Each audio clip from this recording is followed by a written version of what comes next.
The webcast is now live, Councillor Hunt.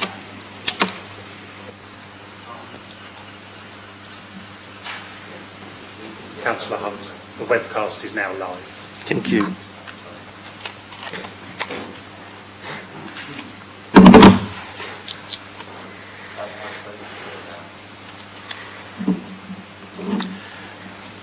Can somebody give me a test, because I think it's going to work? 1, 2, 1, 2. Yeah, wonderful. Thank you, everybody. So, this is a meeting of the Portsmouth Planning Committee, and I'm Councillor Lee Hunt, the Chair of the Planning Committee. Please be assured that we have put appropriate cleansing and social distancing measures in place to ensure that this meeting is undertaken in a COVID-secure manner. This has included a request for all attendees to have taken an LFD test within 48 hours of the meeting, the use of the NHS Track and Trace app or attendee log, 2 metre social distancing, the wearing of masks, and when not seated, and a one-way system in the Guildhall. Limited public seating has been made available. However, this meeting is also being webcast to allow the public to attend remotely if they so wish. Please be advised that the public seating area is not in view of the camera used to webcast this meeting. Can I please ask members to remain seated throughout the duration of the meeting and to wear a face mask covering unless seated. Please only use the seats marked with a green circle. These seats have been allocated to ensure 2 metres social distancing. The housekeeping safety information is that if the continuous fire alarm sounds, please evacuate the room and the public gallery by the stairwells. Do not attempt to use the lifts. Please assemble at the turning circle at the end of King Henry Street, past the University's Park building.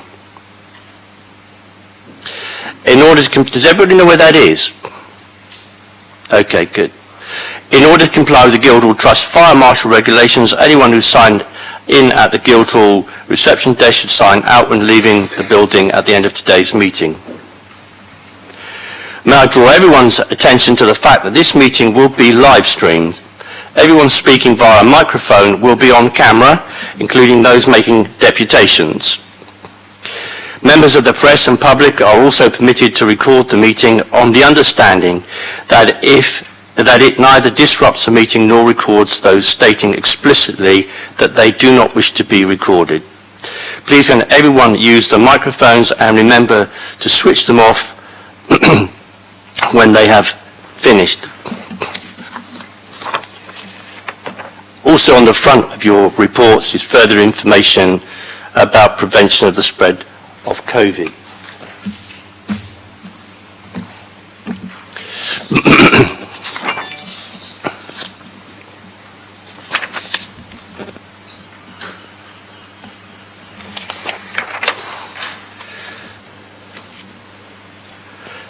Are there any apologies?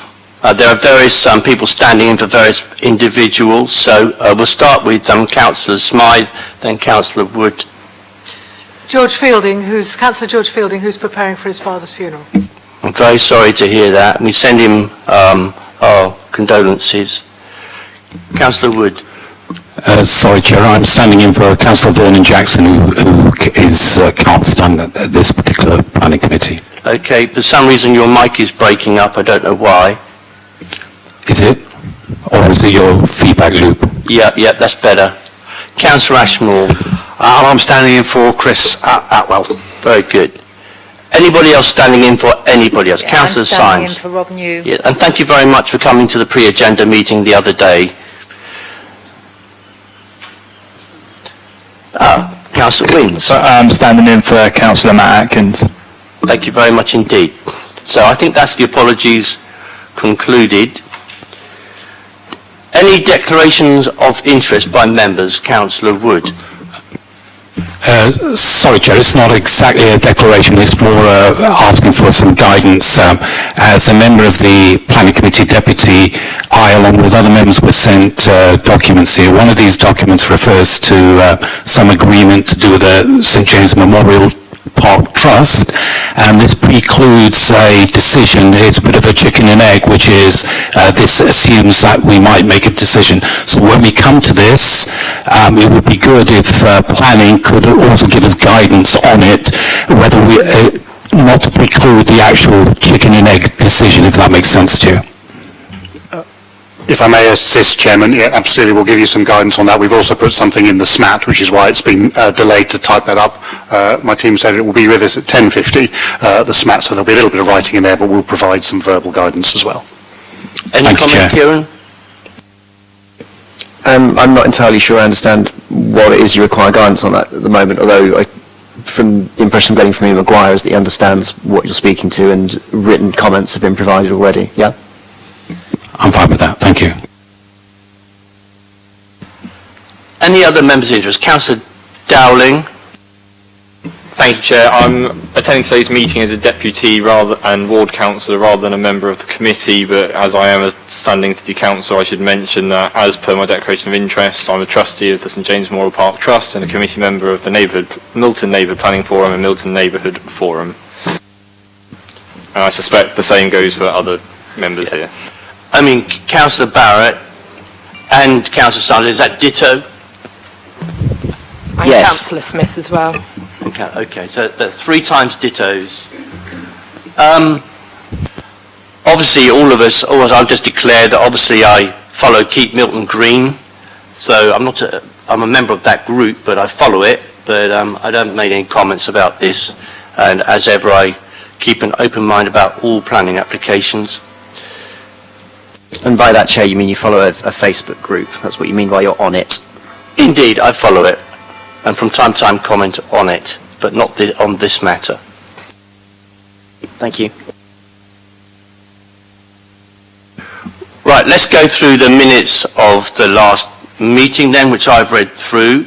I wasn't here last time, I apologise, but I got caught by the government's change in regulations and was sat indoors for 5 days waiting for a blinking PCR, which never actually came at all. So I went to the NHS one and got one done overnight, which was back the next morning.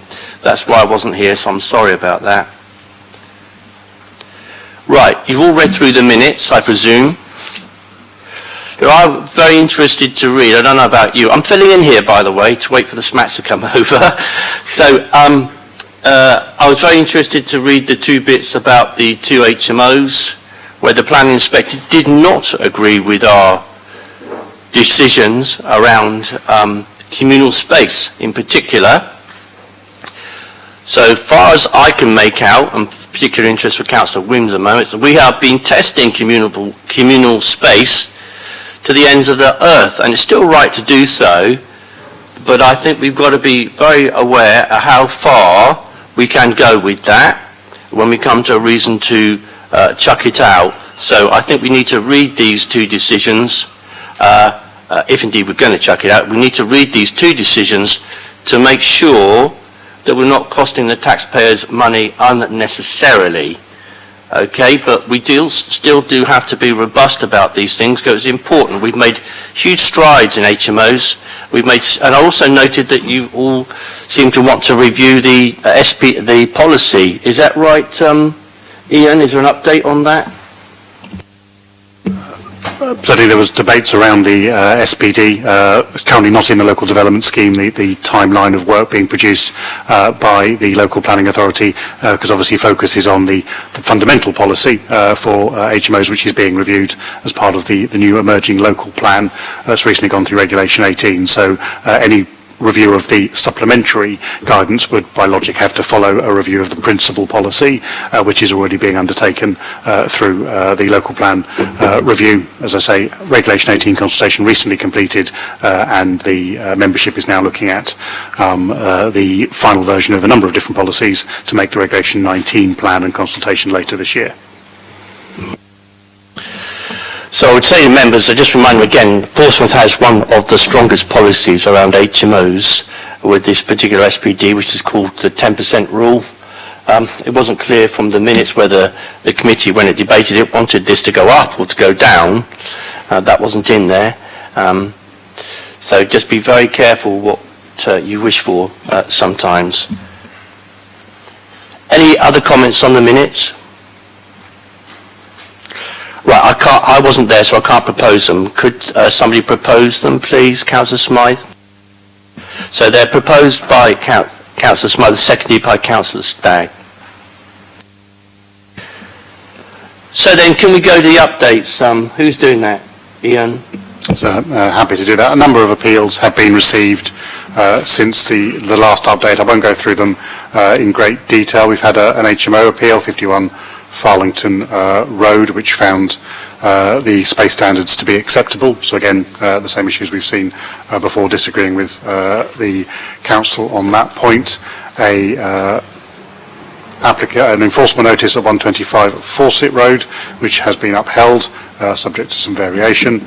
A householder application for a single-storey extension, which was approved, contrary to refusal by the council. An enforcement notice at 2 Seaview, which followed a refusal and appeal, which has been dismissed, and the plan permission granted for the scheme previously refused by the inspectorate, so we'll have to look at that one in a bit more detail. 18 Paynes Road, another HMO application, again approved with acceptable space standards, contrary to the council's opinion.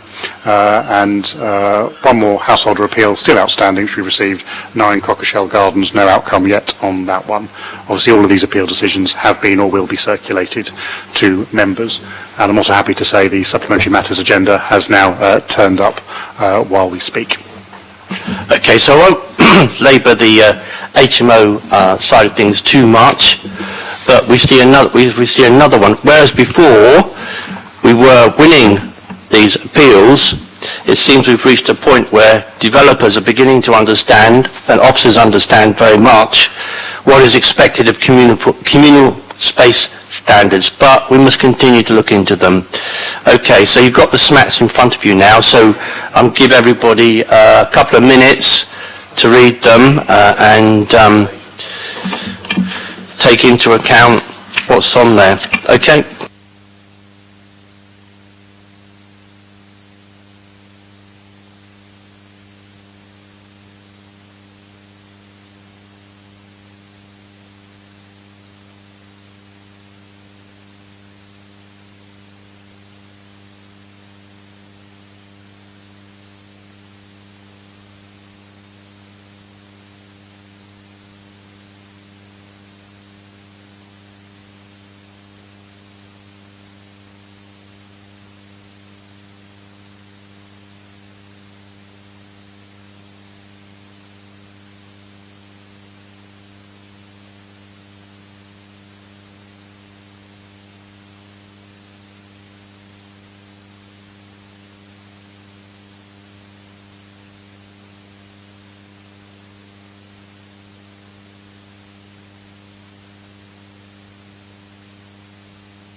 Okay, everybody.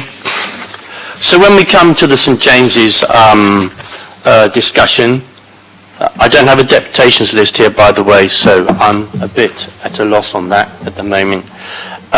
When we come to discussion on St James's, I'm going to ask Mr Maguire to talk a little bit about the Nitrates Credit Bank as well. My kind of bank, actually. Anyway, he's going to talk about that. I'm going to ask him to, and he's also going to touch on the Natural England late comments.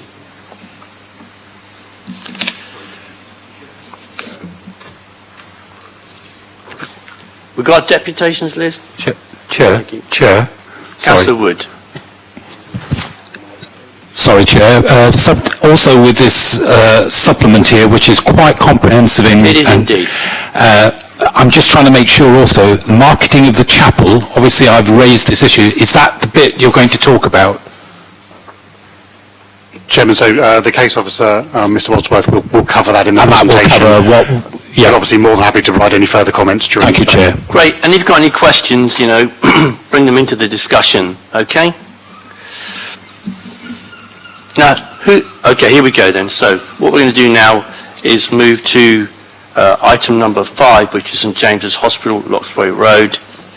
And so we're into that discussion now. However, before we get going, who has got a copy of the viability assessment?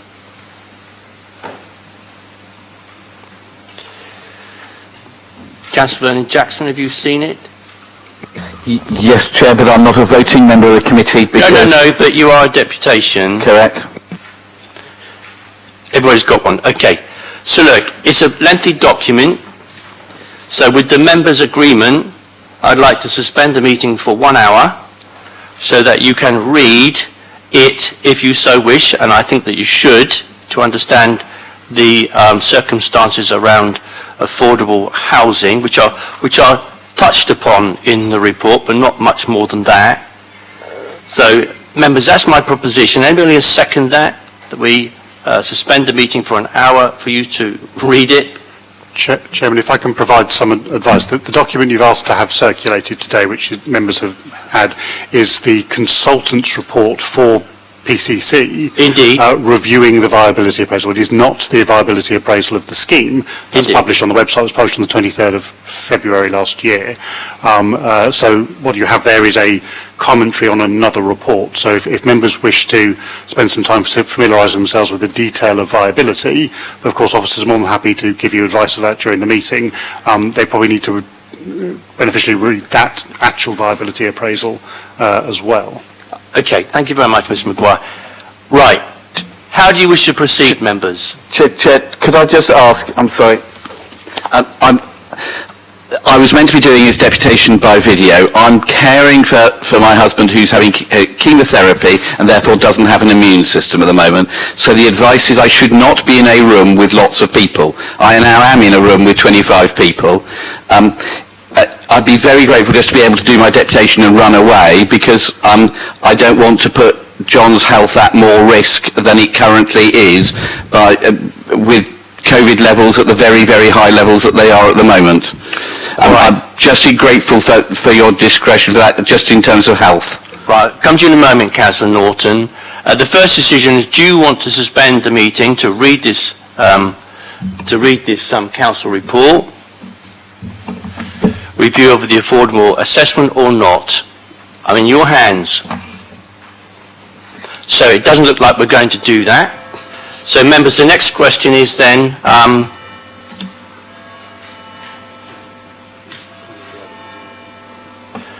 I have to make a decision about whether or not this affects more than, I'll be with you in a moment, Councillor Vernon Jackson. I have to make a decision about whether or not this affects more than one ward, and the advice and the discussions I've had with the monitoring officer is that it does. Therefore, this is open to all councillors. So, I'm going to read out a form of words just to be absolutely clear about this. Okay, Kieran? So due to a high level of interest in St James's Hospital applications from members of the public and members of the council, I have consulted with the monitoring officer on the basis that item 1, on your agenda, it's item 5, affects more than one ward. Therefore, any member should be able to make a deputation on this issue in accordance with Standing Order 24C I. Additionally, in light of the public interest in this application, I consider that it is right that the objectors and supporters are allotted more than the usual total of 12 minutes together to make comments on the to the committee. Therefore, for the purposes of item 5, St James's to be clear, concerning the planning application at St James's Hospital, I propose a motion to suspend Standing Orders 24D to 3 and 25C, so that, firstly, each deputy wishing to speak to the application shall have a maximum of 6 minutes to speak, and secondly, that deputies wishing to speak in favour of the application, namely the applicant and their agent, may also have a total maximum time to speak of 30 minutes or a longer period if more than 5 objectors registered to make deputations, that being equal with the total maximum amount of time given to those objecting. In other words, fairness. Thirdly, that ward members shall have 6 minutes each to speak. So I need a seconder for that. Councillor Wood, thank you. Can I put that to the committee that we suspend standing orders as I've just described? All those in favour, please raise their hands. Councillor Norton, are you abstaining or? No, I think I'm against that actually. So, okay, so Councillor Norton's against that. So that's agreed. So standing orders will be suspended for St James's Hospital. Chair, sorry, can I just make a procedural point if possible? I don't know that I'm particularly comfortable with us referring to the leader of the council in a meeting where he is essentially a deputy. It's highly uncommon to go to deputies to ask about what they would prefer and things like that. So surely, in the capacity as a deputy, consultation is something that we shouldn't be doing. Really. Well, thank you very much indeed, and thank you for your attention today. I happen to run the meeting because I'd be the chair, so it's my decision how I go about it. On the grounds of compassion, I would have thought that we would want to assist somebody in this difficulty. So I'll go ahead. Yeah, okay, fine. So I just hope that doesn't leave us in a position of challenge if we are being seen to offer preferential treatment to councillors, colleagues, when this very highly contentious decision is made. So from a legal perspective... I'm so sorry about this. Is this your first meeting here? I beg your pardon, is it or not? Is it my first meeting on the planning committee? Yeah, no, I'll come to the reason why. Is the question, is it my first meeting on the planning committee? No, it's not my first meeting on the planning committee. Okay, over a number of years, if somebody has problems at the beginnings of the meeting, doesn't matter if it's a member of the public or a councillor or anybody else, if there's a need to help them, that's what this committee tries to do. So, all right, we need to end the discussion there, Councillor Norton. Excuse me, no, in my experience, Councillor Hunt, deputies have previously been denied the opportunity if it's not gone through our process, and I've sat in meetings where, residents have come to a meeting and not been able to have their say under a Liberal Democrat chair, so I think for consistency it's important that we make that point, and to follow on from that, on the issue that we're talking about today, I think previously in decisions there were written deputations that were denied through by officers based on doing things online. So in the sense of transparency, I think we need to have a fair playing field, and I just want to make that point quite clearly, if that's okay. Yeah, thank you very much, and you've made your point very clearly. Thank you for that. So members, Councillor Vernon Jackson has described the reasons that he would like to make his deputation. No need to repeat them. I'm minded to agree that. So I seek your view on that. All those who would like that to happen, please show their hands. So that's agreed then. So we're going to do it that way about.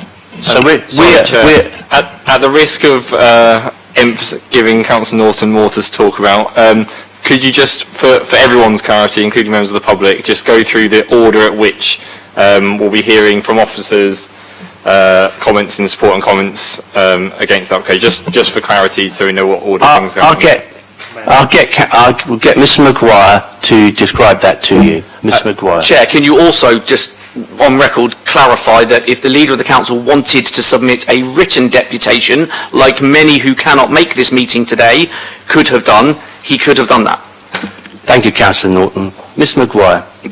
Thank you. So the standing procedure for deputations to the Planning Committee is that objectors are invited to speak, first of all, give their deputations. Then is a right to reply from the applicant of an equal period, and then ward members are able to speak after that, prior to the opening up of the debate. Obviously, normally, and the planning officers will provide a presentation before all of those matters. In this case, based on the agreement that's just been made, my understanding is for the extraordinary circumstances that Councillor Vernon-Jackson is dealing with, he will make his deputation first. Then the case officer, Mark Wadsworth, will provide his presentation to the committee. Once he's completed that, I will provide a supplementary presentation dealing with the habitat regulation assessment issues, picking up some of the matters in the SMAT for you. We will then go to the deputations from objectors. We have a number of them with us today, all of whom will be provided 6 minutes in line with the amendments to standing orders that Councillor Hunt has tabled and has had been agreed, which is Janice Birkinshaw, Rod Bailey, Martin Locke and Steve Pitt. We had a fifth on the list, but I've been informed that he will not be attending today.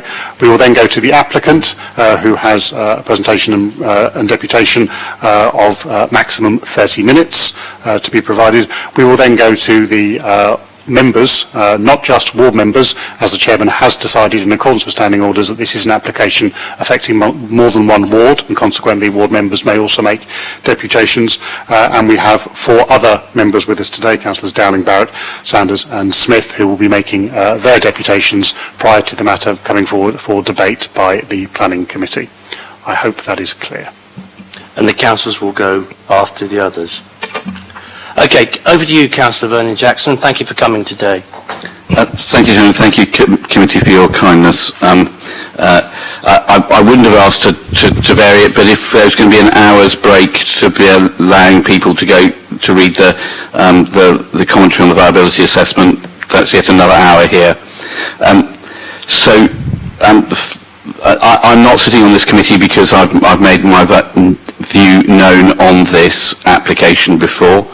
But I think it's right to recognise that the applicant has made changes that means the application is better than it was when it first came. And my thanks both to the applicant and to the planning officers who've worked on doing that. I think particularly the removal of the blocks at the front of the historic building help.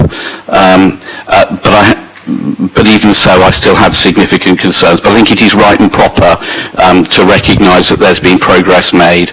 And if there was more progress made, maybe I'd have been tipped over the edge to support this, but I haven't been yet. The areas of concern that I've got are partly around the viability report that we've just been circulated. I'm concerned. It took me a couple of hours to read that. I asked Mr Maguire for this at the beginning of the week because it didn't appear to be part of the papers. It took me a couple of hours to go through it, and I probably only got a partial understanding of it even so. I'm concerned that it wasn't published with the papers and it's not on the council website, so members of the public and members of this committee have not had time to be able to look at it in detail. I'm concerned, I think, about 4 other main areas. The first is the lot of protected trees. There are, in this proposal, 57 protected trees with tree preservation orders which are due to be cut down to make way for this development. I know that some more trees will be planted, but they'll never be the same size for many, many, many years. And sometimes we get applications here where the trees that are being proposed to come down are ill or very poor quality. Some of the ones in this on the list here are grade A trees. These are trees with at least 40 years of good life in front of them that are being proposed to be chopped down when they're protected trees to make way for development. and I wouldn't support that. The second is the chapel, where there is a viable community use available, and the developer had offered for that to be community use, but it's still down here for conversion into flats. The third bit, which is my main concern, is the lack of affordable housing. The viability assessment that we've just been presented with from BNP Paribas says that the developer is going to make around just under £13 million of profit from this scheme, having paid £3.5 million for the site, but is not prepared to put any affordable housing into this. Now, I think that's entirely unacceptable and is not the right thing for this city. I think it's important to remember that there is an alternative bid that came in for this land which presumed provision of affordable housing. So there is a viable bid which would give affordable housing as a different offer from what's coming forward here.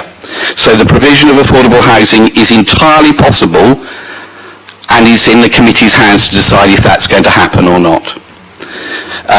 Finally, on the traffic, I'm glad that there's been a cumulative impact assessment on this, and that the solution is to put a set of traffic lights at the end of Loxway Road and Milton Road, which anybody who knows things with traffic will know won't work at all, because Milton Road is clogged.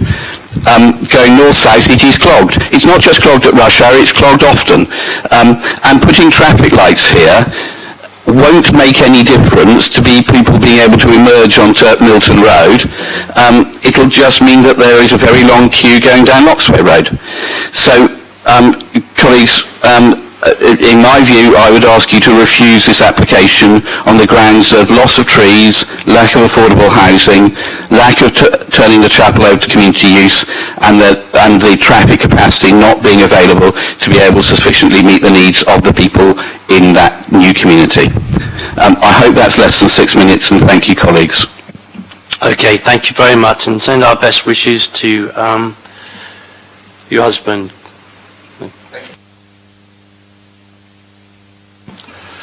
So now we're into the report. Is it Mark that's going to do the report? Thank you, Mark. Thank you, Chairman.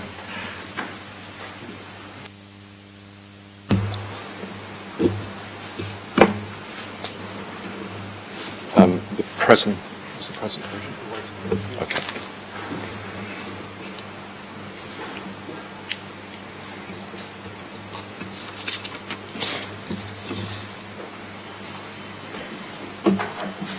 Right. Thank you very much, Chairman. If there's any problems, you can't hear me, just please let me know. I shan't go into the addendum, but safe to say that there's a number of clarifications and additional information within that.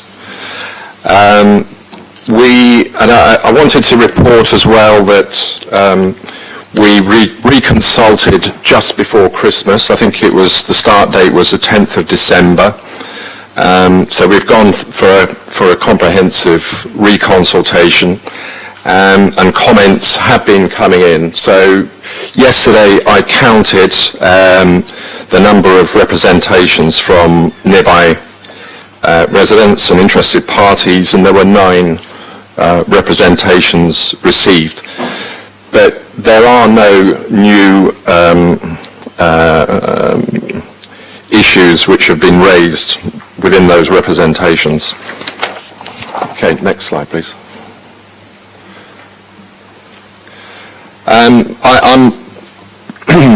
The presentation today is a joint presentation for both the planning application and the listed building application. So please forgive me if I'm sort of moving between the two applications, but it's really quite challenging to separate the issues. You're all very familiar with the site and with its context, but just a few, just to remind you, To the east, there's the Portsmouth University Langston campus, and also the Homes England, the Phase 1 St James Hospital scheme, which I've been in discussions with Homes England, and on the back of the recent planning application for the curtilage listing of the two 1920s villas, they're in the process of rethinking their approach, and we're anticipating discussions with them in the near future as a precursor to a revised submission. Okay. And of course, I draw your attention to the Forest Lodge development, which is taking place, the care home development, immediately to the south of the cricket ground. Next slide, please.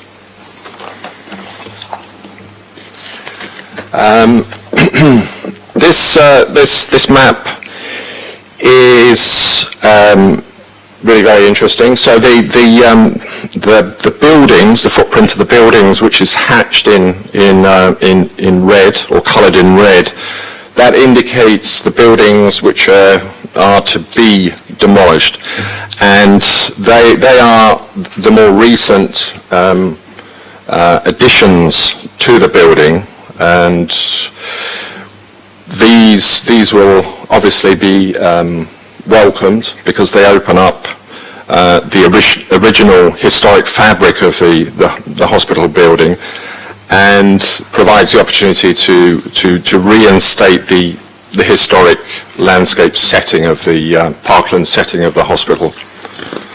Thank you. Next slide, please.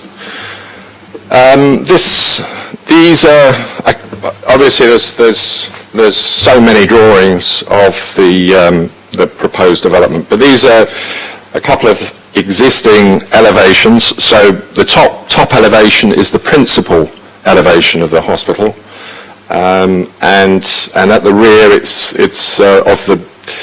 from the north of the site. So the historic fabric of the building. We're also, this application also concerns the Grade 2 listed chapel building. There's some slides of that later on, and also the mortuary building. Okay, next slide, please.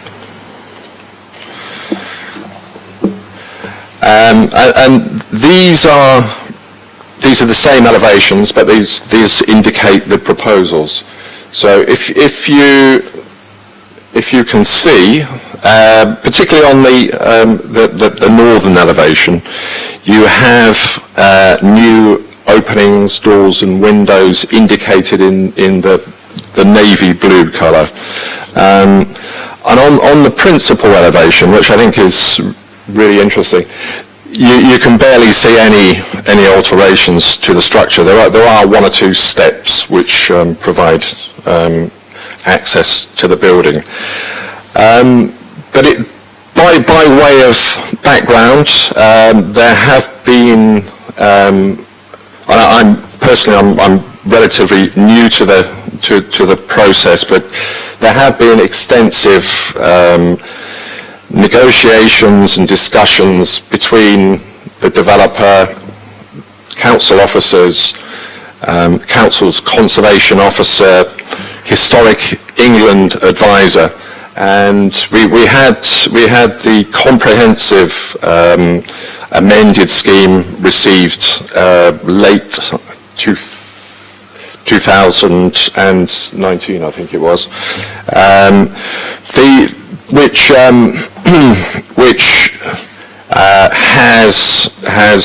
which involved opening up the principal elevation and demolishing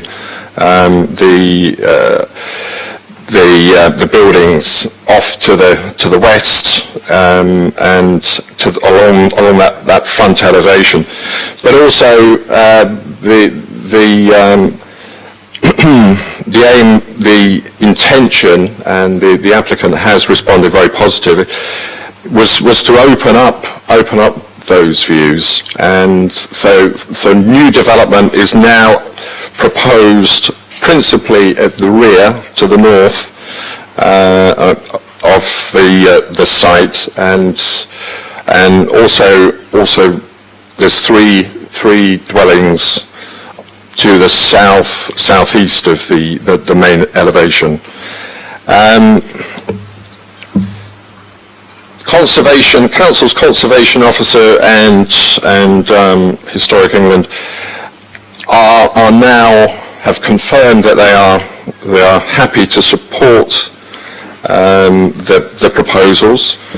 The conclusion is that there will be some harm to the listed building, but that harm would be of a medium or low level, but on balance, because of the other benefits the scheme will deliver, officers are able to support the proposal. Next slide, please. This slide sets out the proposed housing mix. The proposals meet council policies. There's over 40% of family housing which would be delivered within this site. Clearly, this will deliver a significant number of new dwellings, so it will make an important contribution towards the council meeting its housing target. Unfortunately, no affordable housing will be delivered within the new build element of the scheme. Members have a copy of the viability report, but this has been looked at, and so we are content that affordable housing cannot be delivered on the site. Just to interrupt, so that's 17 units of affordable housing within the 58 of the new builds. Is that correct? I believe that's correct. I can check. That is correct. Chairman, that is correct. That is what policy would have achieved as a maximum output. That is what we've not achieved because of viability. Yeah. I just want to make it clear as we go along, and nothing within the main building.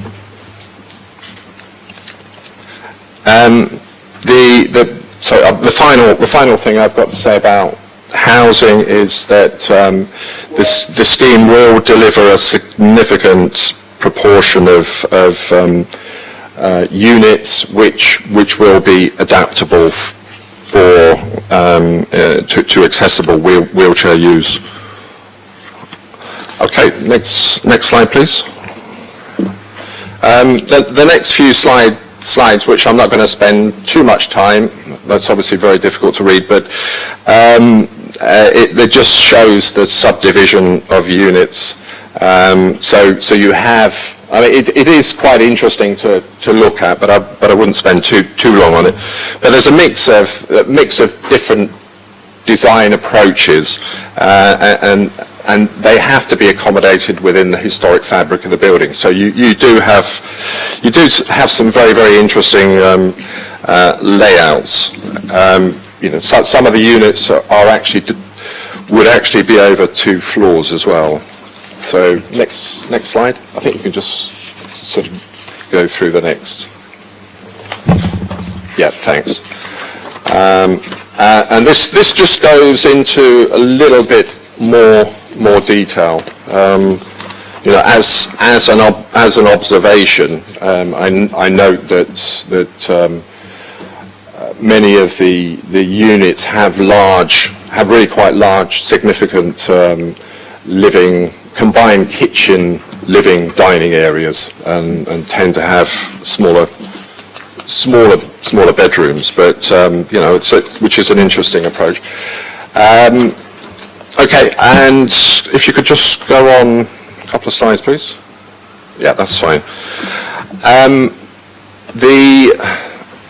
The This will be very interesting as we go through and work together with the developer. So there will be new openings within the historic fabric.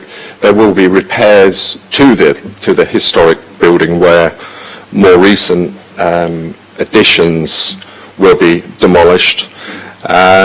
So these are just some indicative details, but on the listed building application, you will see a number of conditions which will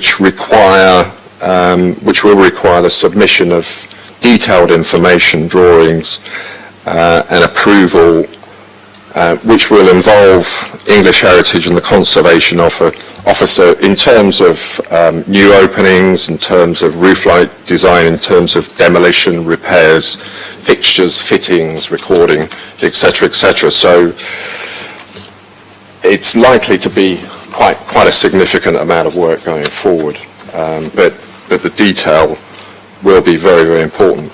Okay, next slide, please.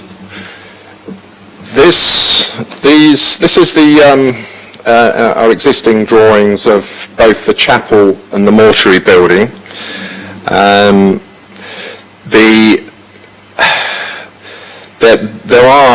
There are conditions on the listed building application which require the submission of further details and approval for the conversion of both the chapel building and the mortuary. And this is a point to make about an additional obligation being added to the Section 106, which will require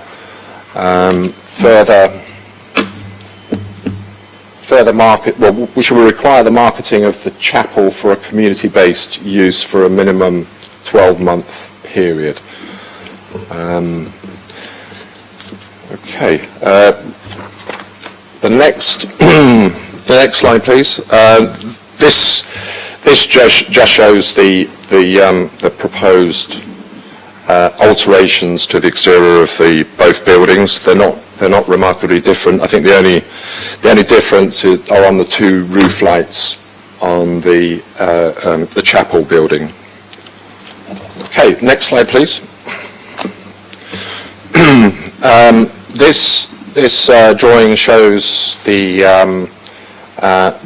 location. The coloured blocks show the location of the new build. So for the most part, they are located to the north of the main hospital building, with the three detached buildings in the small open space to the south east of the roundabout to the front of the building. Next slide, please. These are elevations of the next couple of slides, elevations of the proposed development. As you can see, a flat roof, more contemporary design approach was negotiated by officers, and it's worth making the point that these designs are supported by the Conservation Officer and the Historic England Advisor. Another point which is important to make is that on the flat roofs of the new buildings, the new houses, photovoltaics will be installed. This was recently clarified with the applicant, so the performance of the development overall in terms of sustainability is much improved because of that. There is on the planning application a condition on the siting and installation of the photovoltaic panels. Next slide, please. And these further drawings. Thank you. And next slide, please. Now, I'll spend a little bit of time on this drawing. This is something we've been working very closely with the applicant on, and this drawing, which it is proposed will be attached to the section 106, and it indicates areas of public open space, the hatched green areas, which will be publicly accessible and will remain in perpetuity publicly accessible.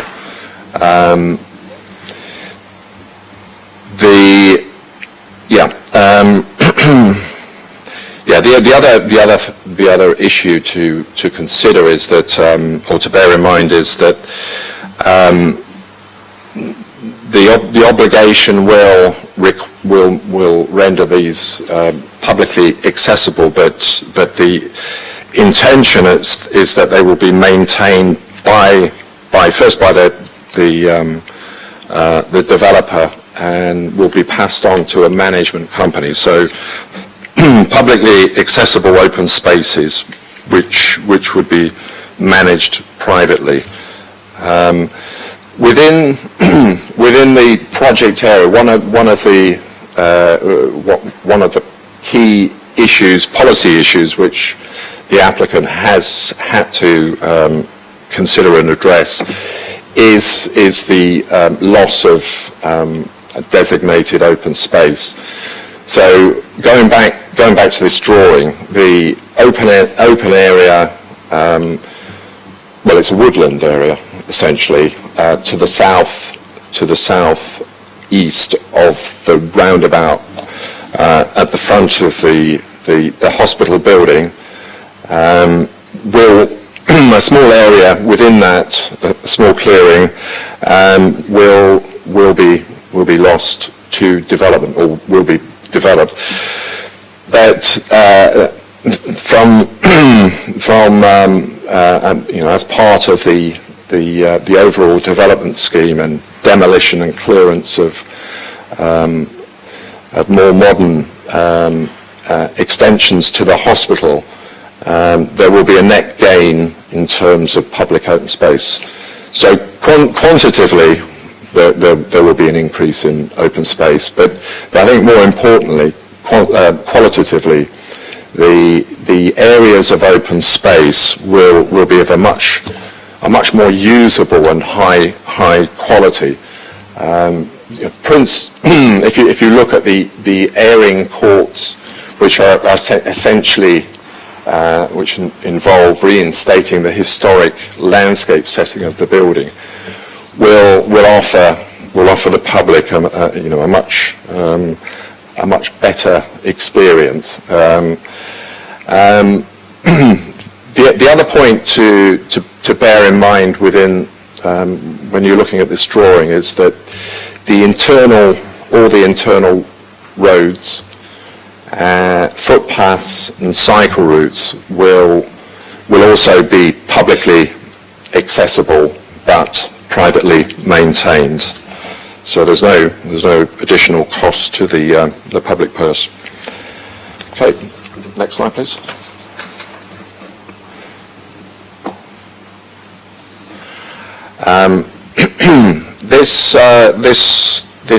This drawing is the overall landscape strategy for the site. It's a comprehensive and a very strong landscaping strategy. So there will be significant number of new trees planted around the site to compensate for the loss of trees which has been raised previously. We will, however, need to work further with the applicant, and there's conditions. We're proposing conditions requiring detailed landscaping scheme, earthworks, implementation regimes, maintenance regimes. So with those safeguards in place, we're reasonably content that the landscaping on the site will be of a very high quality. Next slide, please.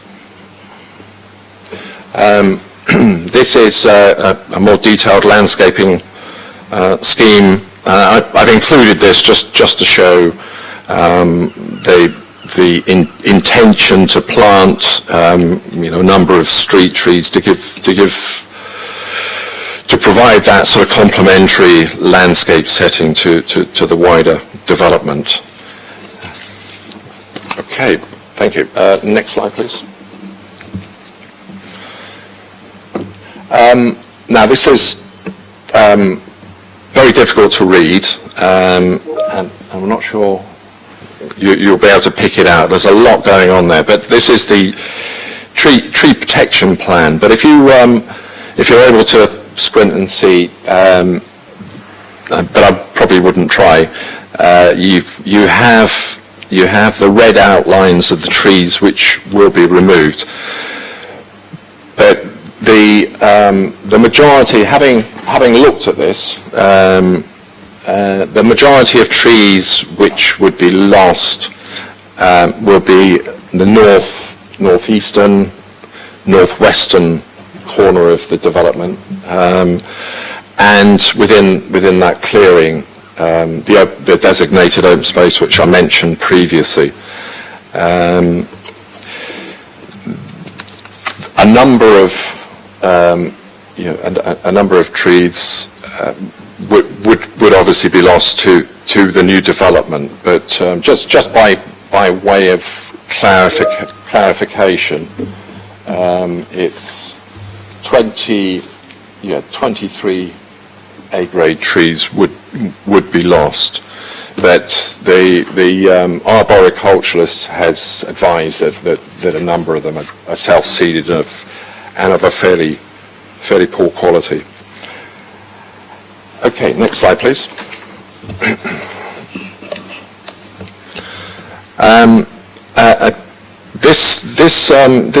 This map shows a proposed cycling route. It's the blue dashed line which runs from the north through the site, around through the open space, along the driveway, down to Loxley Road. The detail has been provided, so some of it would be along the road, some of the route would be through the open space, but again we will be able to focus on the detail of this cycle route through the landscaping scheme. Next slide, please. Parking strategy. So we have a significant number of car parking spaces scattered through the site. There's also a number of parking spaces 26 parking spaces within for the cricket club. Next slide.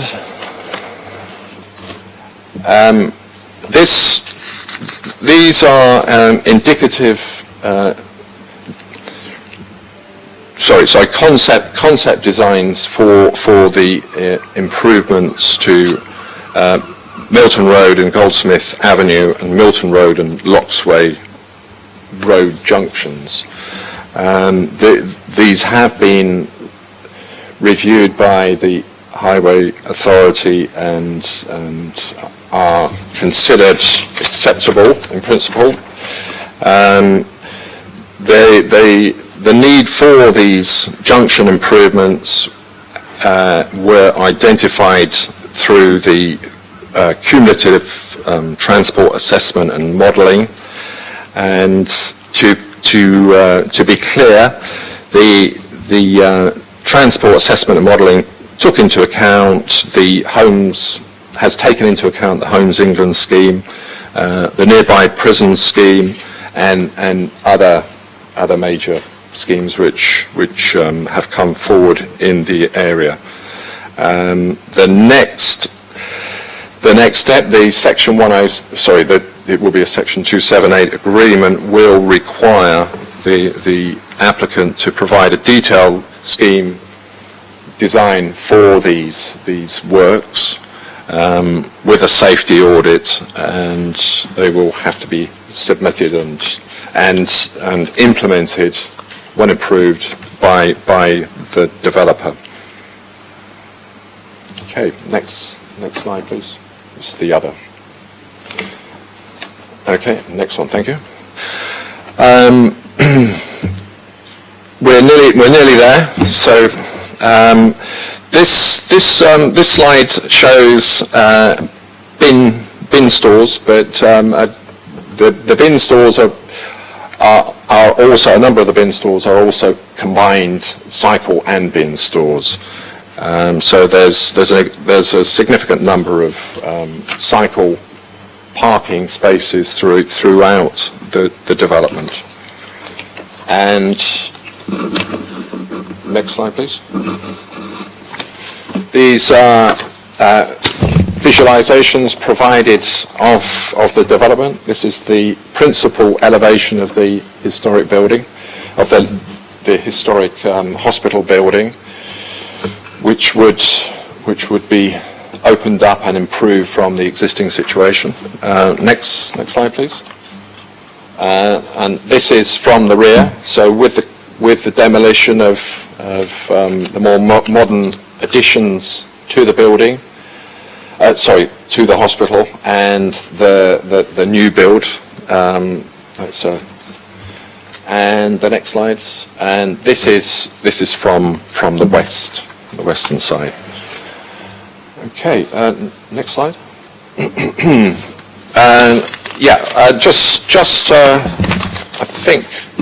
I think that's it. So just to very briefly summarise, the proposals will result in the loss of a small area of designated open space, and it will also result in a low level of harm to the listed building.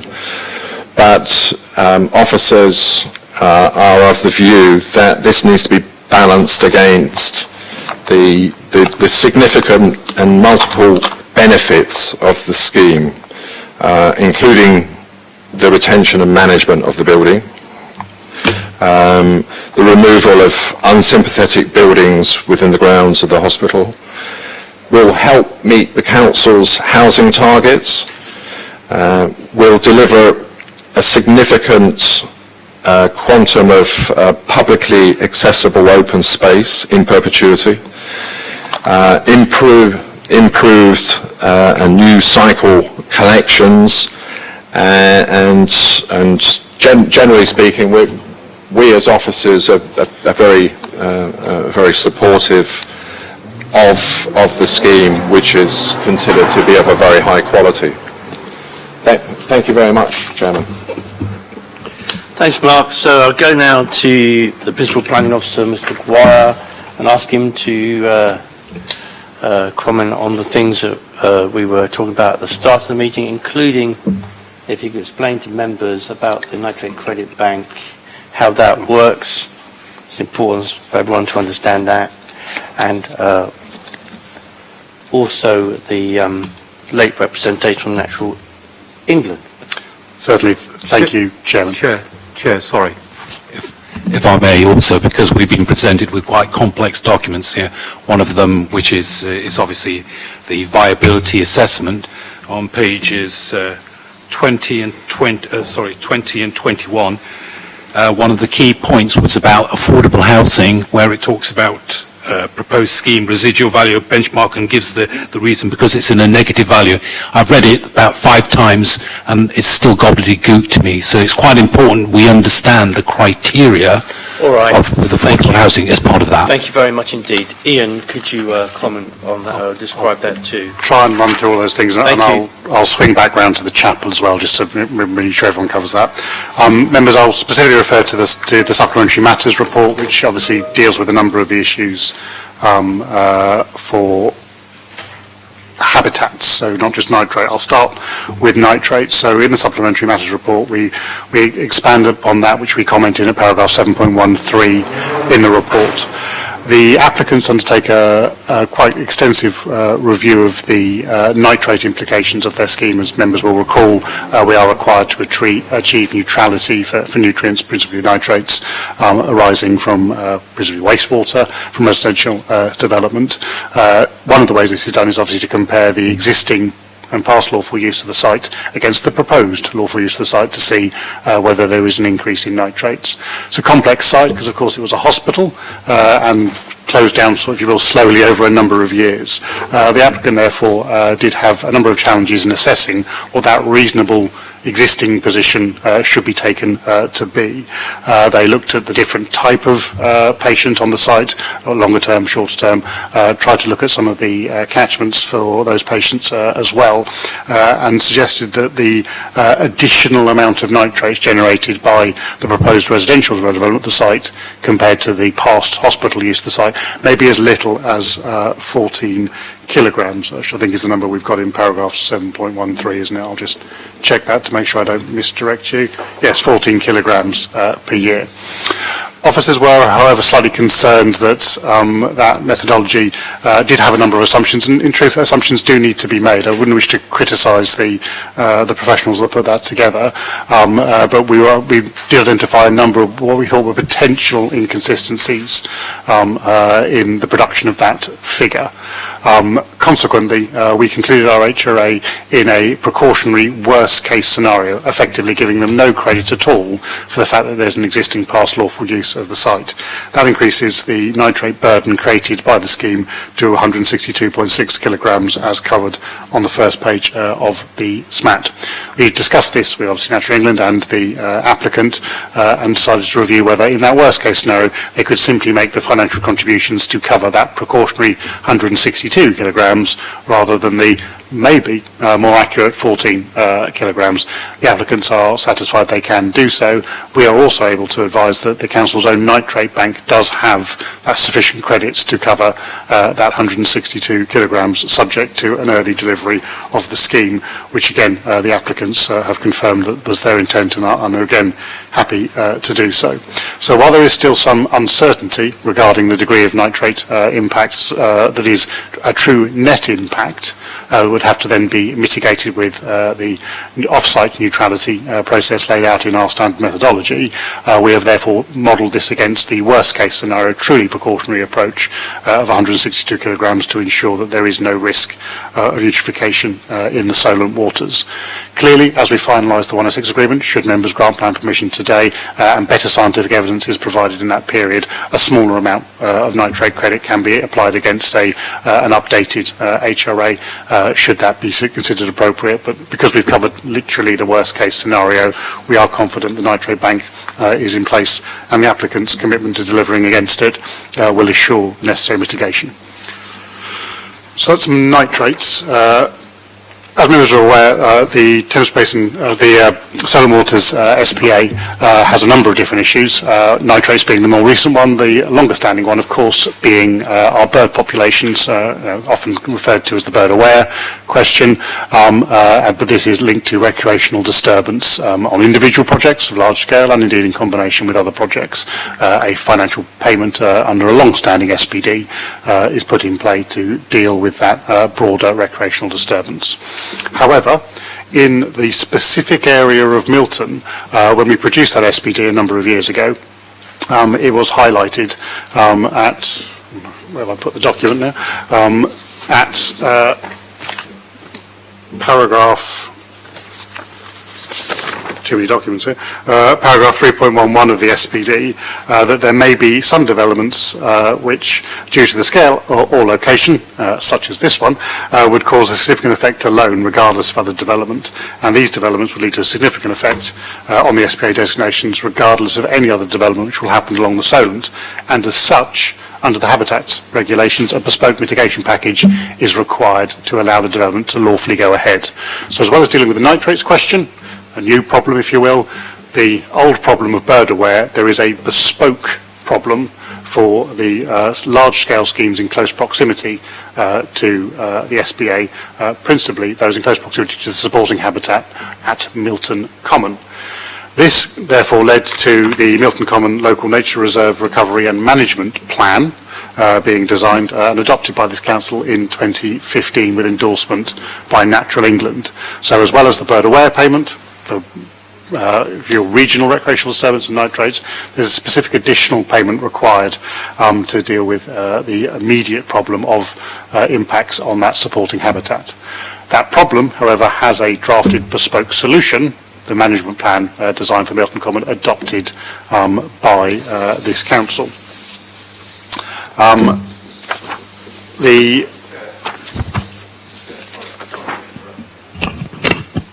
If I can. So Ian, just so I understand, in the other comments, Natural England has not completed this within the 3 months after the date. He's going to come to that if you let me finish. Okay, I'm just trying to understand. The management plan is a management plan. I'm trying to understand if the practical issues, if something doesn't happen, in other words, you're deciding now and it may go out of the bounds of a management plan. So to bring that forward, so the management plan was, and looking at a letter from 2015, Natural England was advised that this management plan, the one that went to and was adopted by this council, in addition to contributions towards the Soil and Recreation Mitigation Partnership, the bird aware issue, is sufficient to mitigate the recreational disturbance impacts on the SBA of up to 297 new residents in Milton. It's a broad management plan to cover all the anticipated growth in the Milton area within that immediate proximity to the Milton Common supporting habitat. That was the 2015 judgment.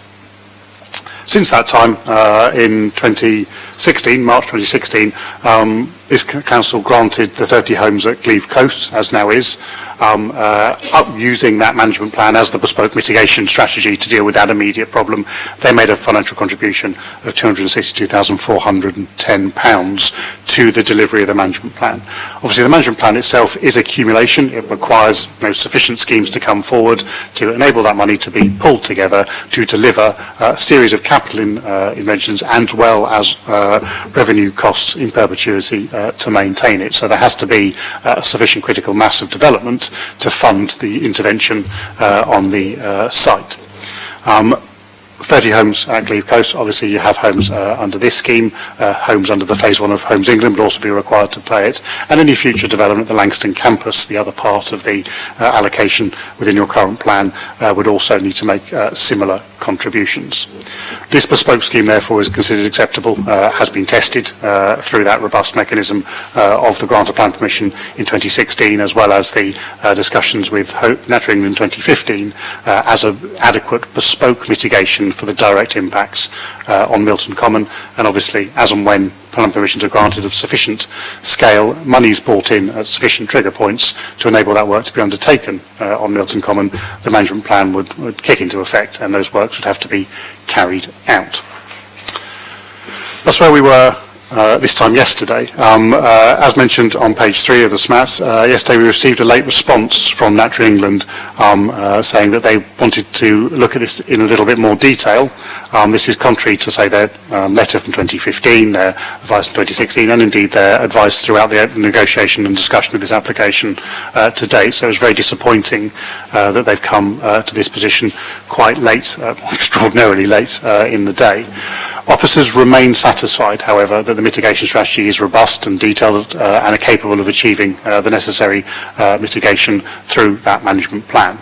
It is therefore proposed that we will continue sharing that information with Natural England and help them finalise their guidance in tandem with the production of the Section 106 agreement that would deliver the financial contribution under the bespoke mitigation, and therefore it isn't a reason to delay decision making today. after all, the recommendation today isn't to grant planning permission, it is a resolution to grant planning permission and delegate this matter, the Section 106 for mitigation, to officers. So we feel that is a reasonable outcome to do. It is, say, very disappointing that they've come very late in the day asking for further information on a very mature scheme. It's not that old. 2016 it was used to determine a planning application. 2015 it was drafted with their full endorsement, and we have been making it available to them and discussing it with them for well over a year. So a frustration to say the least, but one that we believe shouldn't be a reason to delay decision making or withhold plan permission, and is perfectly capable as a technical matter to be resolved at this time, because even in their letter yesterday to us they do reconfirm that they have no principal objection to the mitigation strategy, but wish to talk about the current evidence-based and evidential baselines that inform that. So that may well change the pounds figure we seek from them, which is extremely substantial. There's a very large payment in the millions associated with this bespoke mitigation strategy, so that may change that figure, but it doesn't change the ecology or science underpinning the strategy, which is unaltered from 2016. So that when we have that Milton Common paragraph on page 3 of the SMAT, that is to what we refer. Obviously more than happy to take any questions of that as we go through the debate, but as I say, while Natural England have come very late to the conversation to ask for a little bit more information, we believe that is information that is a technical nature that officers can resolve as part of the delegated authority sought under the recommendation today as part of the 106 for the wider mitigation matters. That probably covers everything I wanted to say on the habitats regulation issues. To pick up, well, just quickly off the marketing of the chapel, then I'll come back to the viability point. As Mr. Wadsworth said earlier, the chapel is a residential conversion within this scheme. All the statutory consultees and the planning authority are satisfied that is a reasonable use of the chapel and will preserve its heritage value in the long term. We are of course very aware that a number of stakeholders, including the Neighbourhood Forum, do have concerns about that. It has therefore been brought to our attention that the local residents, through one of the trusts in that area, have moved forward discussions with the applicant in parallel, if you will, with the planning process, which is obviously something to be applauded, to look at whether an alternative use for that chapel could be introduced. And they have therefore suggested that a planning obligation could be imposed upon the scheme to require its marketing for a period of 18 months for alternative uses before it would revert to that which is sought for plan permission today, that which would be granted in this scenario to become the 2 residential units, to give local groups or interested parties a chance to promote alternative community-based activities within that listed building space to the applicant in that period. There is no planning requirement within your policy to provide for community use of that chapel, so the obligation is a slightly difficult one. It is of course in no way inconsistent with PCS 16, your policy that seeks to protect and deliver community infrastructure, so officers have no particular concerns about including it as an additional obligation within the heads of terms of the Section 106 that will be negotiated.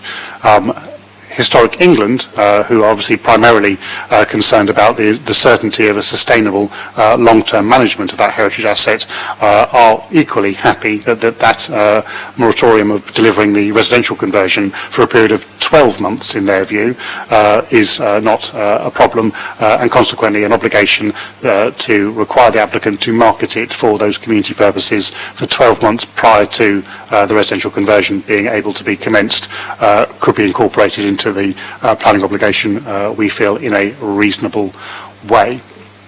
Obviously, that is without prejudice discussion. I think it's very fair to say. I'll let them speak for themselves. From those local residents groups, there is a fundamental objection, a number of different points across the scheme, but they do recognise that everyone should be working positively on such schemes, and have therefore found and identified this issue. It is, of course, lawful use part of the hospital chapel, so therefore any use within that same use class could simply occupy it on that basis, though further listed building consent would be required to make any alterations to bring it into some alternative use, but there's no particular concern about not providing 2 residential units in there and providing a community use if one could be found. So I think it's quite right and proper that this planning permission, should you grant it, does make space for that opportunity and that 12-month marketing period, which the applicant have confirmed back to that trust they are happy to accept as an obligation. So just to provide a little bit more detail on that. So finally, the viability point. As members know, we've discussed this on a number of past occasions. We are directed by the national planning system that we have to look very carefully at the impacts we impose upon development through policy, and the principal one here of course is affordable housing. Where our policies are preventing development coming forward, then we are instructed to look at those matters and take steps accordingly. This is principally delivered where we find developments that are not viable, having gone through rigorous objective assessment of the scheme viability, such that effectively you have 2 choices: no development or development without affordable housing. And the government is quite clear, development without affordable housing is preferable to the no development scenario. In this case, obviously, there's substantial gain to the City Council in bringing forward one of your long-standing allocated sites for its residential purpose, which weighs very much in favour of the scheme. This is also a listed building of significant heritage value, and consequently a positively designed scheme that has the support of Historic England and indeed the Council's own conservation advisors, means that the site will be developed and managed in a positive way in perpetuity, reducing the risk of the building sliding into decline if no beneficial use can be found for it. So there is an absolute imperative to bring forward appropriate deliverable development on this site. The applicants have put forward a detailed viability appraisal for the beginning of the application with all the reasonable development assumptions of profits and costs associated with delivering the scheme, which does of course include a number of abnormals. The cost of work to the listed building is an abnormal cost compared to developing a vacant site. The significant costs, as I said, we're running into millions, for the local habitat issues because of the proximity to Milton, are also abnormal costs. All of these things affect the overall viability of the scheme, and has therefore led the developer to the conclusion that when they make, as they are entitled and indeed must do, a reasonable profit margin, there is insufficient money left over, having paid for the necessary habitat issues, which are immovable, non-negotiable matters. There is no money left over to fund the affordable housing. Just to be clear, the affordable housing is 17 units because the vacant building credit system, again a mandatory process that we are obliged to consider, does recognise that where you are reusing floor space, you shouldn't be paying affordable housing obligations for that reuse. So you net off effectively the existing floor space, including that which is demolished to make room for the new residential floor space. So it's only the percentage left over of the floor space from the new build. So it's a percentage of that, which is obviously only giving you a maximum of 17 units based on our officer's calculations. That is what you would have got if this was a more profitable scheme, but it's not, so you have lost out on those 17 units. That calculation, that assessment of viability, has been subject to both rigorous review by officers and by external expert consultants. It's that external expert consultants' view which we commission as a LPA, which has been circulated today, which is effectively just checking the assumptions the applicant has put in. The applicant says we don't make enough money to provide affordable housing. Our consultants have looked at that and said they're right. They don't make enough money to make affordable housing. They're actually making a deficit in this case against that appraisal. Officers have reviewed both the applicant's submission and of course taken advice from our consultants and are happy to give that same advice to you. Unfortunately, that there is no funding available for affordable housing in this case, and consequently a refusal on that basis would be unsustainable at appeal. Obviously happy to take any further questions around that. A few other things, updates to the report within the SMAT as well for this, I think are fairly self-explanatory, but I think that's, Chairman, all we probably need to present today.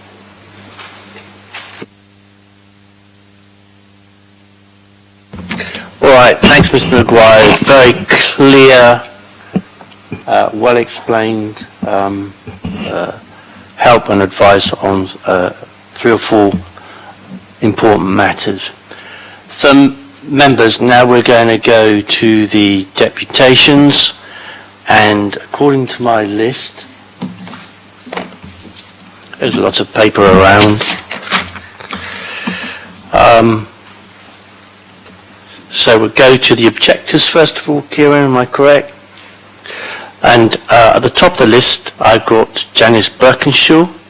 Janice, would you like to introduce yourself and tell us a bit about the reason you're here today? We did agree an order between us, and Okay. Rod Bailey, chairman of the Milton Neighbourhood Planning Forum, was due to go first. Okay. If that's So all is- right, and yes, I will sure. follow. So it's Rod Bailey, then who's next? And myself. Janice. And then Martin? Yeah, Martin Locke. Yeah. And then Mr. Pitt. Okay, can you hear me? Hang on a moment. Right, Mr. Bailey, you'd like to go ahead? Yep, Mr. Bailey, Rod Bailey, Chair of the Milton Neighbourhood Planning Forum. Can you hear me? Yep, yeah, indeed, thank you. Firstly, I am pleased that we are pleased that there has been removals of buildings at the front. That improves the setting of the building from the frontage. I think it's great that there's an economic use or a reuse of the hospital, because nobody wants to see a building of that architectural merit just fall into decay. But overall, I can't see that this is properly sustainable development. I circulated 3 pages of roughly what I'm going to say. I don't always stick to it, but the principles I will. Sustainable development should be about 3 dimensions: economic, social and environmental. We understand now the economic benefits to the applicant, but we can see already that there are social consequences in not meeting affordable housing. I also think we've been talking about environmental mitigation for Milton Common, but there's also the nitrates, the bird aware, but actually for us, for we residents who live around here, there's the issue with traffic and air pollution. So what I think we have to keep bearing in mind is this sustainable development? I think we have a different opinion on the harm to the listed building. I think it's significant. I think the point about the airing courts going right along the west and east elevations is to set the building in its proper landscape, and there's an opportunity here to do that. I think the blocky house designs spoil that. I think we think that actually to say that there are increases in public open spaces, true, but they would have to be public open spaces if you returned that airing court area as setting of the hospital, as I think the MPPF is supposed to be saying that we do. It's quite acceptable to build along the northern end because the setting of the hospital isn't badly compromised, but there is a very good building to the northeast called Lancashire House, which you're proposing to demolish. Lancashire House, for those who don't know, is a community or a hospital boiler house which could be reused for a community energy hub. It's got steep pitched roofs and it could provide solar panels, and the pipework to heat the hospital must still be there. It doesn't seem consistent with us, bearing in mind the council declared a climate emergency in 2019, that this building is just demolished. So now, when we get to the open space then, we're saying that we're gaining open space, but I think we could be missing the point, because that's got to be reused. But what we are doing is we're losing a significantly valuable, particularly to the local community, of the land to the excuse me, to the land to the southeast of the roundabout. That is in PCS 13, and PCS 13 is quite clear that you refuse if there's a loss without justifiable reasons, and I don't accept that there are justifiable reasons if we've already said that there is some, forgive me, there is some harm to the setting of the building. So, I think on my circulation to members, I've put some links here. This is links that give you an information, health statistics about the benefits of open space, and particularly in urban areas as congested and as dense as this, it's highly valuable for things like reducing incidences of diabetes, of cardiovascular diseases, and also just general mental stress. So I think the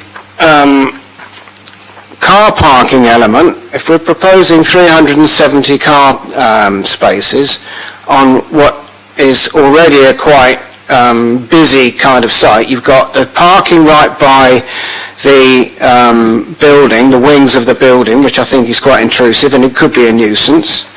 But generally, the issue for us is the parking on the local roads. I'll give you a personal experience that happened to me. I don't own a car, I drive them when I need to. I'm a cyclist, and a year ago last December, I was late afternoon, picture this, it's twilight, it's getting dark, I'm on the roundabout at the Loxway Road where we agree we've got to make some adjustments, and I'm hit side on by a motorist. He's just pulled out and hit me. My bike's damaged, I've got a sprain on my foot, we get it sorted. The guy is so, he's remorseful, so apologetic. We try and fix my bike, it won't, it's written off. He gives me a lift back from the cycle shop, and we go along Winter Road. That's busy. He said, look, I'm sorry, I'm really sorry. It's taken me nearly 10 minutes to get from Tesco's in Eastney Road. That's to the south of the site, about half a mile, 500 metres, half a mile, just to get to where we are. And actually, it's so frustrating, and this is every day, evenings and mornings, weekends in summer, and on football days. So this, I cannot believe that this mitigation that's being proposed will help, because you're going to have less than 100 metres between the Loxway Road mini roundabout and the new signalised, or the rephased signalised junction at Goldsmith Avenue. We talked about the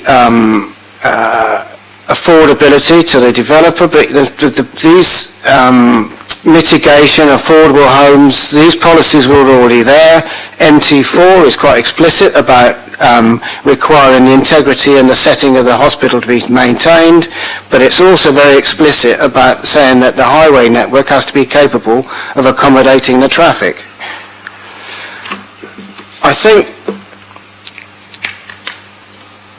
we've got to set aside historic figures about hospital reuse, because it couldn't be reused as a hospital even now. And the hospital wasn't fully occupational, hasn't been in full occupation for about 10 years now, but the traffic still goes up, so that is kind of irrelevant. The roads are congested, and as a consequence of that, there's a lot of air pollution, and public health has raised concerns about the public health, and we have, because we in the community installed a Friends of the Earth air quality monitor outside Milton Park School in 2017. Mr. Bailey, could you begin to round up? I've been watching the clock, so you're coming towards the end. Okay, Would you mind coming to a conclusion, There are sir? inconsistent statements around the air quality, and I've supplied the council members, if you have time to have a look at it, because it's factual.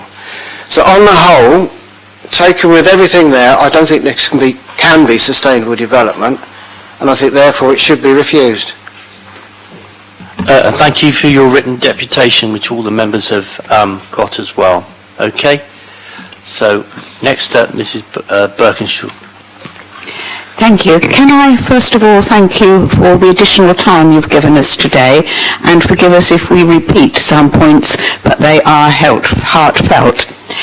Queues are a feature of everyday life in Milton, whether caused by peak period traffic, Pompey Saturday or Tuesday evening matches, folks going to the seafront, or children coming out of school. It never seems to end. There's a local saying, the lights are green, but there's nowhere to go.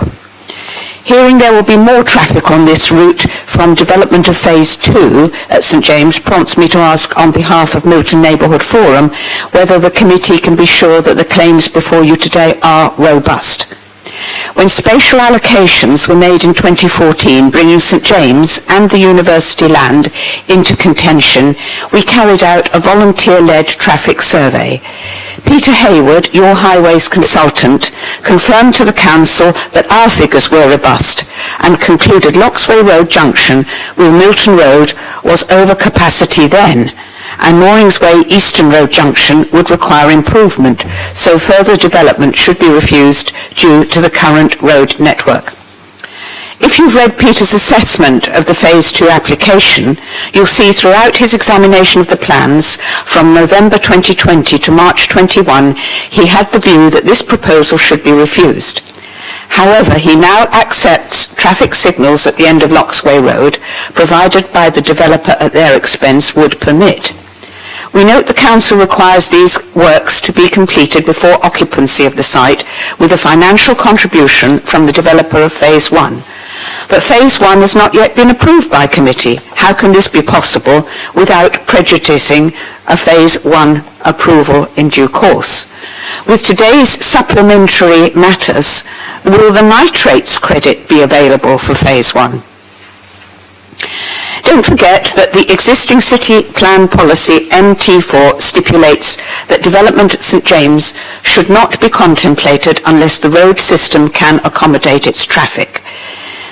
We have heard today that the 115 vehicle movements at peak periods from the prison have been accounted for, but we have not yet experienced them.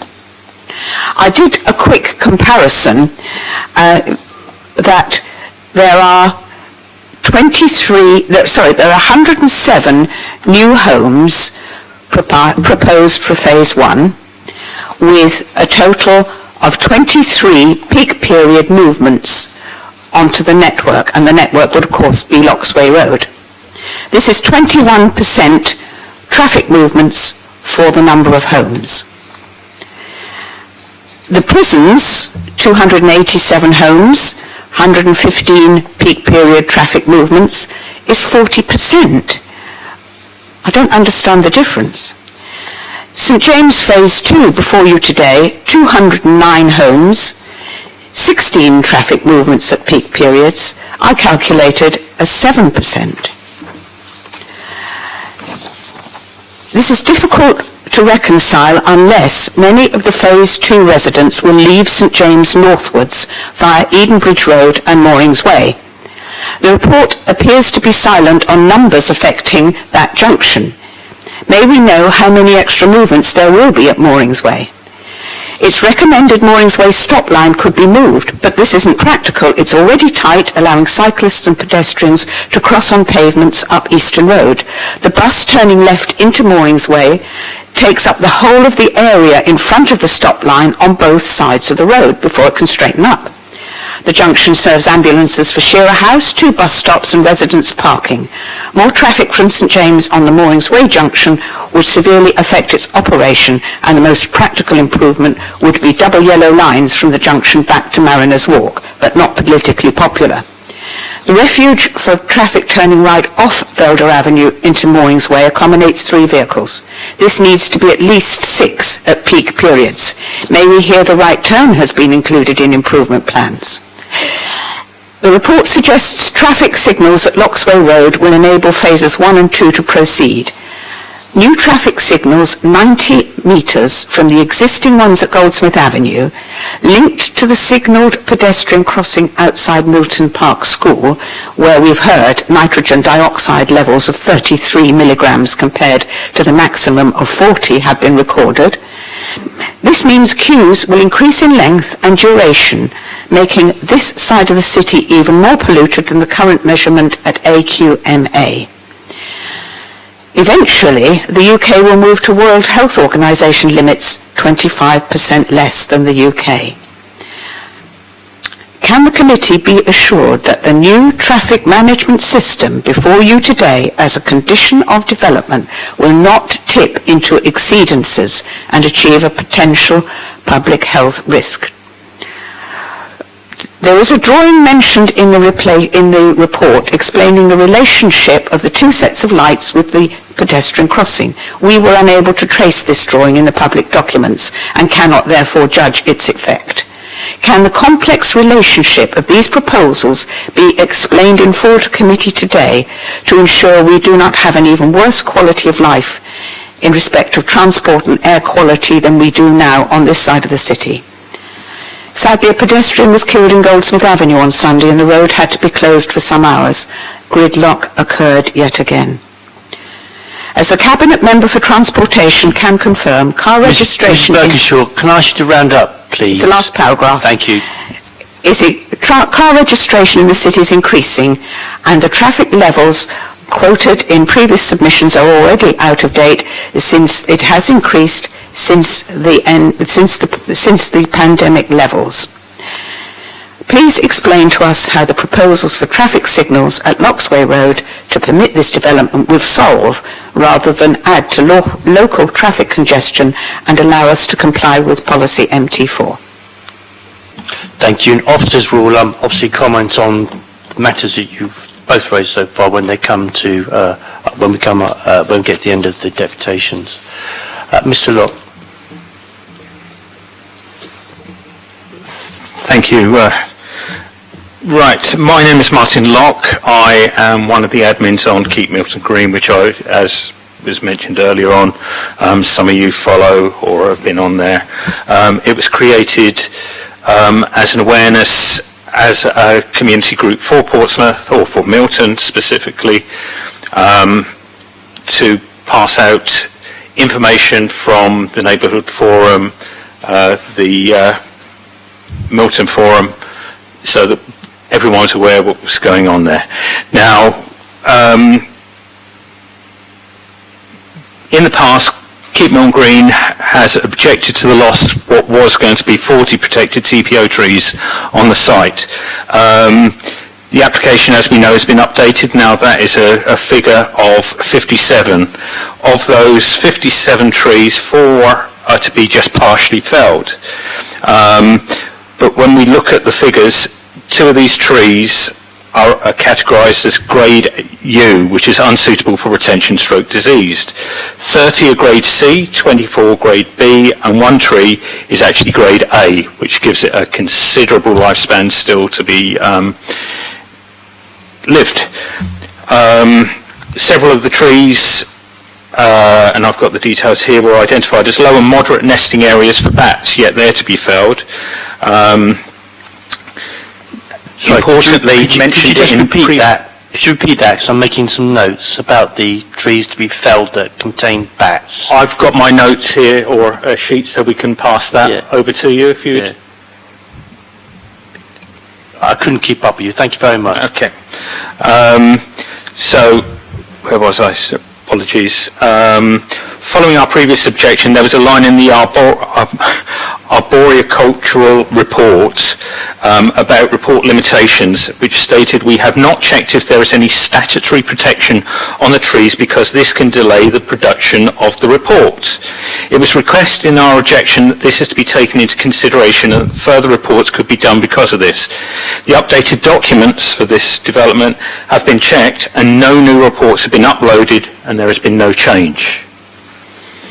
It is well known within the area that there is a considerable amount of wildlife, and there's photographic evidence on KMG, because we have some lovely photographers there that go out and produce photographs of the wildlife, the trees, and day-to-day life within the area.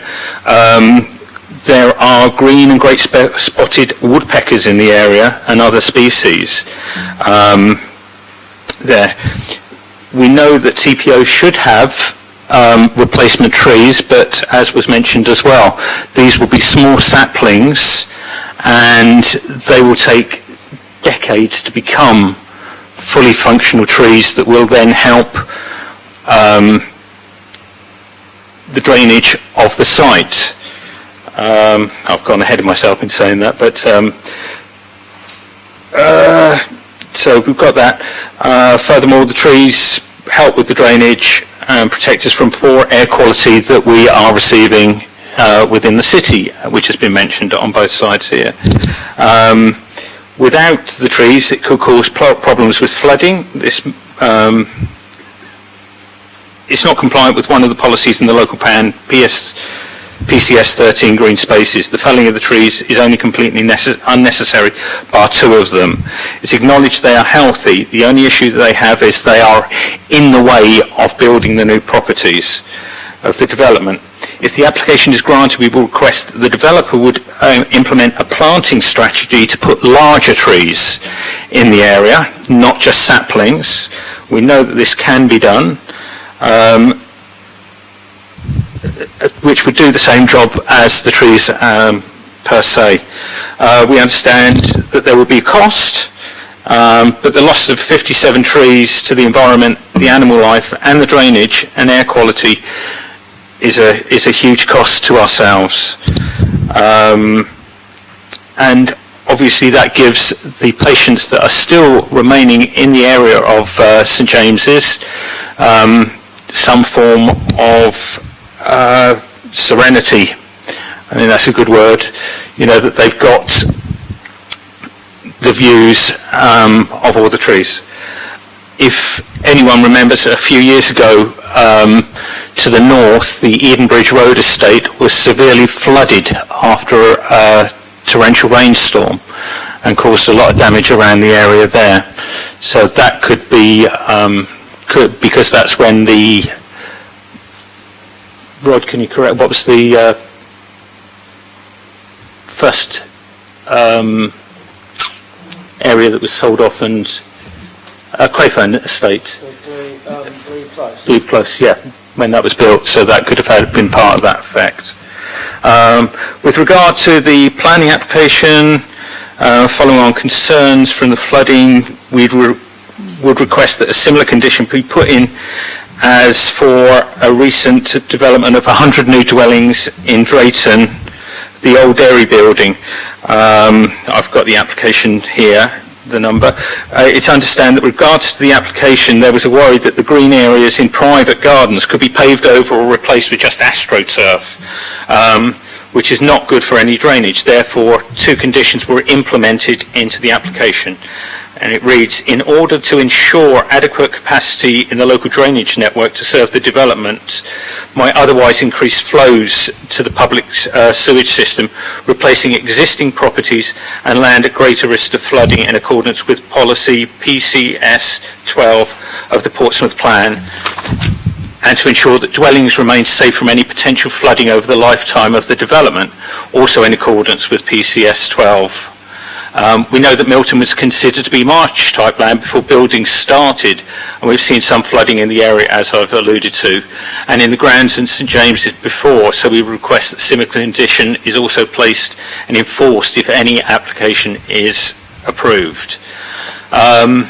Again, loss of green space. We know that they are looking at the mitigation there, that there will hopefully be additional, but loss to the north of St James's will become parking spaces, which is a sad thing to see. And land will be lost to communal gardens rather than, for public space. So it will not, whilst it's open space, it will not be fully communal for the general public. It must be pointed out that PCS 13, taken into account, requires pocket parks of development sites of 50 dwellings or more. Could I get you to round up, Mr. Lott, please? Yes, certainly. Thank you. So the sizes are a lot smaller than is the recommended. Bandstands have been removed, something we asked to be retained, and maintain part of the history of the site for future generations to enjoy. Ask the developer to re-evaluate and consider putting in the parks over the whole the site. I'll wrap up there by saying we object to the application for all the above reasons. We believe the application should be refused. please regard the poor provision and defiance of legal requirements for social and affordable housing for the residents of Portsmouth, but also increase of traffic movements, air qualities, harm to the listed building settings, and the potentially loss of the chapel, the green spaces, the healthy trees going, and, as have been mentioned, the missing documents that have not been seen, and also, from my side as well, the affordability report that comes in right at the very last minute that no one had a chance to see. Thank you. It's been going to be debated, I'm sure. Mr. Pitt. Thank you, Chair. Good afternoon, members of the committee. Thank you for the opportunity to speak to you today. I do find myself considerably inconvenienced at this meeting by the fact that the Council's own viability appraisal was only made available in this meeting today, and I had no opportunity whatsoever to look at it in advance. As the other deputies have stated, we were working in a certain order, with each of us taking a particular topic, and viability was mine. I do have copies of my deputation as it was written to be submitted today, Chair, which I would ask to be circulated. However, I've had to make significant amendments due to the fact that a 33-page document was published in this meeting, which is not in accordance with the Council's agreed policy. So I just wanted to put that on the record. Sorry, I missed that last sentence. The Council's agreed policy is that all documents that are relevant and pertinent to the application should be published on the Council's planning portal in advance of a public meeting. That did not happen with that document. It was distributed only in this meeting, and there was no adjournment. Sure. And if you could email me subsequent to this, we'll get it checked out. Thank you. Thank you, Chair. So on that basis, I'll do my best to try and be coherent, having to review a 33-page document and make a number of changes. I believe there are several reasons why this application should not be approved, not least the road junction at the top of Loxway Road, as mentioned by Mrs Birkinshaw, the loss of 22 Category B trees, primarily raised by Martin Locke, the poor aesthetic design of some of the new builds, which Rod raised. The status of the chapel we were also hoping would be confirmed today, and we are pleased that that is the case, and that there will be a 12-month review period to enable the community use to come forward, and we are grateful for that. However, I want to focus in this deputation on issues I believe exist with the economic viability assessment. I must take issue with some of the things that were stated by the Head of Planning in this meeting today. There are relevant issues with this application in relation to the age of the local plan and the viability assessments that accompanied it back in 2010, and the applicant is absolutely correct that law therefore requires significant weight to be given to the EVA. I would, however, contest that the lack of weight currently being given in this decision to the relatively advanced Milton Neighbourhood Plan. Planning guidance refers to the importance of the transparency of assumptions within that EVA, and it is these assumptions I will concentrate on now. I have to assert that this committee has no option other than to at the very least defer this application today, and I will explain why. A very simple set of inquiries has confirmed that on average, house prices in the UK have risen by 10.2% over the last 12 months. That's ONS data. There is a link to where that can be found in the reports being circulated. Local data published separately by Zoopla suggests that in Portsmouth specifically, the average house price increase may be just above 6% based on 1,553 property sales that they recorded. That data also shows that flats and apartments, which comprise the bulk of this development, show the strongest rise in prices. Again, a link is provided in the circulated document. That EVA was submitted in February 2021, almost a year ago. The EVA assumes sales values to be $68.5 million approximately, based on the extensive research that was carried out at the time. But the local data published separately by Zoopla suggests that in Portsmouth specifically, the average house price increase may be just above 6% based on those 1,553 sales.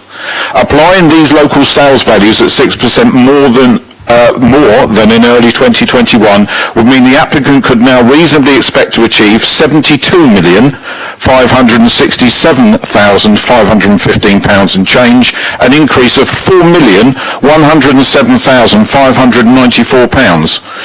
Using this Portsmouth-based increase would transform the EVA's conclusions. Instead of the existing use value plus the 20% uplift to landowner, which I note in the document pointed out today, is rejected by the council's appraiser. They do not accept the 20% uplift to the landowner. That asserts a total value, therefore, of 4.75. I've now got figures which you'll see in the report that role-play a scenario, but they are significantly affected by the publication of the new document. I'll do my best. The applicant's argument against providing any affordable housing on site would, if you review these figures as I've suggested, leave a net residual land value of approximately £7.5 million, set against the applicant's assertion that it is reasonable to expect £5.7 million, although the council's own appraisal does not accept this figure. They accept a lower figure of 4.75. So we clearly are in excess, and we clearly are in an area of viability. 12 months ago was not now. That appraisal accepted that COVID left things in a very uncertain situation, and we're seeing that, but what we are seeing is demand for houses in this city. People want to come and live here. Prices, values are going up. So if we look at it in terms of the affordable housing, which should be 30% on the new build, therefore 17.4 units to be policy compliant, affordable in this sense usually means a market price discount of approximately 20%. Working through the assumptions made in the document that's being circulated, you'll see that that roughly equates to £1.5 million needing to be provided in order to enable that affordable housing to be delivered. Looking at the council's own document that's being circulated today, you'll note that in the final 2 pages, at the very back of that 33-page document, at the very back, attached in that appraisal, there is a surplus excluding the 6% in sales values that we know exist, if you look on the Zoopla link that I've given you. So it tells you that not the other worked assumptions around 5 and 10% values, but in the very back of that document, the one that was done in August, based on the updates after consultation with the developer, it clearly shows that there is a tiny bit of viability. I think it's £17, but that's not allowing for the last 12 months of price increases in homes purchases in this city. It's crucial. If the committee is to rely wholly on this EVA, as they may well intend to do, and the officers advise them, surely that EVA must be up to date and accurate. It is, in fairness, it's common knowledge that building costs have also increased over the last year due to supply chain issues affecting global markets, Brexit issues and the pandemic. Therefore, it is reasonable to assume that the current construction costs contained in this EVA will also be out of date, so that they need to be adjusted too, but by how much, we do not currently know. The issue, therefore, is that this committee does not have that information, and to accept out-of-date financials on a scheme of this size would set a dangerous precedent for future applications. The applicant's own EVA acknowledges those COVID uncertainties, the council's appraisal backs them up, but also market values of house prices in this city must be pertinent to today's decision. I am convinced that this application is currently in breach of PCS 19 and therefore constitutes a clear reason for refusal.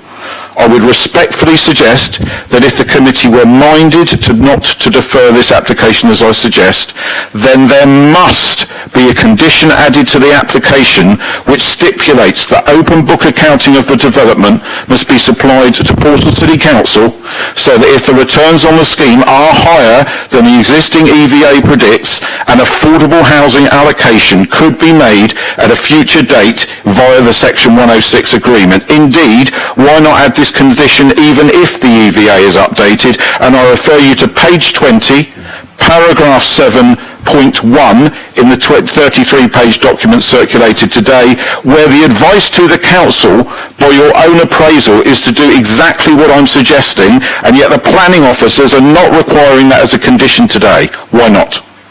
You sought professional advice, take the professional advice you were given and demand open book accounting on this scheme. It's the right thing for the residents of Portsmouth.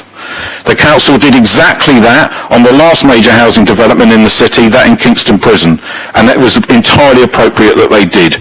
I would also remind members that the eventual outcome on that scheme was that all of the new build element was later allocated to a housing association for development rather than being built for commercial sale, a much improved outcome. There were similar issues cited by the applicant on that scheme around the cost of conversion of the listed prison buildings. If it was appropriate to require open book accounting on that scheme, why not this one? Thank you. Thanks, and I suspect that will be raised again by further deputations. Thank you, Councillor Pitt. The officers have made a note of that and they will come back on it and members will ask questions on that, I'm sure. So now we're going to move to the... do we have any written deputations that need to be read out at all? No, thank you very much. So we're going to move now to the councillors that have attended today. Thank you for your time again. Sorry, Councillor Hunt. You said the applicant will go next. Sorry,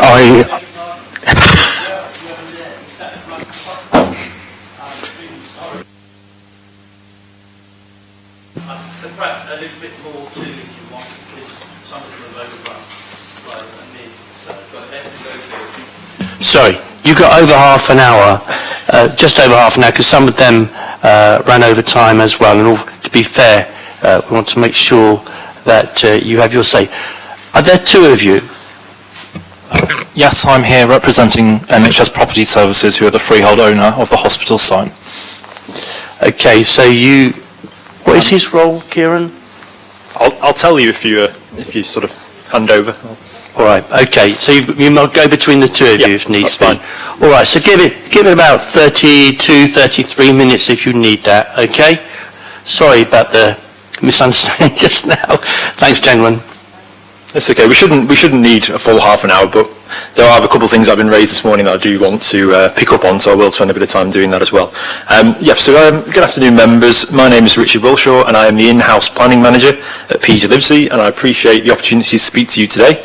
By way of a background, PG Livesey is a dedicated property developer that specialises in sensitive restoration and conversion of listed buildings.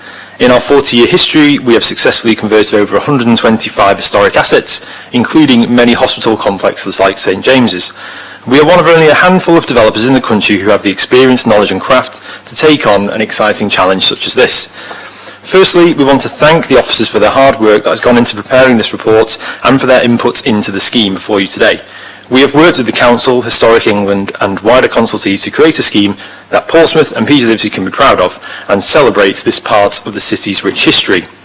You have before you a well-written committee report that recommends approval of the planning and listed building consent applications, and I don't intend to duplicate the findings of that positive report, but there are a few points that I do think warrant spending a bit more time on.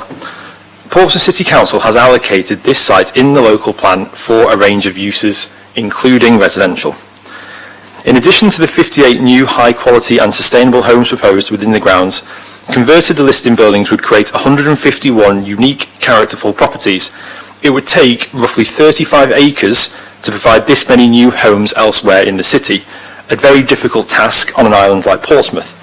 Therefore, this scheme will add a significant boost to the council's housing land supply. The historic buildings would be saved and enhanced for future generations, with features like the original airing courts, chapel, mortuary and bandstands restored and celebrated. The setting of the buildings would be enhanced through the removal of insensitive 20th century buildings and extensions and the creation of high quality public space for all to enjoy. The cricket pitch and pavilion would be retained and given to the cricket club on a long lease for the first time, allowing them to apply for funding from the English Cricket Board. This will allow them to secure their long-term future and fund improvements to this local successful club. Conversion of historic buildings such as these are very complicated, and it carries a significant amount of risk for us as a developer. To help cross-subsidise this expense, 58 new build homes would be carefully constructed within the hospital grounds, primarily on existing hardstanding or in place of modern hospital buildings that will be demolished. The frontage of the main hospital building will remain entirely free from development and allow new views of the impressive principal elevation. Further, the visual relationship of the chapel to the main hospital building will be restored and enhanced. The proposed development will bring approximately £3 million of planning contributions through the Section 106 legal agreement. We are providing 477 dedicated cycle parking spaces to encourage sustainable travel, together with a safe north-south cycle route through the publicly accessible open space. All of the new build homes will include solar panels and energy efficient measures well above the council's own policy requirements. In addition, there will be lots of electric charging points, thereby minimising carbon emissions. With regard to trees, whilst removal of low-quality trees with a limited lifespan is necessary to both facilitate a high-quality development, but also ensure the safety of future residents and the public, Our proposals include the planting of at least 129 replacement trees, as well as the creation of over 2 hectares of amenity grassland and over 1.5 hectares of wildflower meadows. Therefore, overall, the proposal provides a significant ecological benefit that will enhance the natural character of the grounds and the treed nature of the site. But there is one issue that I really want to touch on a little bit further, and it's been discussed a lot today, and that is the perceived loss of open space within the site. So just let me be clear, there will be no reduction in open space on this site, and I have produced a short presentation to help explain that to members today. So if we were able to show that on the screen for members, that would be appreciated.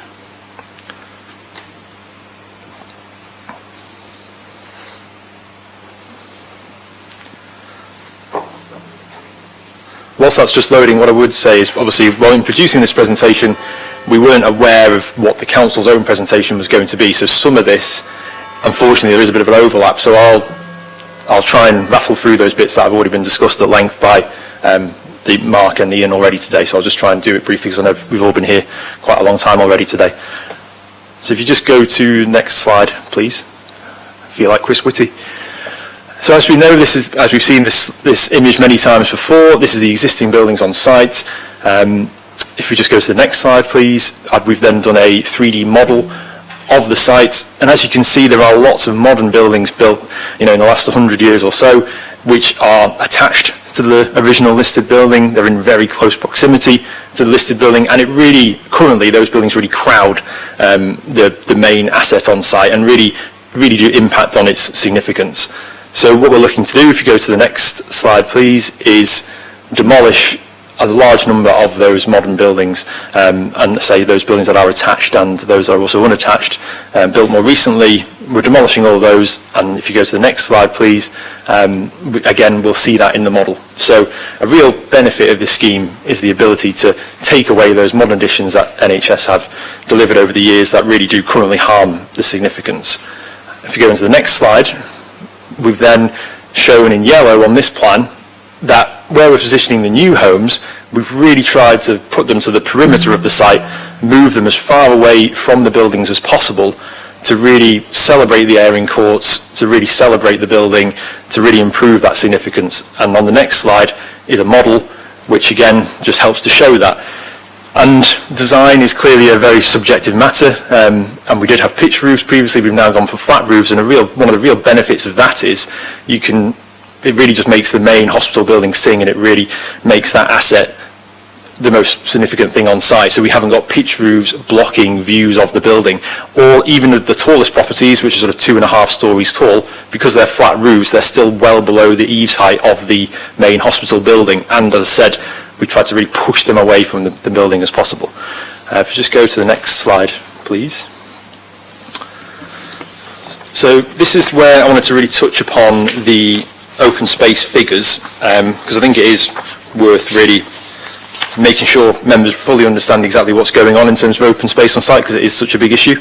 So in terms of existing hardscape and built form, which is shown on the left, that is currently 49% of the site. So currently on site, 49% of it is either tarmac, existing buildings, areas of hard standing. On the next slide is our proposed hard standing and built form, which is only 39%. So already, through our scheme, we can reduce the amount of hardscape and built form on site by 10%, which is roughly about 2.5 acres. If you go to the next slide, please, this is where we're then looking at existing open green space on site. Now, as we know, clearly it's a privately owned site by the NHS, and technically, in technical terms, none of the site is publicly accessible, but for the interests of this exercise, we're deeming it existing open green space. And if you look at all areas which are above 50 square metres, currently 39.3% of that site is green space mainly in the form of turfed areas. On the slide on the right, that shows our proposed open green space, again looking at areas over 50 square metres, and that is 40.7% of the site. So just an increase of 1%, roughly, about half an acre of the site will be green open space for public use in perpetuity.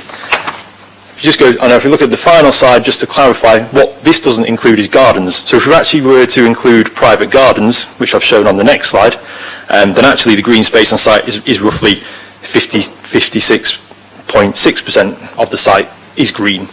So a real huge increase in terms of the amount of green space that's going to be on the site. And it's worth mentioning that for the first time ever, it will have a fully funded management plan in place, which will be paid for by the residents by way of an estate charge, and that ensures that the high quality landscaping that we put in can remain in perpetuity and remain of high quality.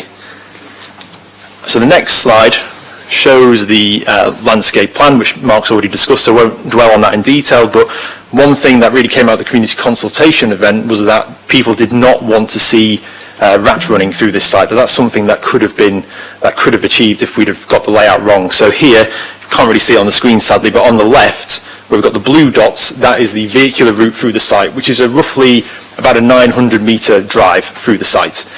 Whereas the purple line is the dedicated cycle and pedestrian route that we're providing through the site, which goes to the right through the airing court. The majority of that route is away from the car, much more attractive route, and that's roughly about 500 metres. So we've tried to make the vehicular journey through the site as discourage that, to make it as unattractive as possible, whereas the cycling and pedestrian route through the site, we want to make that as attractive as possible. So I did also have on these slides the three visuals, but Mark's already discussed those, so I won't go into those in any further detail. So in conclusion on the open space matter, as I've said, it will be appropriately managed with funds in place from new residents by way of an estate charge, unlike the current arrangements, and it will remain open for public use in perpetuity, as secured by the Section 106 agreement, which is the best way to control these sorts of issues in perpetuity. So put simply, there will be more open space provided on site, and it will be of much higher quality. So another point I wanted to raise, which hasn't really been touched upon today, but is an important one, is that of social value, because there are a lot of social value benefits of a proposal such as this, and the wider social value to the city of a long-term project such as St James's should not be underestimated. Our sites are ranged across the UK, and at every location we endeavour to leave not just a lasting built legacy, but an ongoing long-term financial and employment benefit through commissioning local contractors, working with local businesses and suppliers, and engaging with local schools and organisations in a variety of ways. We are aware that every small decision made during the build process can make a big local impact. We will commit to placing contracts with local firms, to directly employing local staff where appropriate, and working with the City of Portsmouth College to create apprenticeships. This will be done at scale. So, for example, at a current site we're working on in the Cotswolds, we have placed contracts worth over £8 million to 20 local firms and are providing 80 to 100 workers on site each week. This gives long-term certainty that for jobs and a direct benefit to the local economy. While the majority of our material suppliers are national companies, they will be delivered through local branches, and we have a track record of using smaller merchants wherever possible. At previous developments, we have created history books, organised art exhibitions, funded festivals, arranged tours and donated to local schools to help ensure the community is engaged and included in the process. We do not have a corporate approach or shareholders to please, and for us, every new project is an opportunity to deliver the very best for local, neighbourhood and wider area at every level. So to summarise, NHS Property Services has been working with the Council for many years to secure a suitable and viable future for the St James's Hospital complex, long before PG Liberty's involvement in the site. After a rigorous marketing exercise, we were very fortunate to be selected as their preferred developer. 2 years and a global pandemic later, we are now at a point where officers feel confident that they can recommend approval for this scheme. This has been a long and thorough process where officers and stakeholders have set an incredibly high hurdle for us as applicants to overcome.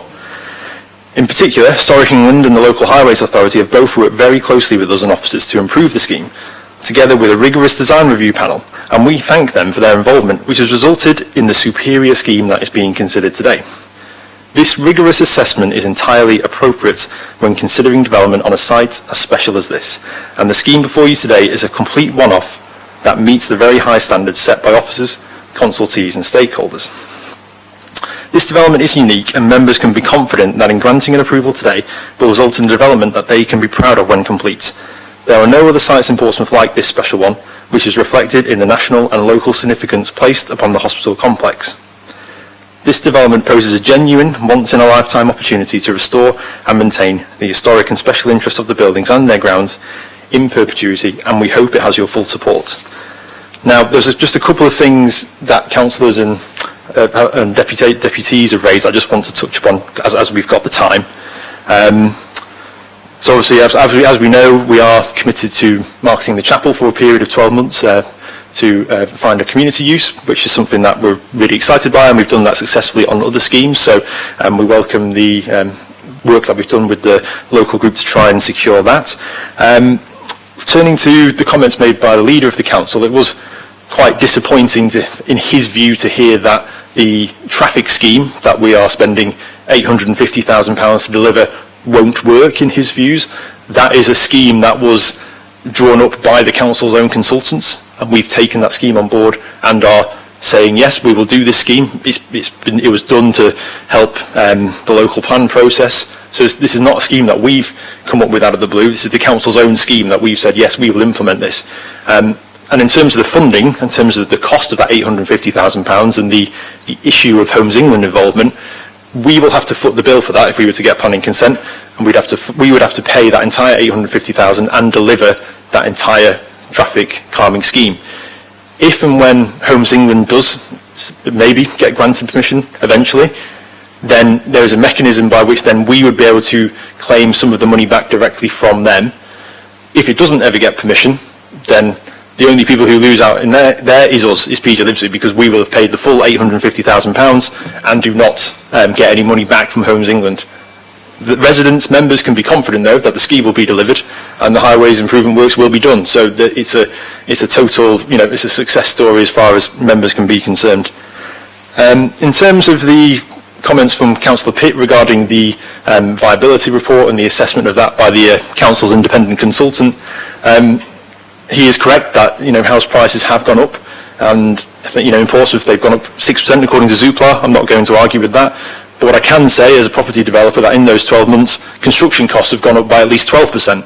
So re-looking at that viability, I can pretty much guarantee all it will say is the scheme is now less viable than it was 12 months ago. Furthermore, that scheme also assumed a zero nitrates mitigation budget. We've now heard from Ian Maguire today that we are going to have to pay a full nitrate mitigation budget. So that £3 million we're spending is going to increase quite substantially when we're then also paying for a full nitrates mitigation. So the ability to provide affordable housing is even further reduced, unfortunately.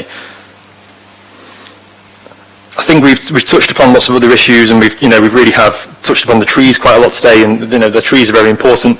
But just to clarify, the one category A tree that's being felled, that is a group, so it's a category A group.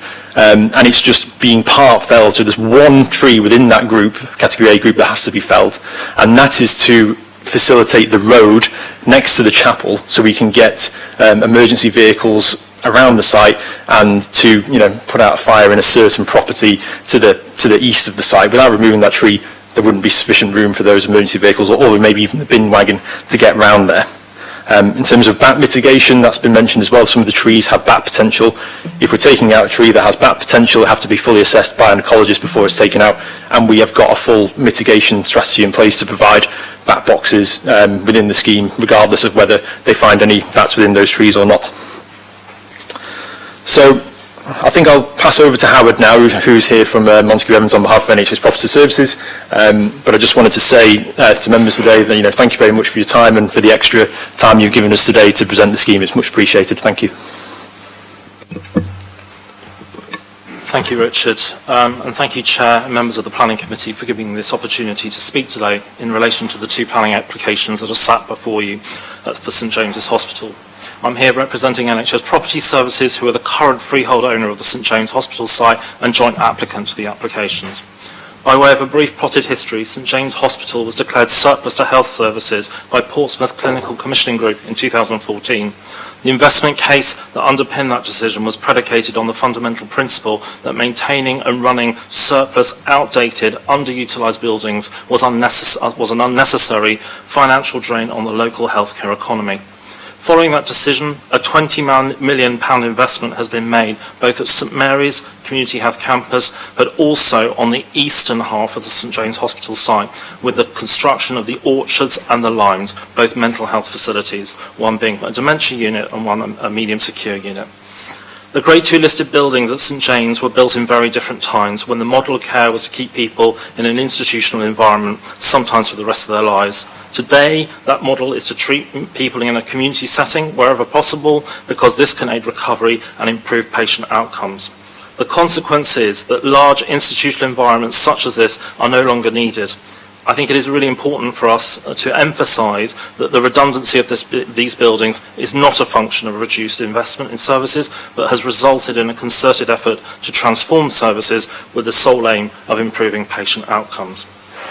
The redundancy of these buildings mean they are now mostly vacant and in use as administration space. The NHS are now maintaining these buildings and treading water, awaiting the determination of these planning applications. The NHS has unfortunately had to pay out for incidences of theft and vandalism, and there are other holding costs such as business rates and utilities. I think it's well documented now that the cost of energy is skyrocketing, and to heat and power buildings such as this are phenomenal. To give you an example, NHSPS's holding costs last year were £1.6 million.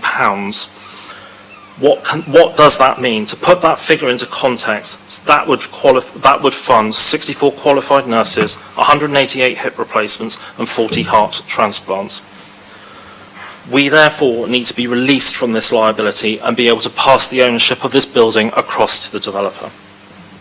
In terms of finding this suitable purchaser, Historic England provided us with guidance on the disposal of this asset. One of the key points of that advice was to ensure that the future owner had the resources to maintain this listed building and to protect its long-term future. This is a complex site, and a bidder's track record was a crucial part in the decision-making of this process. All of the bids that were received for this site for St James's were all residential, with the exception of the Forest Lodge site, which were for care homes. I'd like to call to order that the comment made by Gerald Vernon Jackson earlier on, where he talked about a viable bid had been presented to this site. I can only surmise that that must be the bid that he was behind on behalf of the council, and I have to say, being the lead on assessing that bid was unviable, and the council's own appraisals demonstrated the site was worth minus £7 million. So I wanted to correct that. I also wanted to correct the fact that the appraisals state that the land has been sold for £3.5 million. The land has not been sold yet. The land is sold subject to planning and the determination of these applications. No money has been transferred between PJ Lissy or NHS Property Services to date. The selection of PJ Lissy was based on their track record to sensitively renovate and refurbish these Grade 2 listed buildings. Every scheme that they have designed is from scratch. There is no standard house types or solutions. This is a rare business model amongst house builders who are often held back by their own pre-designed product. We therefore believe that they're a very good choice to sensitively deliver the long-term future of St James. Over the years, we've witnessed how PJ Lissy have worked with the Council and Historic England and other consultees in terms of adapting their scheme and listening to feedback. I believe they've engendered trust with those consultees, and I'm pleased to see that many have, particularly like Historic England, have no objection to this application. Whilst we acknowledge there has been criticism today of the design, for example, of the new build houses, it is important to note that PJ Lissy has decreased the overall density of these houses and taken away a lot of the new build accommodation to the front of the site and the southern elevation, which is the most important of these listed buildings. They've placed new build housing on the western and northern side at the back of the site. The removal of pitched roofs is to enhance the setting of listed buildings so that they do not dominate the landscape, and therefore they are subservient to the listed building. I think we should also point out, because of the flat roofs, they are able to place PV panels on top of those houses, and therefore it is estimated that these houses will deliver 33.81% less carbon than is required from the current Part L of the building regulations. These buildings will therefore include solar panels and energy efficient measures well beyond your policy requirements. There will also be electric vehicle charging points for both listed building and new build accommodation. A point that probably has been slightly overlooked is that the current building has had very little investment in terms of its sustainability over the years, in terms of insulation, double glazing and so on. The conversion of these listed buildings will be able to drastically enhance that with sustainability measures and by creating warm, energy efficient homes. In terms of other objections, trees have been pointed out. We've been told that there will be a loss of 57 Category B and Category C trees felled as part of this application. On the other side of that argument, 88 trees will remain and an additional 129 new trees will be planted, which will deliver a 51% increase in the trees on site. In addition to this, there's kilometres worth of hedgerow, 2.25 hectares of grassland and 1.55 hectares of wildflower meadows. To underpin all of this, a management company will be set up to maintain these grounds for the future. Something that NHS budgets could not prioritise when the focus was on clinical needs and keeping the structure at St James Hospital safe and the boilers running. The community benefits, therefore, are 1.82 million of Milton Common Local Nature Reserve Restoration and Management Framework, highways mitigation of 850,000, SPA recreation mitigation of 122,446, monitoring costs of £260, which is just in the region of 2.8 million. On top of that, there will be the nitrate credits as well that will push this in excess of £3 million. Additional community benefit is linked to the cricket club. There will now be offered a 99-year lease at a yearly rent of £1 to the cricket club. This will provide the long-term future for the club, enabling the management to leverage off this lease to secure funding from the English Cricket Board to refurbish its pavilion. PGL are providing new netting for the pitch. They're providing a dedicated entrance that will run past West Lodge along the western boundary and provide 26 dedicated car parking spaces, something the club does not have. The mature parkland, the public open space that has been referenced, will be enhanced and increased. We therefore believe that these proposals are an appropriate use of land and of the listed buildings and the settings, underpinned by robust technical data. In terms of the affordable housing provision, we are aware that planning decisions are looked at by looking at the development plan as a whole. On most large schemes, policies may not all be wholly addressed, or parts of the scheme can give rise to tensions between different policies. This is where your judgment committee, as decision makers, is brought to bear. You will need to decide on the overall balance of considerations of what is positive and negative. This site is a classic example of that, whereby you have a large heritage asset, the need to deliver new homes and linked to our allocation for housing, requirements for highway infrastructure, requirements for affordable housing, community benefits, Section 106 requirements and Section 278 requirements. It is not an easy balance to make, but the planning system is here to work with you with statutory and local consultees to help strike that right balance. That balance that is presented today has been focused on the preservation of this historic asset and the protection of those listed buildings and their setting. It is linked to highway mitigation. It's linked to providing public open space, which locals have been crying out to have. It is also linked to the SPA and Milton Common mitigation and financial sum linked to that. In terms of that viability assessment, I think we should all remind ourselves that with a listed building, there are two forms of costs that are in this appraisal. The cost to repair the building structure and fabric, and then the cost on top of that to convert and reconfigure these into new homes. The developer can only sell one of those homes, so two costs and one revenue outcome. The developer is entitled to make a profit. The BNP Paribas assessment that has been carried out on behalf and independently for the council has underpinned that the level of profit is appropriate and in accordance with guidance. We recognise that house prices have increased, but so has build costs.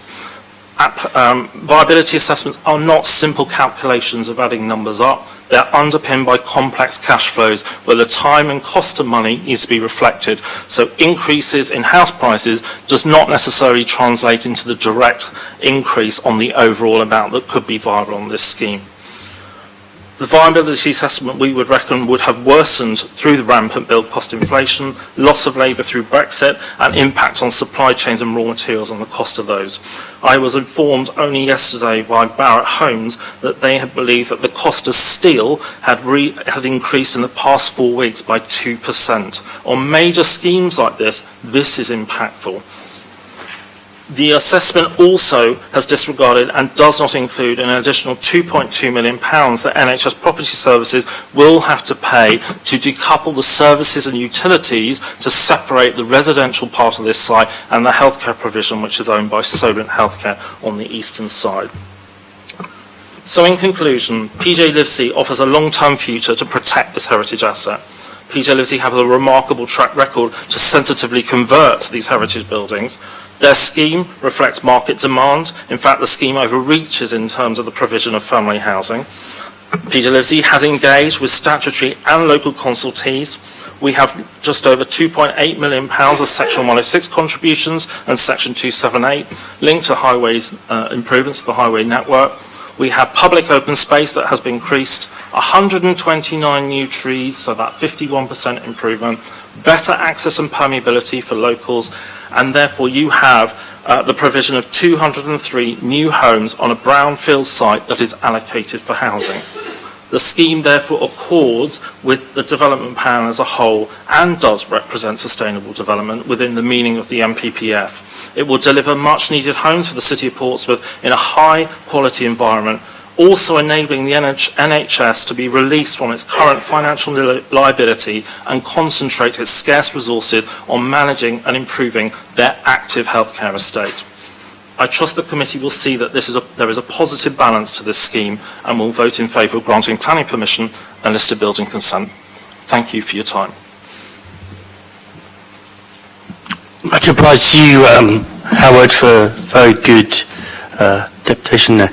So members, we've got to go now to the council. In my estimation, there can be about 25 minutes. Do you want to get through those? No. Do you want to hear those deputations first of all before you have a break, because we're going a little while, or does anybody need to go and have a break now? Okay, there's a couple of us, so if the committee is in agreement, we'll have a 10-minute break now and then resume back here at, say, just after 1:20. Okay? So the live stream going to go off now?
Okay then, everybody, can we resume our seats?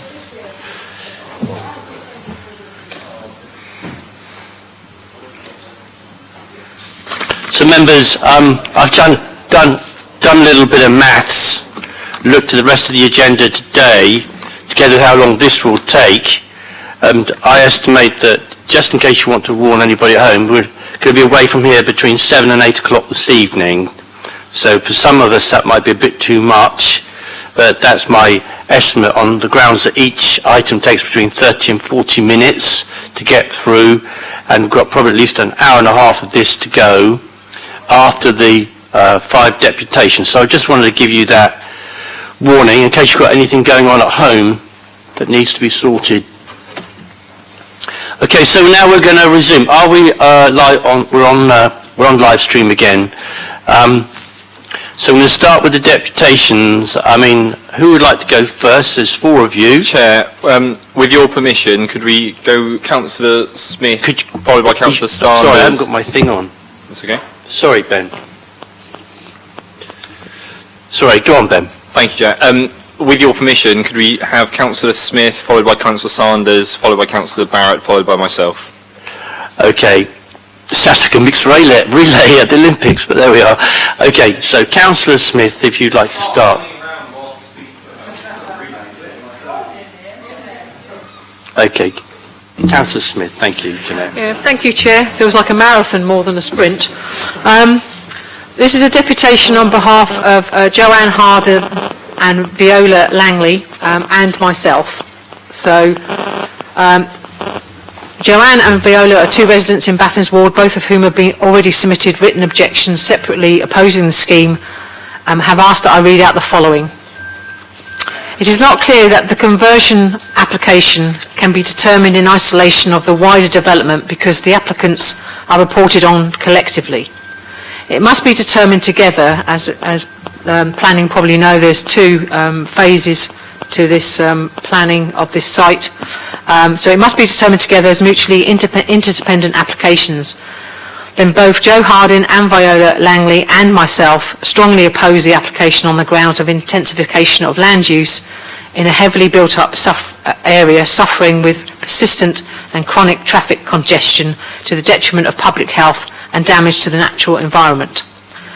However, if the application can be considered solely for the conversion of the hospital as proposed into 151 apartments and 198 spaces based on the 2014 parking standards, and 1 space per single bed flat and 1.5 for 2 and 3 bed flats and 2 per 4 bed flats, allowing an additional 10% visitors independently, and to the exclusion of the creation of an additional 58 houses and associated parking, it may be acceptable in principle because it would return an otherwise vacant Grade 2 listed hospital and chapel into use and occupation.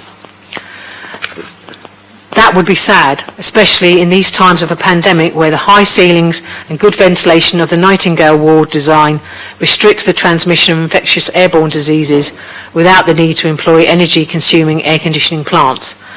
However, if a residential conversion is the only option, then so be it, because the hospital is too important to leave derelict.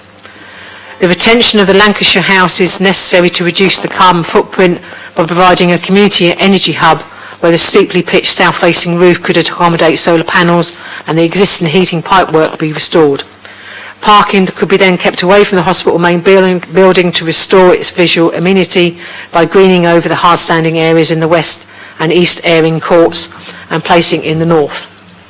Clearly, the eastern airing courts of the 20th century clutter also allows the setting of the hospital to be restored to from the curtilage-listed Edwardian villas, Falcon House and Bay Trees, the chapel, the villas and the main hospital set one another mutually and beneficially. The airing courts could then be re-greened and the applicant's claims of increasing public open space would be meaningful. The TPO trees under threat of removal in the bigger scheme for 209 units will be released from felling and opportunities to plant more along the western boundary with Mells Road would be enhanced. PCS 13, greening the city, PCS 14, a healthy city, PCS 15, sustainable design, and PCS 23, design and conservation, would therefore be complied with properly. Otherwise, and to be absolutely clear, there is no justification for the bigger scheme for 209 units socially or environmentally, and it should be refused. The hospital site has already yielded 349 new houses over the last 20-odd years. The association parking, we will have added to our roads another 500 plus cars, and yet the roads have not been widened or improved over the intervening period, and meanwhile Portsmouth's car dependency has increased. It is nonsense to expect a traffic light junction at Loxway Road and Milton Road to alleviate the additional traffic from both St James's applications phase 1 and 2 cumulatively, because the junction is too close to the Milton Road Goldsmith Avenue junction.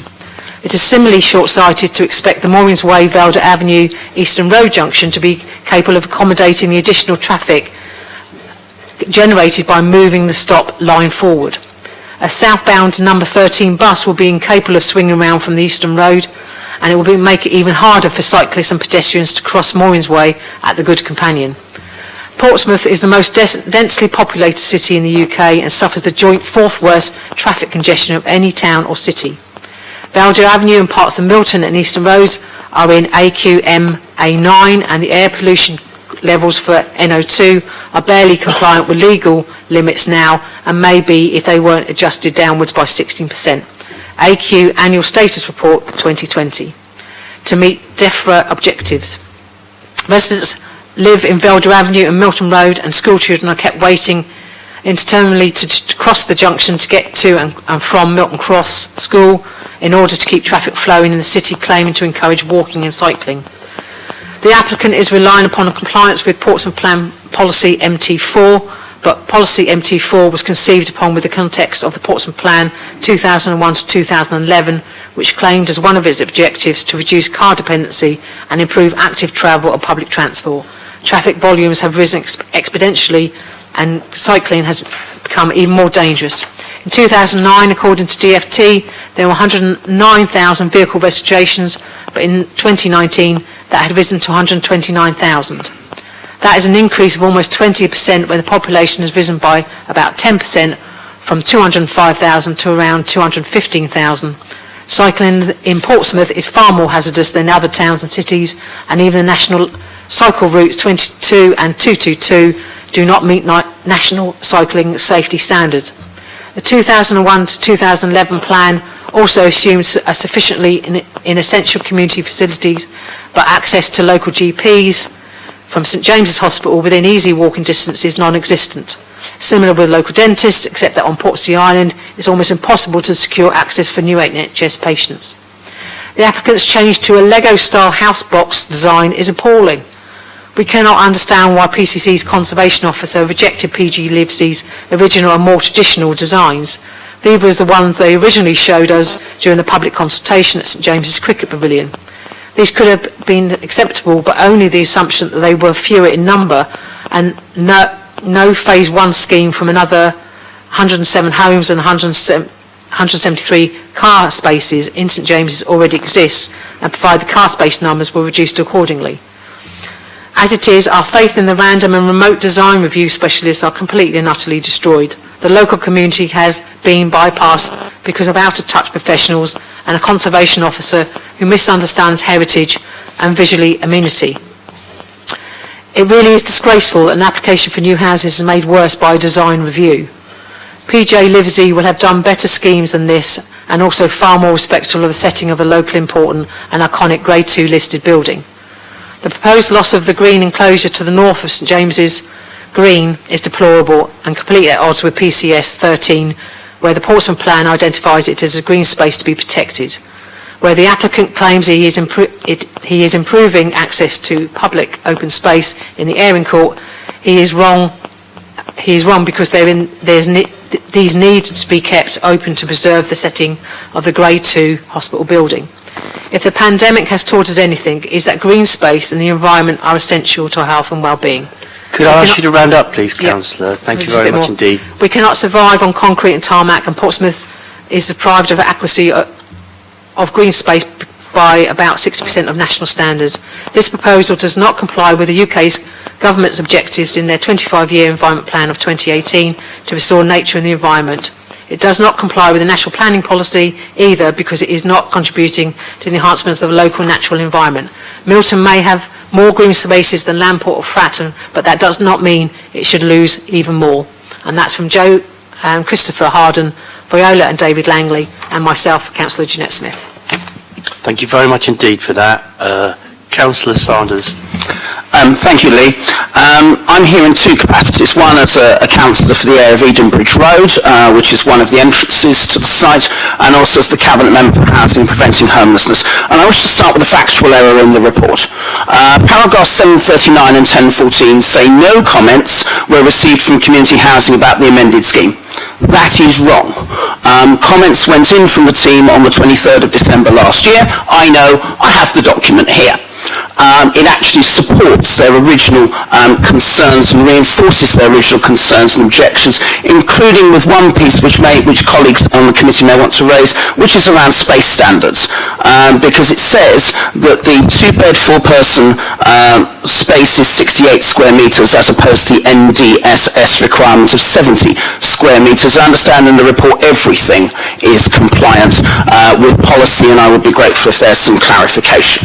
But that small point reinforces a wider issue, which is the information you have today and the evidence on which committee members are actually deciding this application could frankly be from another world. And not the world now, but the world as it was several months ago and even years ago. The traffic data on which you are basing your assessments dates from June 2019. Now that is about 18 or 19 months ago. Now, you wouldn't buy a car whose last MOT was 18 months ago.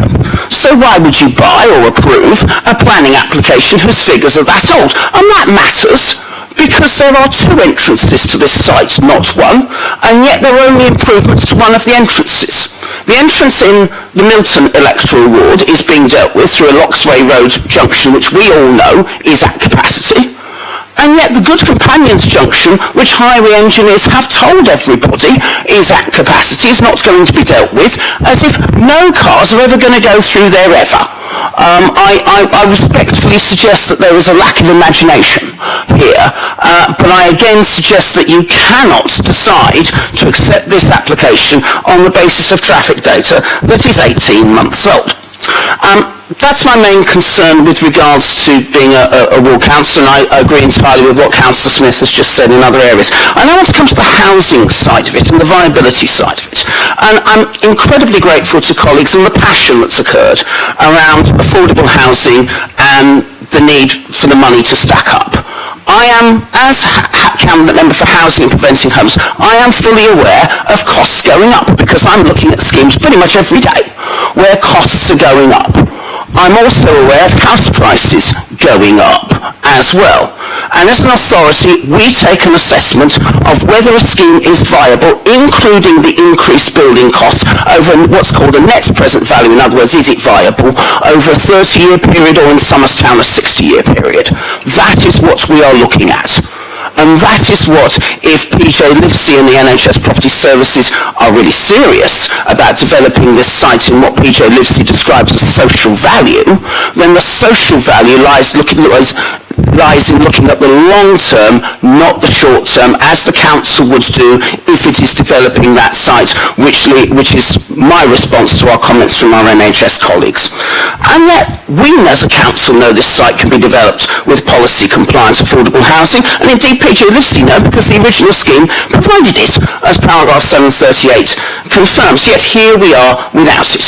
Now, the reason they say is the cost of doing up the listed hospital. Now, as has been indicated earlier on, that didn't happen at the similarly listed and similarly difficult Kingston Prison, where thanks to Councillor Stagg, Councillor Smith, myself, and working constructively with City and Country, who have a similar reputation to PJ Livesey, we were able to make, through a good deal, 2/3 of the homes affordable. including many at social rent, which is what people need. And that's what people need in this city. The social value in this development lies in providing homes people can afford. We've got too many people who are in low-paid jobs. We've got too many people who, we all know, live with mum and dad because they can't afford anywhere else. We've got private tenants who feel trapped. This site is a gorgeous opportunity to do that. And if PJ Livesey had been as constructive as City and Country and Vivid Housing were at the Kingston Prison, we will be able to deliver that. But the reason they don't say that is down to viability. And here again, as with the traffic data, the figures are simply out of date. Again, the figures in the developer's assessment come from September 2020. The update comes from February 2021. Those are the figures that you've got. And we can all speculate about costs and we can all speculate about interest, but those are the figures that you've got. But you're not deciding this application in September 2020 or March 2021. You're deciding it in January 2022. And you, as committee members, I believe, deserve the information I would ask for from the council when it comes to looking at schemes, which is the latest information possible. And that is absolutely crucial. And based on a net present value, not just of now, not just of next year, but over a 30-year business plan, because that, or even a 60-year business plan, because that is what council colleagues have done when agreeing the redevelopment of Leamington and Horatia houses. And that is what I hope council colleagues will do today. I'm not blaming PJ Livesey. I'm not blaming the NHS. Bless them, they want to make as much money as possible. That's entirely up to them. There is another issue, though, which is you do not have, through the viability survey, accurate comparisons. Glebe Close has been mentioned earlier on. I know that the new build profit cost for Glebe Close is significantly less than the 16.67% that is in the viability statement that is for the new build for this development. Yet that comparison does not exist in those things. We need accurate figures that are up to date, because if you do not have those accurate figures that are up to date, you cannot agree this application today. Now that gives you two choices. You could defer or you could reject. Now PJ Livesey have quite understandably said, well, if we don't have this scheme now, we're going to appeal for non-determination. And that's a perfectly legitimate position to have, and I'm sure they will reinforce that today if you choose to defer. So therefore the logical step, based on the incomplete, out-of-date information on which you are relying to take a decision, is to reject this plan. Thank you. Point of order, please, Councillor Hunt, if possible. Can we confirm that PJ Livesey have said that they're going to appeal for non-determination? I didn't hear it today. No. Okay. Sorry, just to confirm, I didn't mention anything about appealing against non-determination today. Okay. If members were minded to defer their application for one, small issue that could easily be addressed, then we would consider that and hopefully come back very soon and have that sorted, and that would take a lot quicker to resolve than submitting an appeal, which might take 9 to 12 months. Thank you very much, and we've clarified that. Thank you, Councillor. Councillor Barrett. Thank you, Lee. Committee members, today I sit in front of you again in regards to another application at St James Hospital. In 2014, when the wider community became aware of this, various groups and forums came together, and we've worked really hard alongside each other to make sure voices are heard and to provide you all with valid and concise arguments to support our concerns that we have. I hope that by hearing them today, you will come to the same decision that we have, that this development is unsustainable, has some major issues, and is just unwelcome in the area. Looking back at the history of the building and the land itself, this former asylum is historically and architecturally important to the city. George Rakin put his Gothic revival style onto the design for the main hospital in 1879, and Albert Cogswell added to this in 1908 by designing the four villas.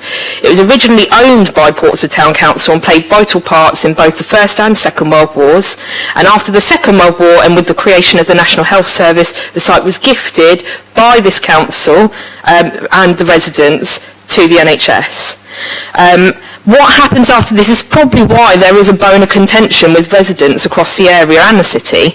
The site was involved in land swaps across the NHS and ended up in the hands of NHS Property Services, found subject to requirement and earmarked for disposal. Although this is of course in the NHS Property Services right as landowner, local people do feel that it is so unjust that this gift that was passed on by residents and the council is now being sold on when we are in desperate need of mental health facilities in the city and this country. Looking at the issues we're facing as a city when it comes to climate change, preserving our green spaces and encouraging biodiversity, I refer you all to PCS 13, A Greener Portsmouth. Sets out the way in which green infrastructure should be protected and enhanced through collaboration with developers. It suggests refusing planning permission for proposals which would result in the net loss of existing areas of open space. This is happening here with the loss of the continuation of the Western East Green corridors, as well as the area to the north of St James Green. There was opposition during consultation with the developers between the various forums, and I hope that if the application was accepted today, this area would have been kept as green open space or an opportunity to expand St James Green to further enhance the area. This is mentioned on page 34, section 10.43 in your report, and acknowledges that this is protected open space and is identified in both the current and emerging Portsmouth Plan, as well as a draft Milton Neighbourhood Plan, confirms that open green space and trees will be lost to private gardens, and means that this development is therefore not in line with this policy. Also, in regards to policy MT4, there is one statement which also adds a huge reason to decline this application. It states that the retention and reuse of the main hospital building will be permitted providing that the surrounding highway network can satisfactorily accommodate the additional traffic generation. Anyone who lives or passes through Milton knows that the junctions at Velder Avenue, the Good Companion, Milton Road, Priory Crescent, Goldsmith Avenue and Loxway Road can be gridlocked. Janice today provided evidence about the traffic assessment we did in 2014, which proved that junctions in the area were already above or at capacity. Since then, I think we can all acknowledge that car ownership in the city has gone up, and there have been further developments in the city and the surrounding areas. Car movements also, I've been told, on the Eastern Road, but also much higher after lockdown compared to pre-COVID times. Additionally, the proposed change at the junction of Loxway Road and Milton Road will not help traffic movements, especially being so close to another set of traffic lights. We've already seen accidents happen in this area, one which resulted in absolutely appalling life-changing injuries, and the other seeing a car overturned and a resident trapped in that car. In the comments section of the Design South East panel, section 1.2 states that showing the proposal in relation to the development of the NHS and Homes England site to the east would demonstrate the wider changes to this part of Portsmouth. There is no indication at the present time of the relationship with the Homes England site. It would be a missed opportunity if these two sites are not considered holistically, particularly as they are actually linked historically. This is why this is particularly disappointing that both applications have not been decided at the same time today. I think it's vitally important to also mention that it is to the detriment of residents of the city that there is no affordable homes. Time and time again we've sat in this committee trying to make sure that we have the 30% legal requirement or even some sort of affordable housing, but once again we face another developer pleading poverty, that they pay too much for the land and can no longer afford to provide their requirement. Yet they will still walk away from this development and from this city with tens of millions of pounds worth of profit, yet our residents are the ones who will suffer with the lack of these much-needed homes. To also add its salt to the wound, it seems that they are also not willing to pay still to Milton residents. Therefore, there will be no financial contribution to the people of Milton. For local residents, it seems to be all pain but no gain. We've always made it our mission to make sure that people should get their say and should have the chance to be listened to. In front of you all today, you have 3 Milton councillors, 2 councillors from Baffins, and you've had the heads of all 4 local forums for the area. We are all in absolute unity on this, and we stand shoulder to shoulder with each other on this as well.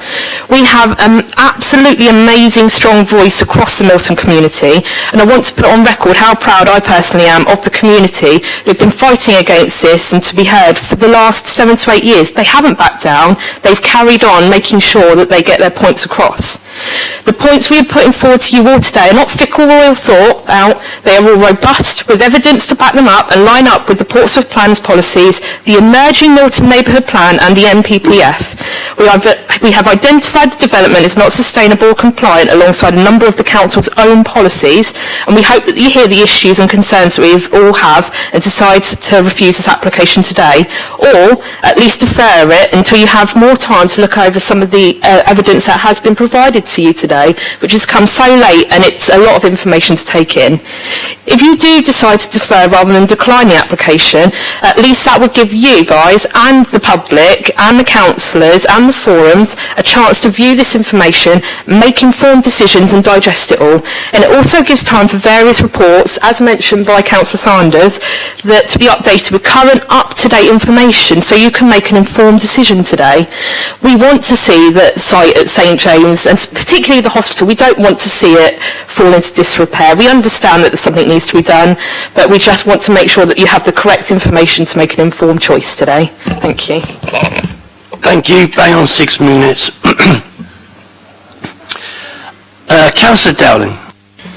Thank you, Chair, and thank you for everyone waiting in such anticipation for my 6 minutes. I'll do my best.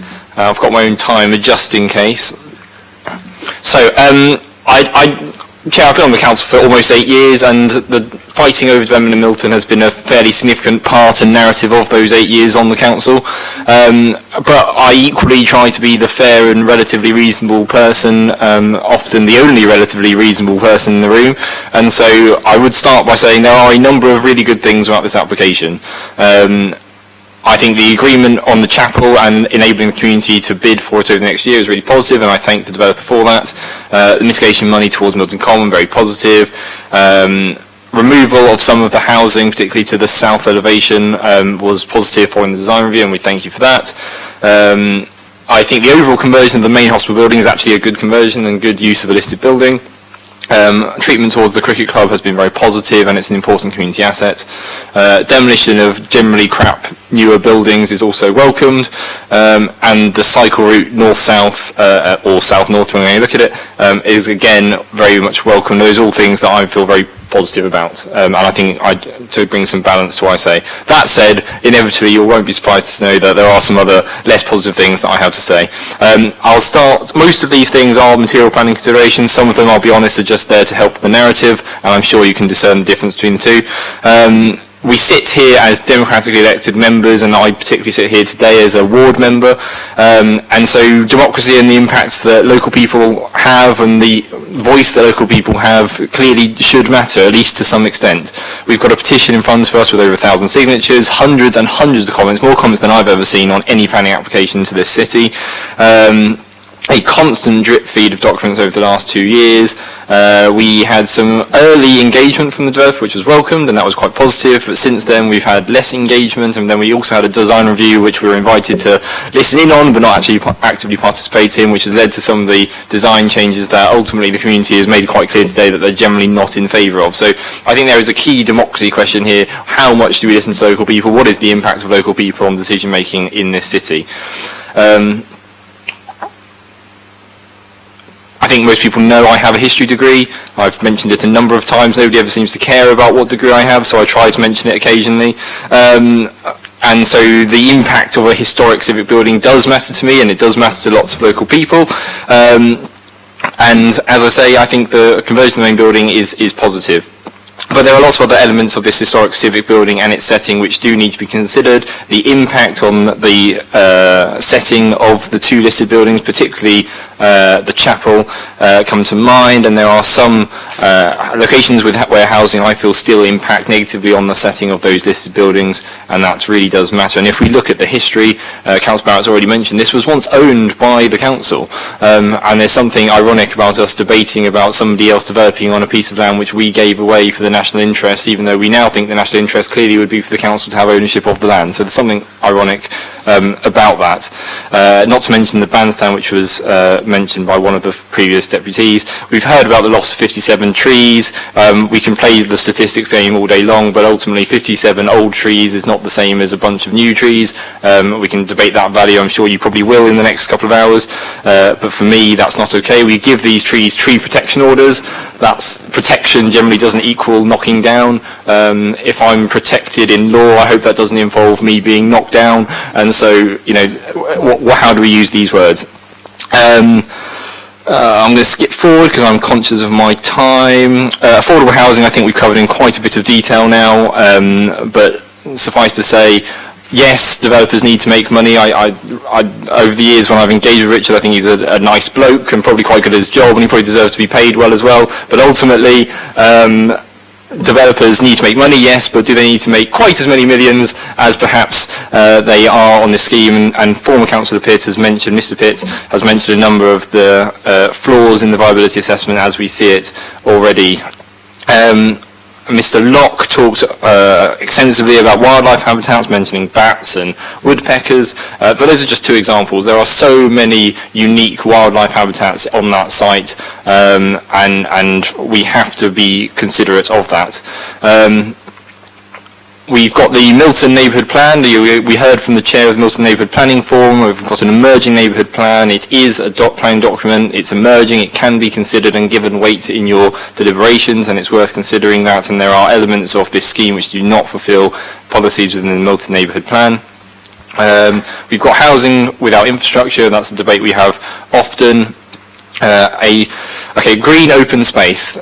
We've heard lots of definitions of how we perceive green open space. So, Chair, this is my definition. If when I was 10 years old I could walk around on it and it was green, it's green open space, as far as I'm concerned. And on that definition, there is a loss of green open space. Now, I know that's not the planning definition. I know that's not how we formed the lovely sketches we saw earlier from the applicant, but as a local person growing up in Milton, that's how I define local space, and there is a net loss of green open space from that perspective. We've heard about the traffic impacts. We even had the community doing their own traffic assessments because we didn't believe in the robustness of some of the councils and applicants' processes. I think that speaks for itself. Air quality, air pollution, we've talked extensively about. It's right next to an air quality management area as well. Finally, I just want to address our colleagues from the NHS Property Services. Obviously, I have great sympathy with the NHS and the causes of the NHS, particularly given the current pandemic. However, that's not the same as NHS Property Services and the role they play. And it's interesting hearing our colleagues talking about the cost of maintaining the site over the last couple of years, ranging into the millions. Well, Chair, if they'd have given us the site a few years ago when we asked them to, they wouldn't have incurred any of those costs and wouldn't have had to be paying PJ Livesey or any other developer any amount of money, and vice versa. So I don't buy that argument for 1 second. Ultimately, we've heard the word mitigation. I don't think I've ever heard the word mitigation as many times as I have today, and will continue for the next couple of hours, I suspect. But if the word mitigation is being used quite as much, surely the definition of mitigation is that we're ultimately compromising on things we consider important and having to work backwards from what we would like to have down to what we could potentially get, and that we'll end up with something that ultimately the community doesn't want. And again, finally, I've said I try to be fair. For what it's worth, PJ Livesey, generally a very good developer. If I wanted a developer to work on a listed building site, PJ Livesey would be up there on the list. And hence, even if the council took ownership of the property, we may well have engaged PJ Livesey or a similar developer to look at the main building itself. But that's not where we're at. And I think PJ Livesey have done a number of really positive schemes around the country, and I've had the pleasure of visiting a couple of them. However, I don't think this is one of them. And ultimately, I think if anyone's to blame for this situation, it is NHS Property Services, because they had the opportunity to have a really positive outcome where they engaged with the local authority, and that did not happen, and so we ended up with a tender process that was biased against us. So I've given you 19 reasons, of which I think 16 of them are material planning considerations. Thank you very much, Chair. I'm aware I did overrun by a good 3 minutes, so I appreciate that. No, not according to the clock up there, you haven't. 13:52 to 13:58. All right, okay. You have finished bang on time again. Okay, so we have finished the deputation members.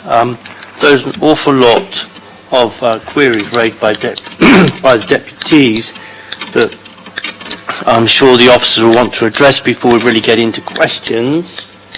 I guess you guys have been making notes on your screens as you went along. So I put asterisks by some of them that, so for instance, to start us off, I mean, something was curious throughout was the the issue of the Baffins Ward side of the site and the junctions there at Eastern Road with, what's the name of the road again? Moorings? It's the junction known as the Good Companions Junction, Yeah, the Lee. Good Companions there. Perhaps you could address that one just to warm you up. Chair, before that's responded to, I just want to apologise. Thank you for everyone's time. I do need to disappear to my day job, but I will try to listen with one ear via the live stream.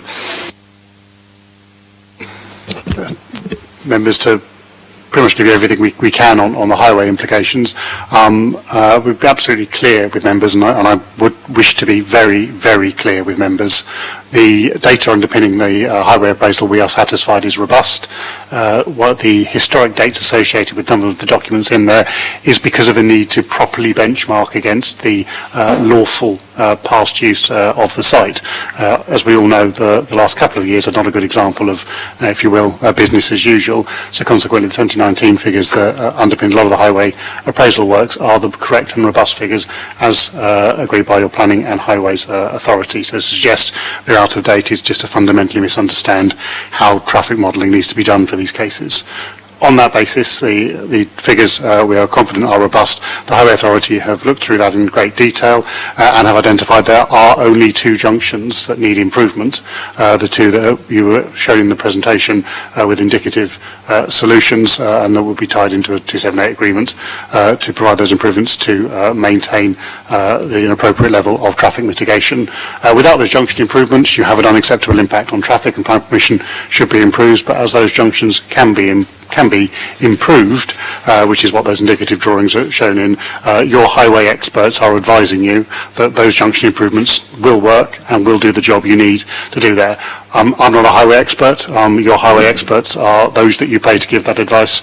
That's all I can really tell you, as indeed all anyone can tell you, that the people that are expert in this technical field advising you that's what needs to happen to maintain the existing quality of road congestion and movement. We know there's congestion in the broader area. What we're looking for is to get to that point which doesn't make a materially adverse impact, and as part of that we need to look at what would happen if the hospital site wasn't redeveloped in this way and went to a different usage, and using those 2019 figures is considered the best available evidence and will be, whether you look at this application now in 2019, in 2030, it is still the best available evidence until a new development is approved for it. So that's really the be-all and end-all for the highways advice. It does require improvement, but to the two junctions specifically listed, not to the Moorings Way one. There isn't a proposal to move that. That's I think a confusion arising from the fact that that was a junction reviewed as part of the local plan model, part of the broader growth across the whole city, of course, which did look at that as a junction for engagement and improvement, but it's not required for the cumulative impact associated in this case. So there are no changes to the Moorings Way stop line, as has been suggested as part of this scheme. It is only the two junctions shown on those drawings, the Loxway Road, Milton Road, and the Milton Road, Goldsmith Avenue junctions, which require upgrading and alteration in the way that has been indicated. They will be finalised in discussions between the applicant and the local highway authority to make it satisfactory. And obviously, as that is a technical assessment, we would not be advising members an alternative opinion that you simply think they won't work will be particularly likely to be successful on appeal. Okay, thank you, Ms. Maguire, for reviewing the traffic arrangements from earlier. So it sounds to me that if we're going to do this, it's going to be by way of questions. So we're going to go into questions now. So I'm going to start off with a couple from me. What about this argument we've been hearing today between the loss of open space or green open space? Some of the applicant says there's going to be more, and other people are saying less. How has that come about, Ms. Maguire?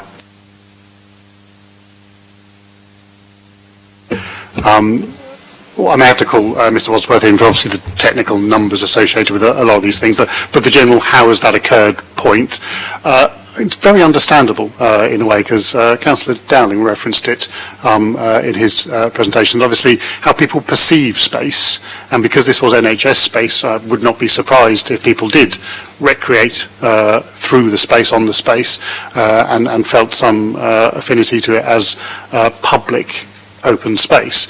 Of course it wasn't, it was private land belonging to the NHS, which is a public body, but is of course controlled on that basis, and indeed could be fenced off tomorrow for operational or other reasons, and all access to the site denied. So we have a deep comparison between the qualitative benefit of providing the space shown on the submitted drawings, and the applicant's presentation probably gave it a little bit more life than the drawing we put up, as permanent public open space with public rights of access versus the current circumstance where there are just generally some open spaces. We also have the difficult challenge for people to perceive what demolition and alteration and re-landscaping will achieve. There's substantive buildings removed and around the east, west and south side, the front of the building, and that's where a lot of the new space will be created, landscaped and dedicated as public open space. The net outcomes for that, say, are positive. So you are better off in terms of public open space, and indeed when you factor in hard standing, etc., you're just better off for open space versus built form on that basis. But there are individual specific things that people will understand we have quite obvious concerns in. The 3 houses in the land which is in a dedicated space within the current 2012 local plan is an obvious negative of the scheme. It would be better to not have 3 houses in that piece of land, and that piece of land could make a further contribution to public open space. But because not even withstanding that there is a net benefit, that is not a reason that officers are satisfied we should be recommending refusal for you. The relevant local plan policy does talk to net open space and does talk to wider public benefit as being key considerations. Policy isn't a matter of tick boxing, it's a matter of interpretation and applying judgment. Overall, this site, developed in the way that PJ Livesey had put forward, provides for a significant enhancement in terms of qualitative and indeed a minor enhancement in terms of quantitative open space and public open space to the benefit of the community, and consequently, while it's moved around a little bit, and that will have obviously imperceptible impacts on different bits of the open space that people may or may not have used with or without the authority of the landowner, we are satisfied that the net benefit is undeniably there. But obviously people perceive these spaces, and Councillor Dowling, as I say, gave a really good example. He felt if he was recreating on it as a child, that was the definition. Obviously someone that's 30 years older would therefore have a different definition, and you therefore always have, and someone that's 4 or 5 now would have a different definition again. You always have that challenge, therefore it's that objective assessment of actually, when we look at the comparison of green spaces, built form buildings and the rights of public access that give us those overall judgments. And when we look at that as a whole, the advice officers give you that actually the open space and public access to that open space is qualitatively and quantitatively enhanced through this scheme.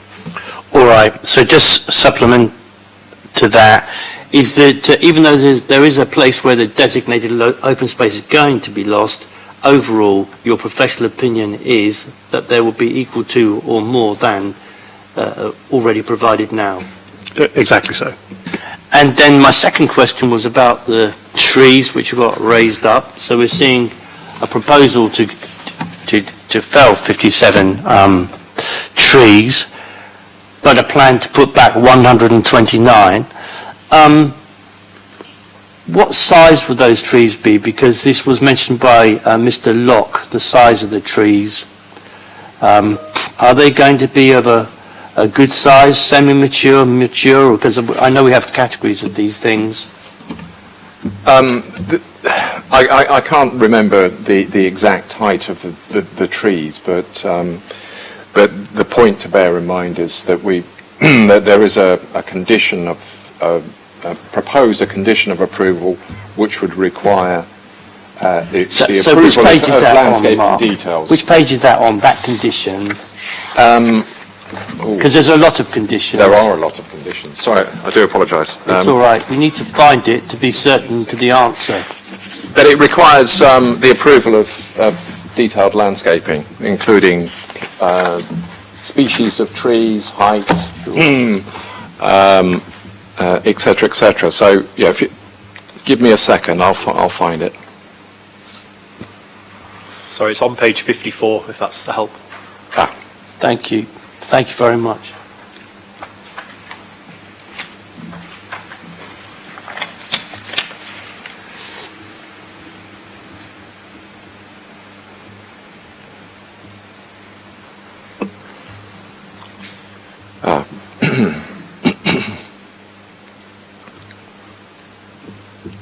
Yeah, but the trouble with those paragraphs is that we still don't know whether they'll be mature, semi-mature. I know you'll hear what we want, but what will we get unless it's written down? Yeah, so this is simply saying that specific matter, and it's the last line in condition 6 on page 54, where we require planting plans to include the schedules of the plants, species and plant sizes and proposed plant numbers and densities will be submitted for approval. So we don't have the finalised one, and obviously members can provide commentary today on that. I mean, obviously not all 129 trees are going to go in as heavy standards. That would be profoundly impractical, and indeed would not be good arboricultural practice. But no, certainly having heard some of the comments, not by the committee, but by others about the maturity of trees, obviously all opportunity will be taken to, especially where such feature trees would make an immediate impact on the landscaping and setting of the open space and the heritage assets, to get as appropriate a maturity of tree in there as is practically possible. Okay. Right, members, questions? Couldn't you? So Councillor Stagg got there just before Councillor Wood. So Councillor Stagg. Yes, thank you, Chair. On the trees issue, can you tell me how much lack of absorption of CO2 will be happening as a result of the removal of those 57 trees? Because bearing in mind that we are got a climate emergency, and CO2 is a major contributor to rising temperatures, etc. No, we can't. Obviously, over a prolonged period, you'll have more trees than you would overall, because as you put younger trees and they grow, you have a greater carbon capture as well as CO2 turnover.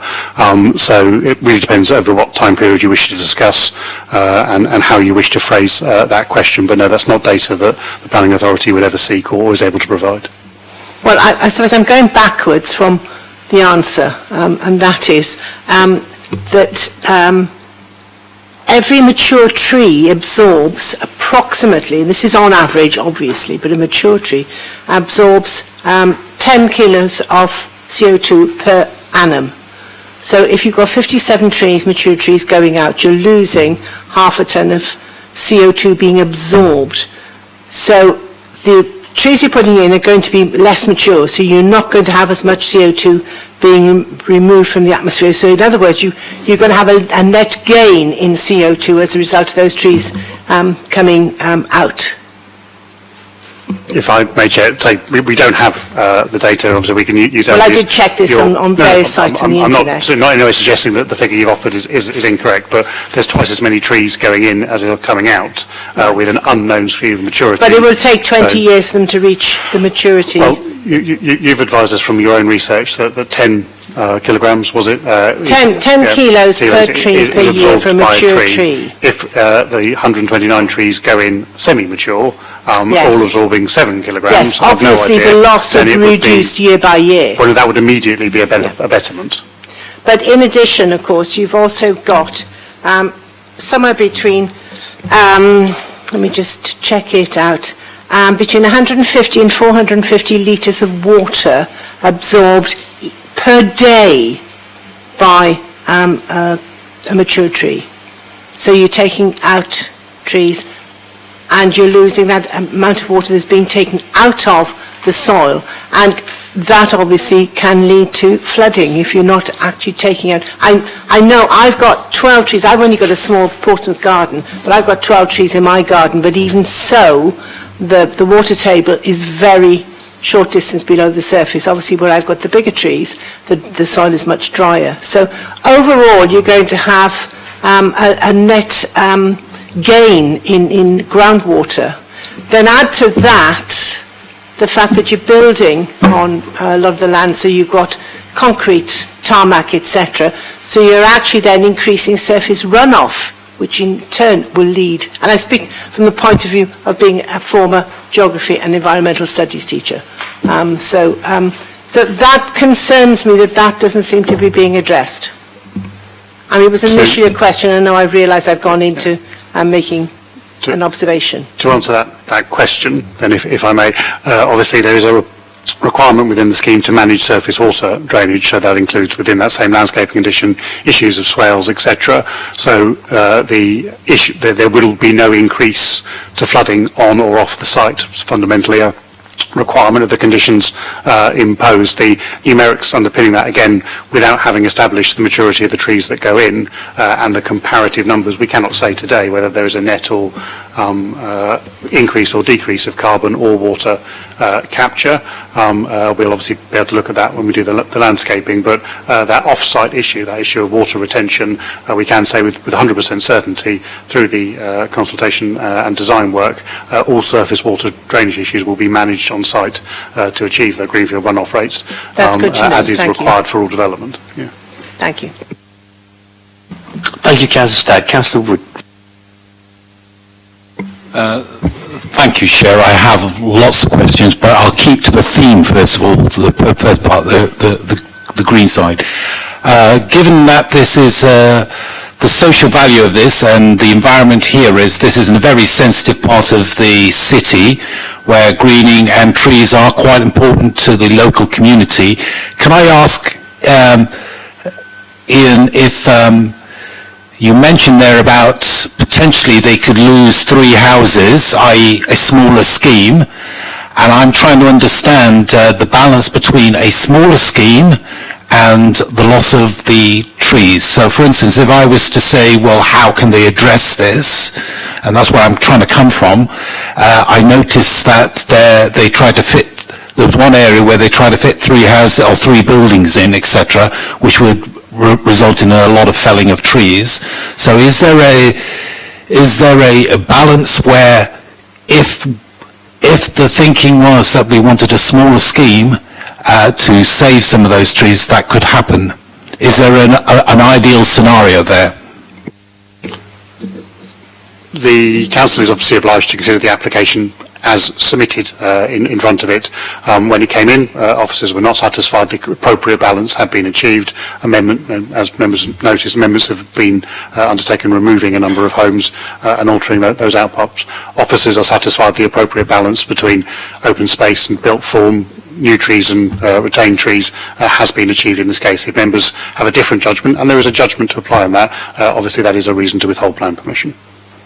And that's what I'm trying to press for, which is obviously you have had discussions then, you've looked at the overall scheme, and, you know, if I just look at the overall scheme, I can see that there are areas where more trees are going to be felled, if for not necessarily a great loss of building structure there. So like a plan C, if that makes sense to you. I'm just trying to understand the balance between the viability. I'm so sorry, Councillor Wood. Members, we need to phrase a question that the officers can answer. So if we could just try and do questions, you know, nice, easy to understand questions that they can reply to, then we can move on into to the debate. And I'm very sorry to have interrupted you.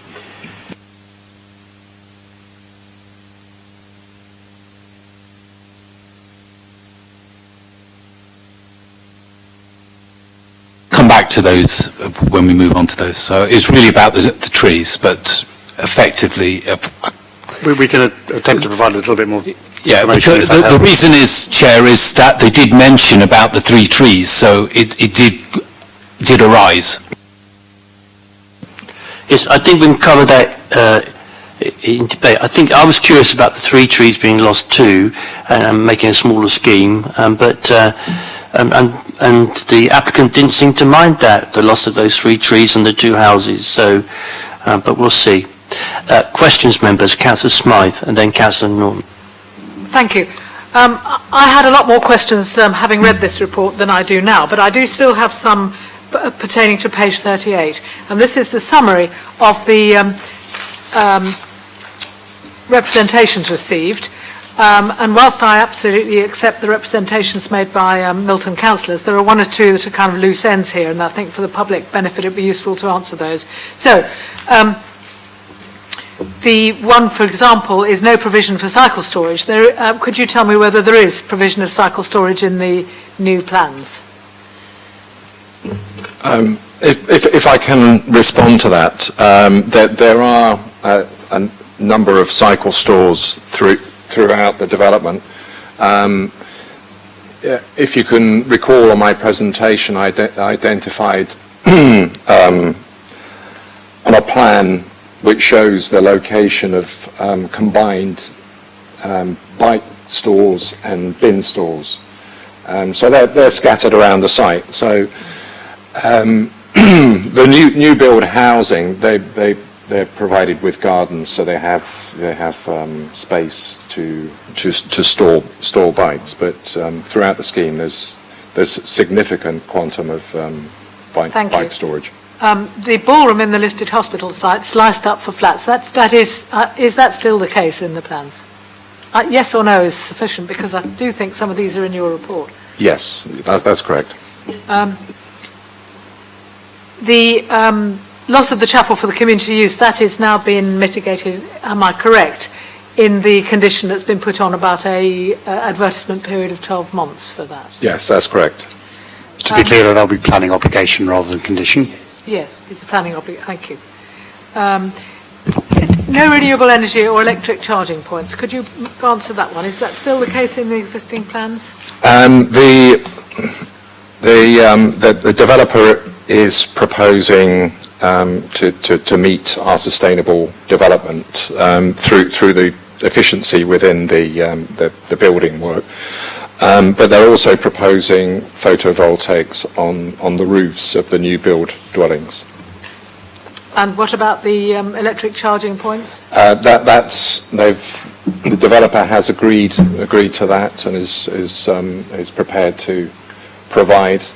We've conditioned we're proposing to condition it appropriately.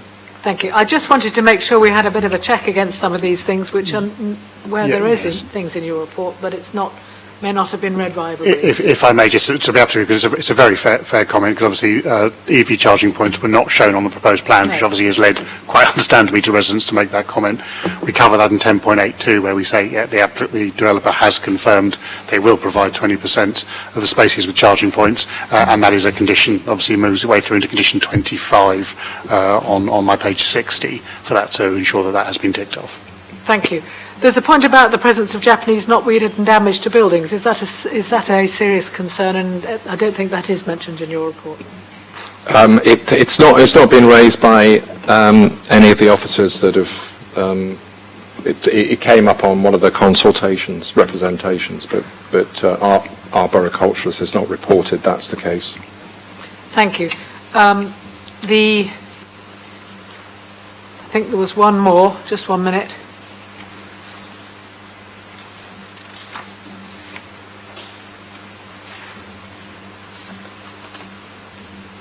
No, thank you very much. I just wanted to make sure that those were answered in the report and have confirmation in the public domain. Thank you, Councillor Smythe. Councillor Norton. Thank you, Chair. So the first one, I'm going to do mine in one big bulk if that's okay, so I've got 5 or 6. The first is to pick up on the points that Councillor Barrett made about the lack of seal contributions. Is that the developer's decision, or is that a policy that's down to us? They would have to pay seal, right? Yes, so there's no developer decision associated with that. SIL is paid on net increases in floor space.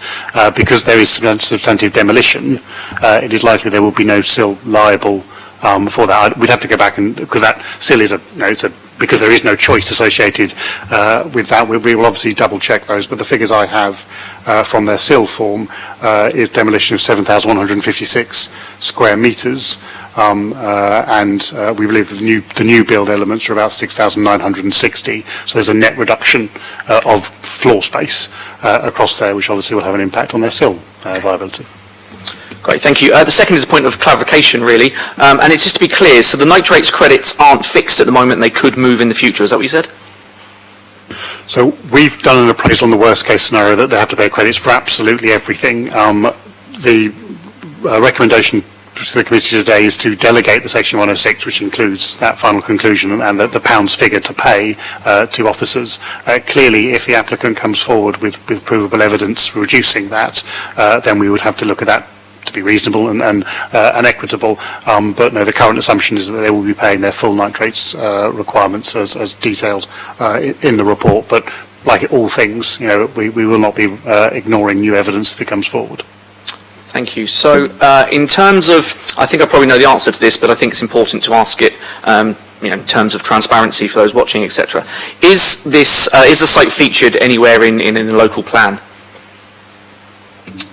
Yes, so the site's been along 2 plans ago. It was put in as an allocation and has been mentioned. It's obviously preserved in the 2012 plan and indeed forms part of the emerging plan as well, but that emerging plan is of very limited weight in light of its issue, and indeed also appears in the neighbourhood plan, which is going forward for examination at the moment. Again, still relatively early stage. It's very much the 2012 plan, the preserved older plan designation, which has been the primary development plan document to assess this application. And to confirm, the local plan, the 2012 local plan isn't ready yet. It's still up for consultation, isn't it? So 10 years down the line, we don't have a local plan right at the moment.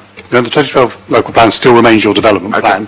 Where it is considered out of date, basically weight reduces to it and that presumption moves over to the MPPF, but there is nothing particularly out of date around the designation of this site and indeed the overall key issues, and many of the deputies have made those key issues, ensuring transport implications are properly considered, for example, still remain perfectly good guidance to judge this application. So we do feel there is a policy presumption supporting it, albeit that presumption, of course, has to go under, when we recognise the habitat regulation constraints associated across most of Portsmouth.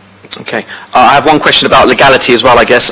We've heard a lot about affordable housing today, and what I'm hearing is that there's no real legal reason for refusal based on, lack of affordable housing. So how is that going to be? Is there a way that can be forged based on an opinion, and then if it goes to appeal, which is what we're hearing it likely will, do we have any figures in terms of the average cost that it costs the council when things go to appeal and therefore get put through? Just to deal first of all with a comment, if I may say, legal is because we're not dealing with the law here, we're dealing with the application of policy and guidance. So it is not a legislative position. It's a judgment under policy. You have your local policy, and we have national policy and guidance that tells us how to interpret and deliver those policies. Utilising those policies, that tells us we should make a reduction for vacant building credit, which knocks out pretty much all of the affordable housing requirement anyway, and then whatever's left we have to give due regard to the impact of scheme viability. So it's a matter of judgment and policy in that we are satisfied through the rigorous review of those matters that has been undertaken that there is no requirement for affordable housing that can be sustained, and thus the reason for refusal on that basis wouldn't be sustainable on appeal. But that's our professional judgment. It isn't there is a piece of law that says one must or one must not. It is always an application of planning judgment in such matters. I guess that's what I'm getting at. So refusal on grounds of no affordable housing just would fail. We wouldn't be able to make that decision. In our opinion, yes, but it's a judgment opinion, and members must come to their own judgment based on the best available advice that we provided in the report. Great. And costs, are we able to discuss how much it costs if things go to appeal and we... I'd say you certainly can. I can't provide you much detail. We don't have an appraisal of that. Applicants generally provide their own costs unless the decision is unreasonable, or the decision process includes that unreasonableness. So obviously members applying their judgment to planning judgment to come to a conclusion is not an unreasonable thing. That's literally why you're here. That in itself meant that the applicant would be bearing their costs and we would be bearing ours. Clearly the costs will very much derive on the method of appeal. A large-scale public inquiry with a lot of expert witnesses needed to call in would have a greater cost to the public purse and the council, and indeed the applicant, than a small-scale single-issue written representation appeal. So it's quite a varied area, but clearly there is a cost associated to both the applicant to run appeals and the local planning authority to defend them. Thank you. I think what I'm trying to get at is how much is it likely to cost us, the taxpayer, if it goes to appeal. But I guess that's a comment, more than a question, really, so I appreciate that. And last one from me then, please. On slide 17, you spoke about flat roofs, and well, in fact, throughout the whole of the debates that we've had, or the deputations that we've had, and the questions and presentations, we spoke about the applicant being adaptable and listening throughout. So how confident are you that if this were to go through today, the applicants would continue to, work with and adapt and be very supportive? We have a good working relationship now, so we've been working very closely with them, and over recent months we feel we've made progress on certain issues. Clarification on the management of open spaces and the design and layout of the cycle route, to name but two examples. But generally speaking, I would consider we have a good working relationship, positive. And if I could just extend on that, please, Chair, on the roof, and the mention about the flat roofs. There seems to be a lot of flat roofs there. Is there any consideration for solar panels, or is that in the plan? Have I missed that? It's in there.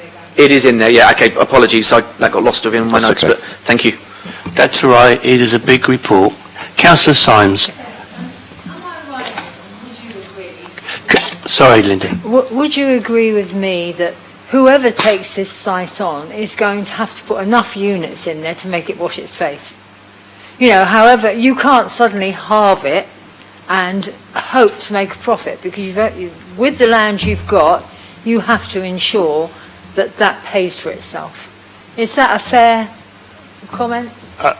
Yes. I mean, obviously, hypotheticals are always risky. A different scheme with different, if you converted it into a different land use, all sorts of different things would agree that. But it is the fundamental point of viability that, yes, the scheme has to wash its face. It has to return a reasonable return to the landowner and a reasonable profit to developer, such to incentivise them to do the development in the first place, and obviously has to cover its costs on that basis. So that's why planning is always a matter of balance and judgment, and in this case, because of the abnormals, as I say, associated with particularly a complex listed building, yes, there will always be a need for probably some compromises, but certainly some careful and thoughtful design to ensure there is sufficient funding in the scheme to deliver the quality of outputs the city demands.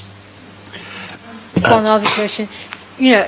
These people have tried very hard to work with the council, whether we agree it or not today. They've tried very hard to work with the council. There's nothing saying that somebody far more aggressive couldn't come along, because it's happened quite close to where I live, and end up with a planning permission that's far worse than this one. That's right. Yeah, it is, isn't it? You can. It has happened, you say. Yeah. Can I go to Councillor Ashmore before I come to you? Councillor Ashmore's, because I need to go around the room, Councillor Smythe. Councillor Ashmore, Councillor Weems, and then Councillor Smith. Councillor Ashmore. Thank you, Chair. We talked about material planning concerns and things that we can't say no to, like the number of affordable housing. Would that also be the same thing with the lack of facilities or housing there for people with disabilities? Is that also something that we can't send back on the basis of? We're recommending that a condition is attached which requires the applicant to provide further details on accessible housing and negotiating, people with disabilities being able to negotiate around the scheme. So that we see that as an important issue. Thank you. But does it still, any application, is that something that, if it was sent back, theoretically, not just this one, but theoretically, would that be something you could take into consideration when deciding to pass it or not? Would the planning inspectorate, for example, say, well, that's not a material planning concern? Well, the applicant, the application, the proposals are the numbers of apartments and houses within the development will be adaptable. So that's as proposed, and that's required through building regulations. Oh, okay. There's no reason why an inspector would not impose a similar condition on the accessibility through the scheme. Okay, thank you. And the other one is a perceived increase in traffic. Is that one of the material planning concerns as well? Because a lot of times when I come to planning committees, usually admittedly on the other side given deputations, and you raise things about how it's going to cause more problems with, say, parking or more cars coming into the area, they say it's not a consideration. We're not, it's not anything they can do about it. So is that the same with increases on traffic that's going to be on the road? Because from what I'm hearing from a lot of the deputations here is that it's chock-a-block quite a lot of the time, and this is not going to add, and this is going to add to it a lot. If I may, it is a material consideration, and always is. I expect the advice you've received previously is associated, and indeed I'll give the same advice now, with the key part when you're looking at the change of use of a site. Some of our applications are just that, the change of use of a site, no built operation at all. And clearly what you're not, if you change a warehouse into a block of flats, then you have to recognise that warehouse had a number of vehicle movements already and compare and contrast it to the block of flats. So, and the classic example we see a lot at planning committees, of course, for HMOs and the comparison between the number of vehicle movements for an HMO and for a family dwelling house of the same configuration and size. In this case, the planning judgment, whether it be for total parking provision or the associated and connected vehicle movements on the roadway, is just that, comparing what is the proper baseline, which has been informed by 2019 traffic counts when the hospital was in a degree of operative state, and been reduced already since the 2014 period, and obviously reduced even earlier than that as well, against the modelled vehicle movements of the residential change of use and the additional alterations and changes to floor space. So in this case, planning permission should be refused for the excess number of vehicle movements into two junctions that are unable to take it. That has been resolved by requiring those two junctions to be improved, and with those improvements required through the 278 agreement, it is no longer a reason to withhold planning permission. And so for that reason our advice is it's highly material and would have been a reason for refusal. If the applicant had said, no, I'm not making those improvements to the junction, I'd be refusing this application on that basis, but they have confirmed that they can and will make those improvements to those junctions, and consequently that net impact on the highway scheme as modelled by your highway engineers is resolved and is considered to be a robust and defensible reason for refusal. Okay, thanks for that. The only reason I brought that up is because I think it's Miss Birkinshaw's deputation there that, where was it, in 2019, that there was 287 dwellings at the Kingston Present site would have generated 115 extra peak period movements, but the 209 dwellings at St James is only going to generate a total of 16, and that obviously to me that looks really disparate figures there. So, and it's because it's a net figure, not a gross figure. Okay. Right, well thanks for your explanations. Thank you very much. So now it's Councillor Weems. Yeah, I've just got a couple of questions that have already been touched on in some ways. So one was about sustainability. The gentleman from NHS Property Services mentioned a figure of 33.81% less carbon than the average house. I just wanted to know if that was an accurate figure. And then I also want to know whether the EV provision, whether in the future that all the parking can be converted to EVs as and when they obviously become more popular. And I just wanted clarification about the number of residents that are going to be living, because I've written down 297. I just wanted to know if that was correct.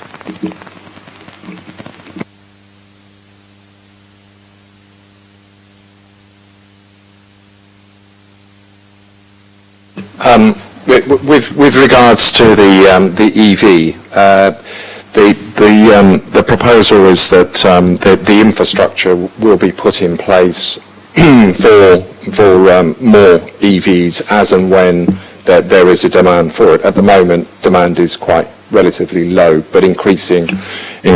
So So that's that issue. With regards to the carbon figure, I don't think we have. We do. Do we have that? Yeah. So paragraph 10.125 of the report, I would draw you to. So the applicant's been providing energy statements and discussing this with us throughout. And obviously, our policy requirement is a 19% improvement, and because they are doing a number of different things with energy efficiency, as well as the installation of photovoltaic panels on certain roofs, that when we combine it all together, we are satisfied from the applicant's evidence that is a 33.89% improvement upon part L1 of the 2016, which is the benchmark test we use for policy. So 33.9 versus our 19% requirement in the policy.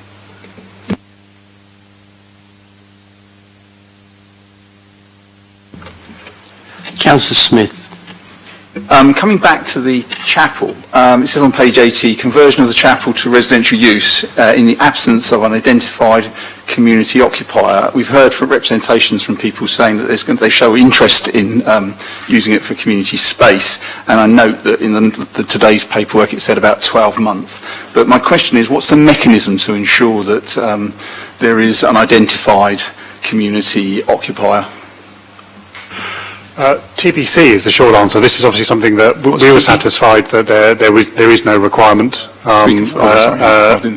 to make that issue. They've been looking at those issues in the time up to this committee. It's only been this week that the Memorial Trust has engaged with the applicant. The applicant has agreed to the idea of this obligation to market the site for a further 12 months as a sort of compromise figure before enacting a residential consent if they're given it today. So we will draft together some obligations within the planning obligation under that delegated authority contained in regulation, in recommendation 1, to ensure that they do that marketing and put in some minimum requirements to ensure that marketing isn't just, a board hidden away somewhere, is adequate and appropriate. It's not uncommon to have these sort of marketing requirements to planning obligations. I've drafted a few over the years. We'll look carefully at that as how we put that forward. But to say this is something that the applicant has actively agreed to, so we feel confident that they will stand up to that opportunity. And to be blunt, why would they not? If a community user comes forward for that chapel that can preserve their heritage and give them a similar financial return, that's actually of benefit to their scheme. Community uses on sites actually enhances the value of sites. So if there was one, I would be very confident the applicant, even if they were purely money-minded, and to be blunt, I'm not sure they are, that there is a lot of acute social value in this as well, but even if they were purely capitalists around this, it would still be in their interest to let this to a community group if one did come forward in the marketing period. So you'd put the words together for it, and if there wasn't one to come forward in that space of time, for them to then get residential use for it, so then it wouldn't be a community space. You'd have to come back and we'd see what work would have been. No, if I may say, and this is because it's just come through this week, we've only had a limited time to put our minds to it. What I would anticipate, because community use of that building isn't part of this planning application, they are proposing residential conversion. That is what you would be looking at in the application before you today and granting or refusing. On the basis that you grant it, we'd impose this obligation to say they could not undertake that residential conversion in that chapel until they have completed that 12 months of marketing. So basically it pauses their ability to deliver a consent you would grant today for that purpose. Clearly, and I briefly mentioned it earlier, if someone does come out the woodwork and says, yes, I'd like to take that chapel on and demonstrates a viable development for it, that may or may not require a further planning permission. Because it is the chapel of a hospital, it already has a community use for it, so any part of the hospital can be reverted to hospital uses and uses that are not materially different to that. So I wouldn't anticipate fundamentally just using the building as is would necessarily require significant planning consent for any material change in its use. But clearly if that unknown future occupier wanted to undertake alterations to the physical fabric of the listed building, then they may well need a listed building and or planning consent as well to do that in that 12-month period. But again, I would be relying on the the positive relationship with the developer that we've seen from their cooperation with the planning authority demands to date. And as I say, that just the fundamentals that it's in their interest to have a community use in here as much as it is 2 units, as long as it's giving them the same return and overall beneficial to their scheme. So we are confident appropriate obligations could be drafted up that would not be contrary to your infrastructure and community use policy. So, Councillor Smythe, you want to ask a question. Councillor Wood, you've got some more questions to answer. Go. Councillor Smith, we'll go back to you because everybody else had their second go straight away. I was going to ask if there was one other question I could ask. It was just going back to traffic again, and it was the one you showed a slide, or somebody showed a slide earlier on about the Goldsmith Avenue into Eastney Road and the changes, and you're saying the reasons why those changes have got to take place to ensure the scheme. I couldn't see, but obviously there's the roundabout on for that. It sort of funnels everybody down from Goldsmith Avenue and along, but then you quickly went over the next slide and we didn't see what actually happens at the top of Loxway Road. Is there any change to that, or are we still dealing with the roundabout? The slides that we put up, they were concept designs, so they're not full detailed designs. So the section 278 will require the preparation of a detailed design for those works, which would be subject to a safety audit, and they would have to be signed off by the Highway Authority. So we're looking at you're saying that earlier Ian was saying about this it stands and falls on the traffic movements, and we're dealing with conceptual plans. If I may, Chairman, I think that the key issue is saying we have certainty that an improvement needs to be made. What we don't know is specifically how that's best designed. That needs to require some further work. What we require from applicants and what the Highway Authority wants is some illustrative example plans of how it could be done, so that we can have confidence that that is deliverable. That's what those plans were, and I've just double-checked them. They don't go as far as the roundabout. There are no alterations proposed there, but the applicant, working with the council's retained consultants, has showed these two alterations, say, well, there you go, that's one way you could do it. So looking at that, we said, yes, that is one way those improvements could be made, and thus we have confidence there is a way to do it. There may be a better way than those illustrative plans. That will now be a piece of work, if consent is granted, that the applicant and the Highway Authority will work through together to find the optimal way of making improvements to those junctions. But what we need as a planning authority is confidence that it is possible, and those illustrative examples give us that confidence that that can be done, albeit they may not be done in exactly that way. A different way may be identified by the technical engineers as they move those things forward and subject it to the safety audit and iterative design processes that highway engineering wizardry does, and I'm happily ignorant of. But as the representations say, so some of the people have said earlier on, it is that top of Loxway Road, and there was two slides, and the first one was, and I know it's conceptual now from what you said, but it comes down Goldsmith Avenue and filters with Eastern Road. The next one you quickly went past, and there was no change to that little roundabout at the top. I mean, that is where the sort of pinch point is, isn't it? So just a bit of a worry about that, really. No doubt you'll bring it out in the debate. Councillor Smythe and then Councillor Wood. Just a couple more very quick questions to deal with some loose ends that I found in the report. On page 2541, the Keep Milton Green comments are from 0920, and we had a very persuasive presentation from Councillor Barrett on this. But the first point about the 3-storey block on the north, which might have impacted on the residents of Brasted Court, we sometimes spend, when there's a single house development, we spend a lot of time on these things. Is that still an issue in the new plans, or is that now, have there been recent complaints about that? This is the concern that sunlight could be blocked and overshadowing to an unacceptable degree. Could it? And there's another related question. We've looked at the relationship of the proposed new development and possible or likely impact on neighbouring properties, and we're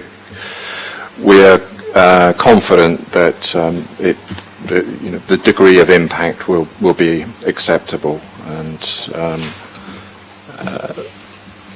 have we had any recent representations from that corner of the development? We did, but I was struggling to work out the address because the address of one of the representations appeared to show, indicated that they were directly affected, but the address is nowhere near the site, so I couldn't work that out. So,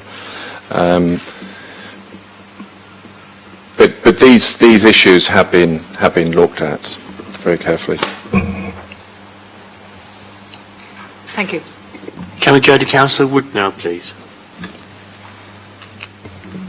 Thank you, Chair. I'm moving to the transport aspect of this. Obviously, there's been a lot of the representations have been about the transport, and from personal experience, that's a really heavy part of the area, and I'm really worried about it because the page 56, which gives the mitigation about it, says it's basically a black box we've got to rely on.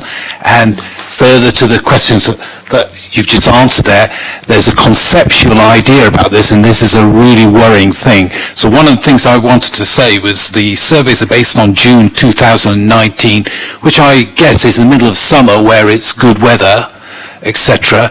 And do you know if the traffic modelers modelled, for instance, wet days? Did they model with the CAS zone in place, the clear air zone, which is obviously going to change the traffic sort of thing? So I'm asking, on the modelling, do you know what they modelled? So we can advise that this was the 2019 traffic counts on top of a series of models that's produced across for the local plan as an issue of validation. So it was a limited number of days in 2019 for those traffic counts. But say it is a model that accounts for all development and changes since 2014. We've had that confirmed, reconfirmed by the Highway Authority this week in response to representations, and they retain confidence that the model is robust and does reflect a true comparison of a baseline at the hospital versus the modelled growth associated with the new development. Okay, so it doesn't take into account the impact of the clear air zone? So it takes about all relevant matters since 2014. Obviously, that's one such matter, so that they've retained confidence in that model. It says worst case scenario here. Do you know what they used to model a worst case scenario? Is the worst case scenario a wet day, or what I'm trying to say is the point being made about that mini roundabout there is if you can't get onto that mini roundabout, everything stacks up back. So obviously some change has got to happen there. And in a way, not being able to see it, I'm trying to understand do you know what worst case scenario meant? We'd have to push it out. I think we can be confident it means just that worst case scenario. What is the worst case scenario for traffic movements? I can say it'll inevitably be linked to peak time movements, I imagine, rather than weather conditions, because congestion matters are driven much more by the total number of vehicles moving through junctions and linear tarmac than individual conditions of the issue, because when we're looking at a model of vehicle movements, it's less to do with whether there's puddles on the road and the like. So I imagine for a modelling perspective, worst case scenario, that commentary would be used to describe a busy work peak time period rather than a particular time of year. Though obviously for Portsmouth we factor in those issues such as the summer peaks as well in modelling those peak worst case scenarios. So final question on that is it feasible, if the worst case scenario is wrong and not modelled correctly, that the cost for traffic there, if we say that we're going to go ahead with the number of people there and there will be an impact on traffic, it will be more than 800,000 if you have to implement? So 800,000 is just what was that based on? Just a known set of changes? So again, the illustrative examples are there to see that there is a technical solution. First step, we were satisfied there was a technical solution, and it enables obviously cost surveyors to put together a cost estimate of that so that the developer can see whether that's in their envelope of affordability. The question, could it be more than that? Absolutely. It will now go through a series of refined designs, and if it's more than that, the developer is going to have to pay more than that and take those risks in bringing those things forward. That's why developers get to make a profit, so they can absorb those risks through the matters that remain to be resolved through design. Thank you, Chair. Councillor Stagg. Thank you. Just a point here, Councillor Wood. This wasn't Loxway Road, but we did the survey at Velder Avenue in the most humongous rainstorm you've ever had. Councillor Sanders was soaked literally to the skin. So we have done a survey, and that was the one, I believe, that was okayed as being quite valid, wasn't it? The one we did at Velder Avenue. And it was. I've never known quite a rainstorm like it. It was November. It was, yes. All right, members, thank you very much for coming to order. Chair, forgive me, I've got back-to-back briefings and meetings, so Yes, forgive me whilst you're I not voting anyway, so you can go where you like. Thank you very much, Lee, and I can vouch for being totally soaked that day, so thank you very much. for your time today. So members, there being no more questions, going to move to debate. And members, I'm going to make a proposition right at the outset to refuse the application on the following grounds, Kieran, that the loss of the protected of the trees within the protected trees we've been discussing today will reduce the beneficial evapotranspiration and photosynthesis, which helps the city's groundwater and the reduce carbon in the atmosphere, so it also has an adverse impact on the city's carbon policies.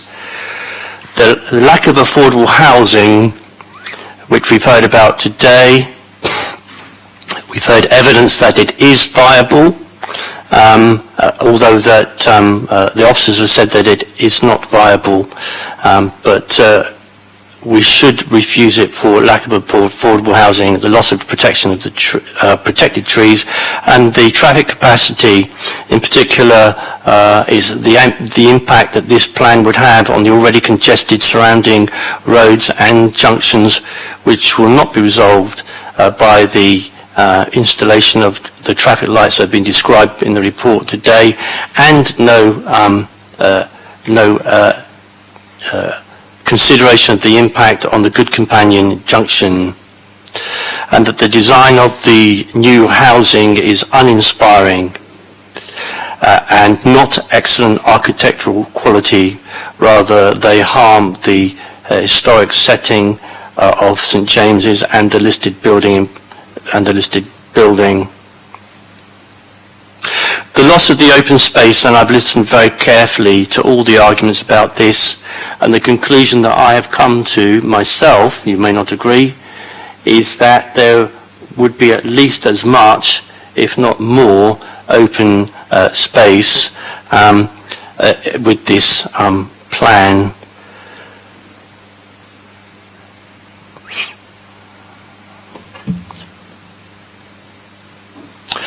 Councillor Ashmore, are you seconding that? I was just going to add to something really on there, just to say my piece. Yeah, it's the thing about the trees there, and I understand what, trees have to come down for developments if you're going to put some back, but if they're not going to be if it's not going to be like for like, to use a lay term on it, it can take absolutely years for it to get anywhere near as efficient as that. And as we're trying to be, increasing our greenery and coverage on that one, I agree with what the people have been saying, that is a concern, especially when we're talking up things like air quality and biodiversity and stuff like that, and habitats for bats and stuff. That got my ear. The other stuff is about the increased traffic. We don't know if this thing's going to work. I'm getting different kind of vibes from people, and it's something of, it might say these things will solve it, and it might not. It might just increase people going, okay, we've got a new way of, the roads are clearer now, let's all get our cars down this way. It might increase it that way. And I know that's not a material planning concern, is for us to just say it might happen, it might not. But the other thing that I'd add is we've heard a lot about out-of-date information coming up from the deputations there, like the 33-page report here being delivered right at the start of the meeting. We've heard about the costings could have changed just over the last year. Councillor Sanders mentioned that he had a report which has comments in it that this report said it didn't have, the one before us right now. That's why I'm wary of supporting it. So I think I'm probably going to go along the same lines as you with those additional bits. So those additional bits that you mentioned about the bats and so I mentioned that in the first reason for refusal about photosynthesis, evaporation, and the adverse impact on the city's need to reduce carbon. And then the lack of affordable housing and the viability statement, I think they go hand in hand, and we would need, if this were refused, that we would need to have a new viability statement for any future plan that's put in. I was curious about the disabled access. I don't think there was sufficient information about the disabled access, sorry, not disabled access, but flats specifically for disabled people, that have better wider door access and so on. But the officer said that was going to be wrapped up in the conditions when we were talking about that. But that did cause me concern when I read it. There wasn't very much at all about ramps going up in the, putting in ramps here and so on for steps and so on. But anyway, the conditions. Members, so for me to just make my little statement, to me, I don't think any of you were here then, but this is very much like the Kingston Prison discussion, when we were told that, and people mentioned it earlier on, we were told that, it was not possible to get affordable housing or social rents in there, and the committee persevered. I think 2 or 3 times rejected the plans, and each time we were told, and there was a big row about the viability assessment, which planning officers would not produce and were forced in the end to produce. That's no criticism of Ian, that's way before his time, but there were issues around that. And in the end, it's been proven that, you could do this, the affordable housing. So we've heard a lot today. This is very much like the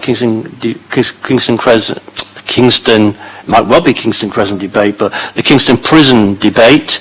The loss of the trees is very worrying. I wasn't comforted by the size of the trees that might go in subject to condition. We'll probably be told that, we've got a condition that would sort that problem out, but I'm still not convinced.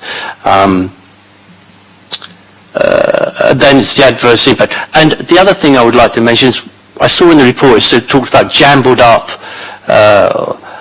bramble bushes and so on around the site and so on, that this is kind of undesirable. We want to manage it like a park, but it's in those jumbled up bramble bushes that robins nest, that blackbirds nest, that jays will go and raid so that they can nest up in the trees. So these jumbled up, it's about wilding Portsmouth, isn't it? We've been talking a lot about wilding Portsmouth, but we're rather getting to gentrifying Portsmouth in various places, by ripping out bramble bushes and all these other naturally occurring species of flora and fauna.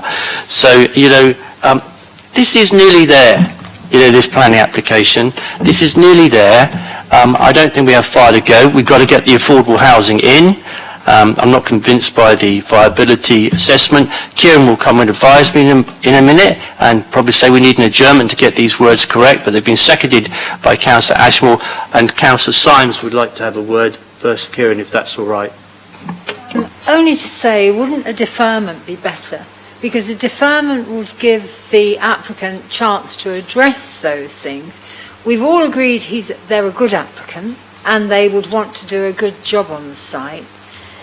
It seems to just refuse it seems a bit harsh, when there could be further negotiations and maybe we could end up with what we wanted, rather than losing an applicant and maybe getting somebody who we spoke about before who is much more aggressive and difficult. Indeed.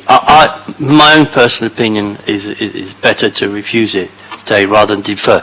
But if you would like to make a proposition, absolutely no problem. I'm sure you might get a second. I'd second that, Linda, if you want. Thank you. So we've got Councillor Williams seconding that. So Kieran, we need to take a pause right now to get some words written down for us to understand better in a sensible order. Is that about right? Well, what I would actually like some clarity on is that Councillor Ashmore, you did indeed second the Chair's motion? You did, okay. Were you trying to introduce something about bats that the Chair didn't pick up on?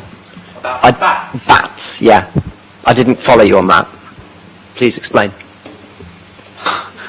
I was just saying, as part of the trees that were coming down and the bats that were mentioned as part of the wildlife, as part of the habitats, but no, it was agreeing with, it was just...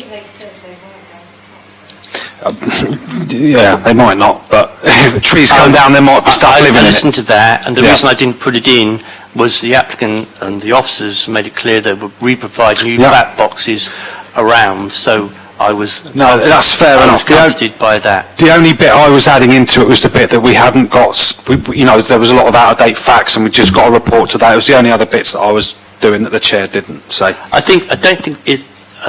don't think there was an EIA in it, was there? Environmental impact assessment is not in the report. I haven't seen that anywhere. I may be wrong. Councillor Smythe. Thank you, Chair. I just wanted to say that the deputations have been very useful today, and I think that for me, the two reasons for supporting either a deferral or possibly, your proposal, should be strengthened in anything that you write, Chair. It's clear to me that you can't develop this site without a proper, comprehensive survey of future traffic, taking into account all the new developments there are, because we're just asking people to tinker away at the edges, and it's a real problem traffic is around that area, and it's a real problem given we don't know what the impact of the Kingston development is actually going to be in practice, and we aren't taking into account the impact of part one of this scheme. So I would be asking for a much more comprehensive analysis of the traffic flows in that, looking at our overall sustainability and green aspirations. And the second thing is, regards the Councillor Pitt's comments on the very late received viability statement, that we need to be looking again at that viability statement. I think not just at the way that we resolve that problem at Kingston Prison, because there are other ways of doing affordable housing than these calculations show, but also looking at the overall viability in a much more up-to-date context. So I hope that those are going to be incorporated in your recommendation. I think what is interesting about today is it does show that there is, some support for the actual conversion of the hospital into residential flats, and some admiration for the actual plan for that. That was evident from nearly all the deputations around the place, and I don't think we should forget that. But these two points that I've raised here, and the point about general green environments, it remains overwhelming for me. All right, I get advice from Kieran about that, but of course if this is refused today, then it will all come back and these matters would have been taken on board by the applicant or any new applicant. Councillor Norton. Thank you, Chair. It's a question about process, really. So in terms of, we've had questions. Are we on comments? Do you want to break it into comments? Yes, you're on comments. So I've moved, because we finished questions, so I moved the proposition to reviews. Great. So we comment on it now. Yeah, so look, I think to summarise and to put together where I'm at in terms of everything we've heard today, yes, there have been some really passionate, articulate deputations today, most of which I agree with. I think it's fair, but we do think we have to be quite honest here about the future, and that's why I asked the question about the local plan. We heard former Councillor Pitt speak passionately about and make some really good points that have influenced my decision, but we also have to remember that Councillor Pitt was a portfolio holder and could, if he wanted to, had made an impact and earmarked that site and done something different with it. So there is a little bit of politics here, which is why I raised the point about the local plan, because it's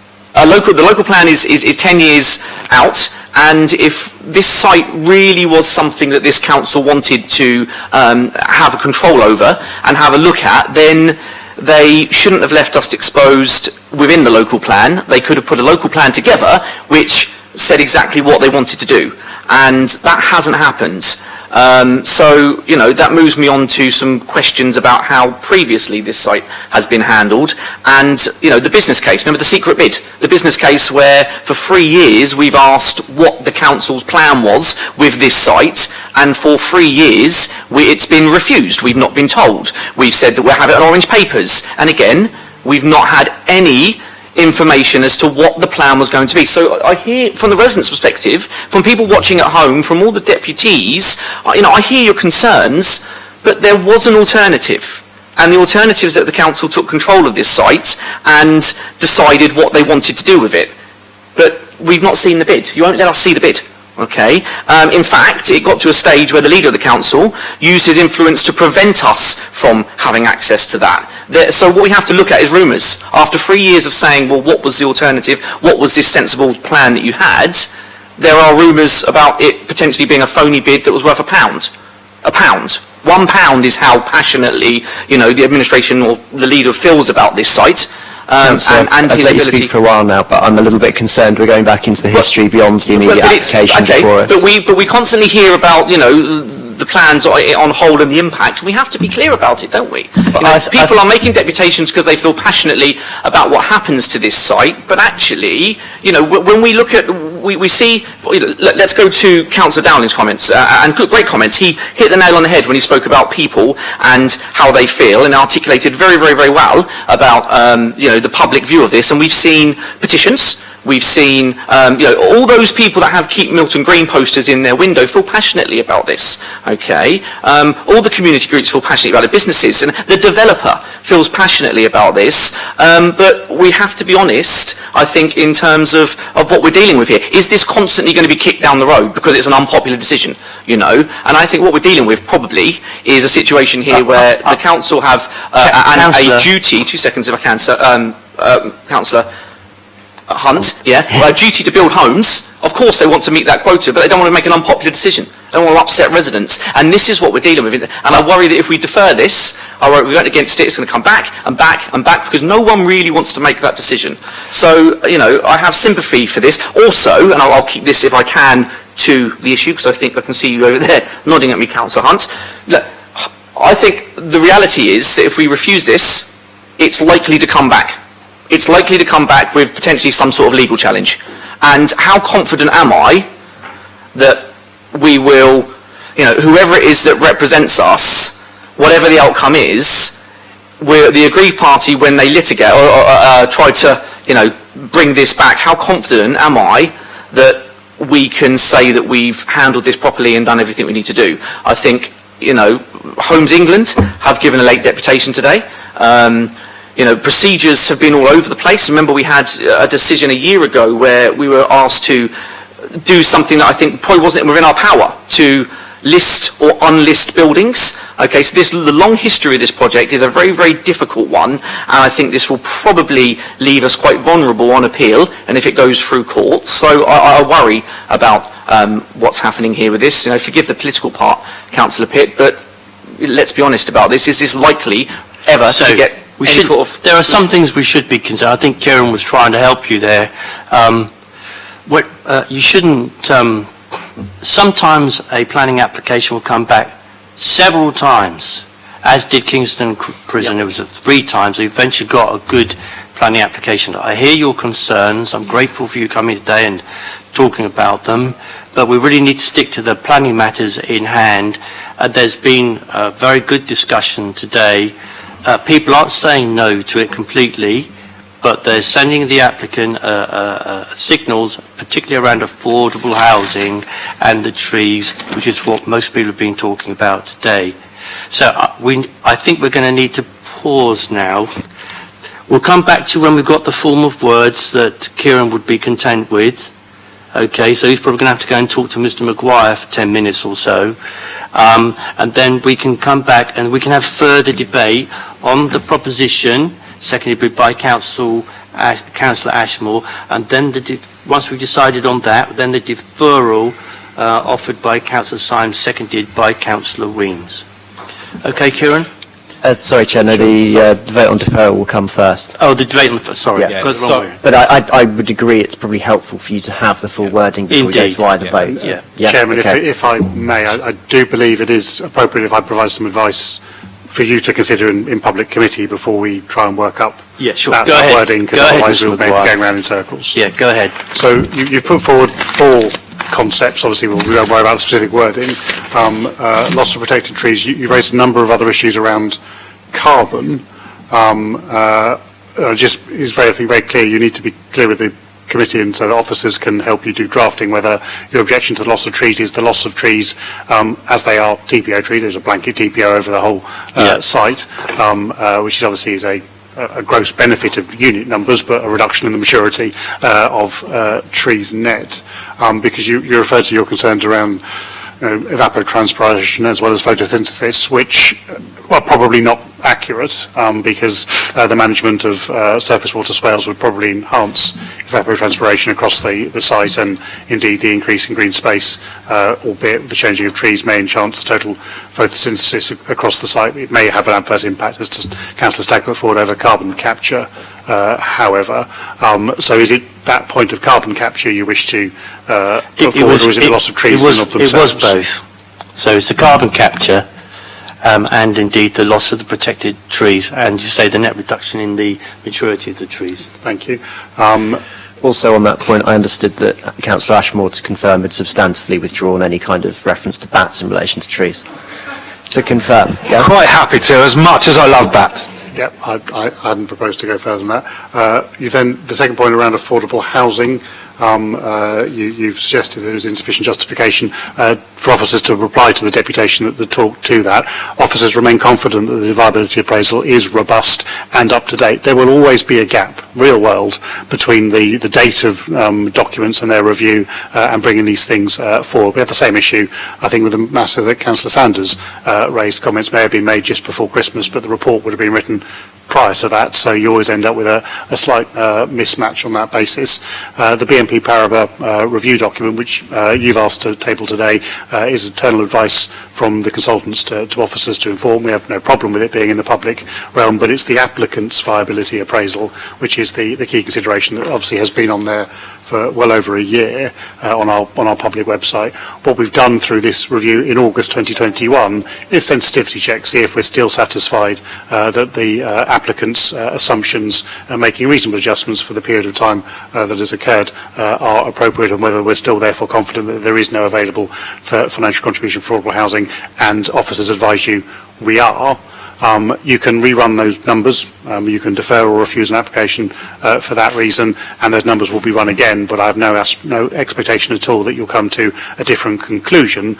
The individual numbers will change, the exact deficit will change as updates for build costs and sales are amended, but as we have sensitivity analysis of these numbers dealing with +5, +10% alterations up to date to August 2021, our advice is it is a robust justification, and consequently you will have very little chances of success for such a reason for refusal on appeal. So I do feel it's important to reference that on the point that we haven't had a chance to comment yet in respect of the date of those documents. They're as up to date as they're practically going to be, and you will always have a number of months between the applicant's report, the consultant's review, the officers checking, and it coming forward to members in these circumstances.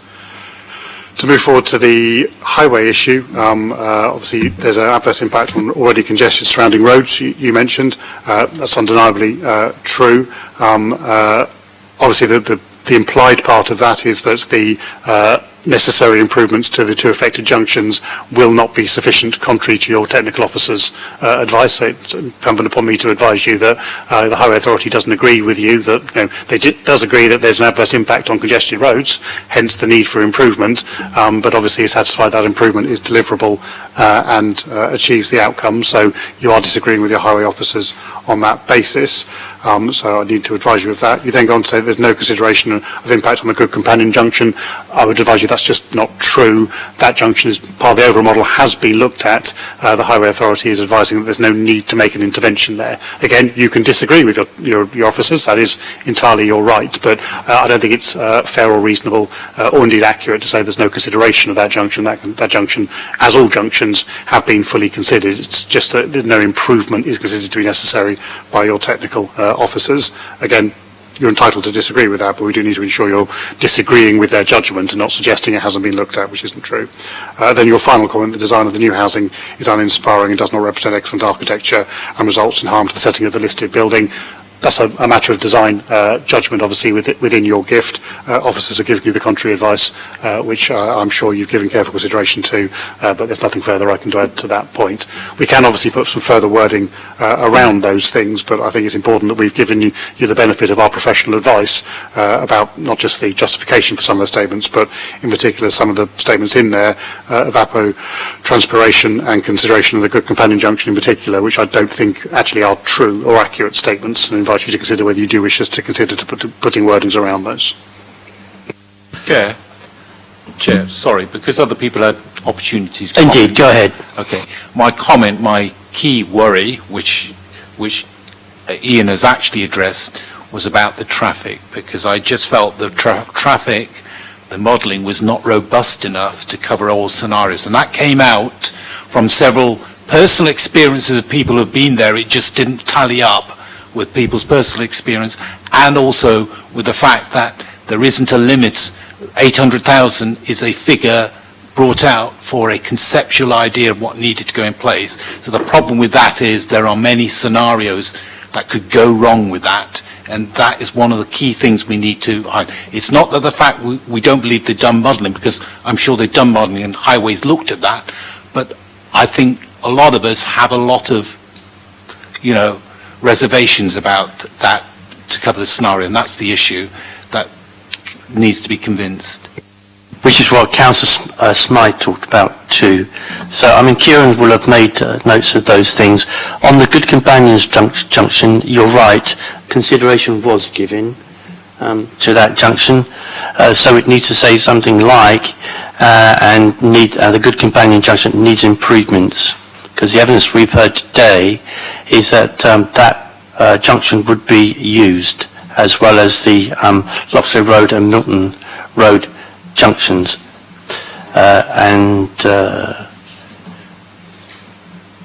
Certainly over evapotranspiration, I was trying to be clever and fallen foul of that. Yes, so it's the loss of protected trees which it's the net loss of the majority of the trees and its adverse impact on the fauna and flora. So members, that's been a long debate, a bit of a marathon debate, and we're going to pause now for 10 minutes or so. Kieran, is that sufficient or not? I think we can start with 10 minutes. Sorry, could you go over what your concerns with the traffic are, having conceded that the Good Companion junction was addressed? Could you go over what your concerns with the traffic are, Yes, now that you've conceded that the Good Companions was addressed? So that the traffic capacity, in particular the already congested surrounding roads, which includes the Good Companion junction, I suppose, which will not be resolved by additional traffic lights described within the reports, and the need for a robust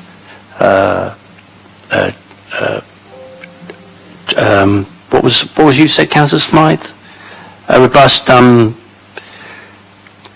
traffic survey. I was asking for a traffic survey. A traffic scheme for that whole quarter of the town, Yes, rather than yes. a more piecemeal approach. Yeah, in the surrounding And streets. to take into account other Okay. developments, and take into account our stance, which is actually in the long term about reducing car use rather than increasing. So it's pretty broad. Yes, you're right. We didn't hear too much about that today, but Kieran, is that enough for you?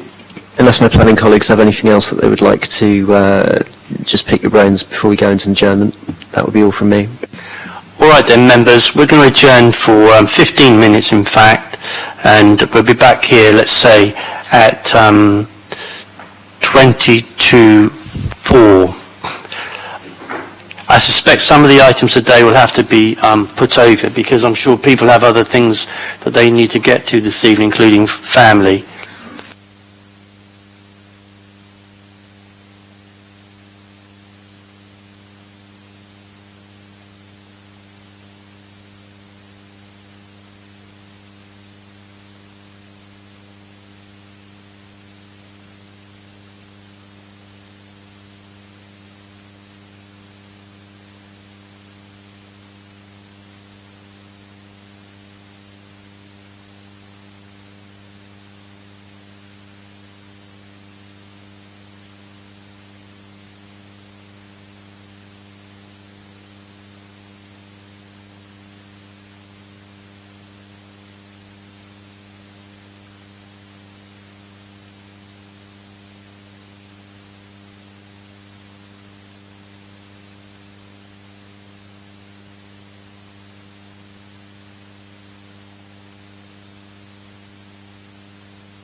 Okay then, everybody, it is 1:45.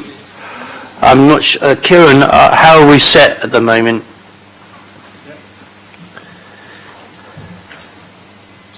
Thank you, Chair. Yes, I think we're good to get going again. Hang on.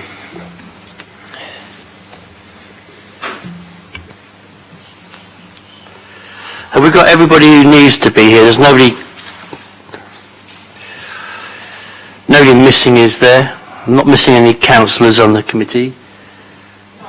And of course, Councillor Williams, we are 1, 2, 3. Yeah, they are all here. Okay.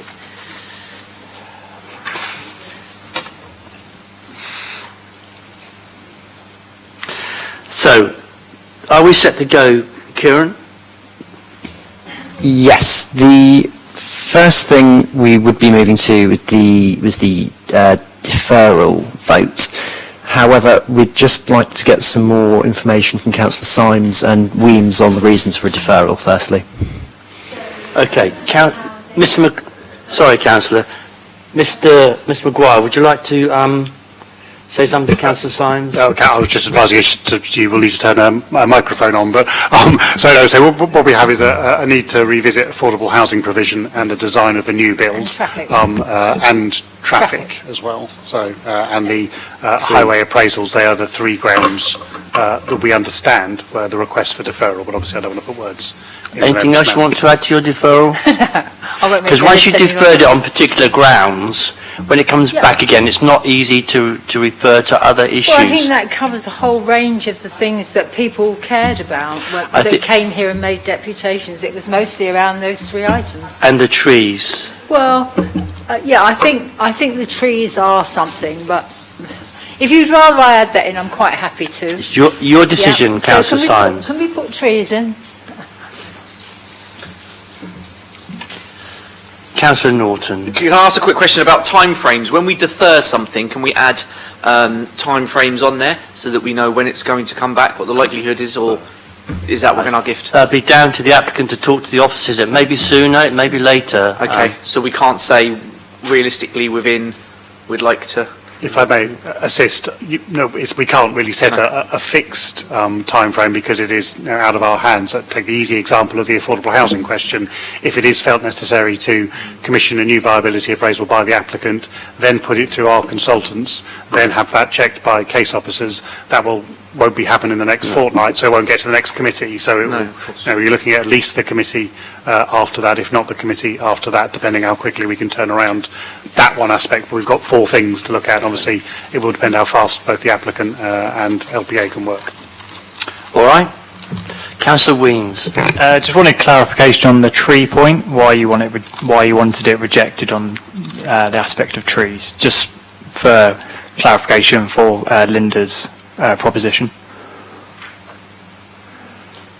So that was her telling the officers what... Oh no, I understand, but your first point was to have it rejected, and it was obviously under the condition about the trees. Can you just clarify your point? So when Linda obviously adds that to hers... Oh, I see, I beg your pardon. If I'm going to second it, I need to know what aspect. It's the reduction in the maturity of the loss of protected trees. Okay, and do you just obviously, you want them to remain in place? Or just re-looked at? Yes, indeed. Okay, cool. Yeah, that's fine. I just want to clarify. Or is it just reasonable mitigation by putting in trees that are suitably mature? Yeah, exactly. Yes, but I'd rather trees stay where they were, quite frankly. We lost too many trees already. But anyway, it's a matter for, it's your deferment, Councillor Symes, of course. You put in what you like. And,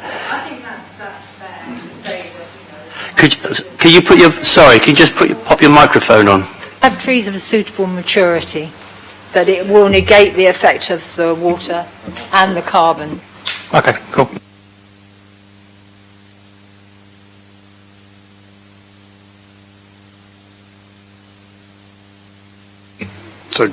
So it is important to have accuracy of wording. The wording I've captured from your debate members is the proposal of the application be deferred to revisit affordable housing provision, the design of the new build elements, the retention and replacement of protected mature trees, and the highway implications of the scheme.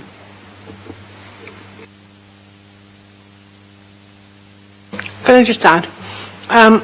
I think there needs to be a new traffic survey. Is that put in? Because I think the survey is out of date, great out of date.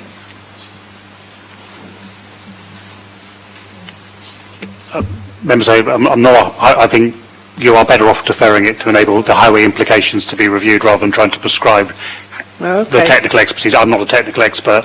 Undertaking a traffic survey from a site that's currently being used as a temporary COVID vaccination centre, I'm not sure will give you the useful data compared to that which has been gathered in the past. So I'm not saying a traffic survey isn't relevant to this, but requiring it may not, I'm not the expert. I think we'll rely on the experts to advise us how we need to undertake that highway review and update that information. It's my portfolio anyway, so I can have a word. All right, members then. To do that, I think it's providing that whole traffic plan is looked at, and they can assure us that it was what they told us was valid, if that can be proven. That Sure. So I'll ask our legal advisor to confirm what the deferment is looking like, and then we can go to the vote on that. So summarising what Ian Maguire's put to members already, that'll be a deferral to examine matters of affordable housing, traffic, trees and the design of new build. And I understood Councillor Williams to have seconded that, having sought clarification on traffic. Yep. Trees, apologies. Yeah. Okay. Are there any further comments from planning officers? I'll take that as a no.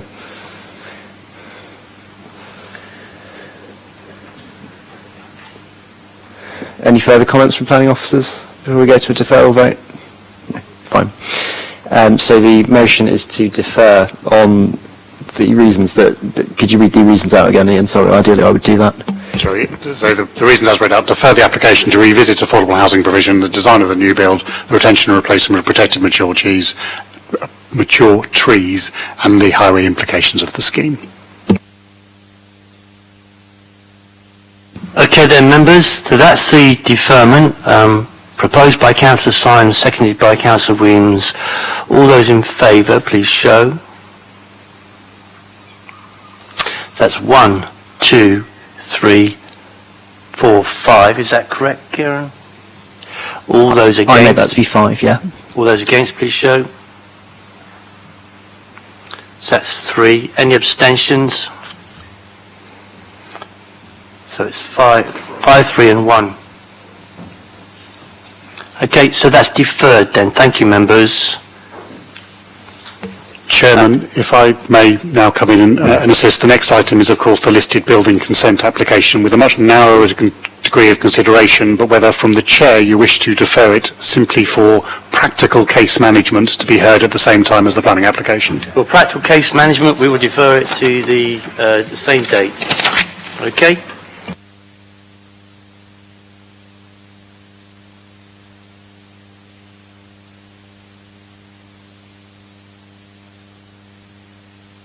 I think my maths tells me, I'm probably wrong, we've got another 9 items to go. So I don't know about you, but I'm prepared to go to 6 o'clock. And then it's only fair on the officers, they've got family to go to too as well. How are you fixed, Ian, for going on beyond 5 o'clock, or do you need to go home? So, Chairman, I've already given apologies to my son's bedtime, so I'm happy to stay. So far, my record latest committee is 1 a.m. I'm not looking to beat that, but as long as you need us here. So. Well, you're the same mind as me, so we'll just go on until people tell me we've had enough, all right? Okay, then. I was trying to be good. What about yourself, Kieran? I'm very happy to go on. It's a big night out for me, thank you. Sorry? I'm very happy to go on. There's a big night out I've had for a long time at this rate. Right. Okay. Right.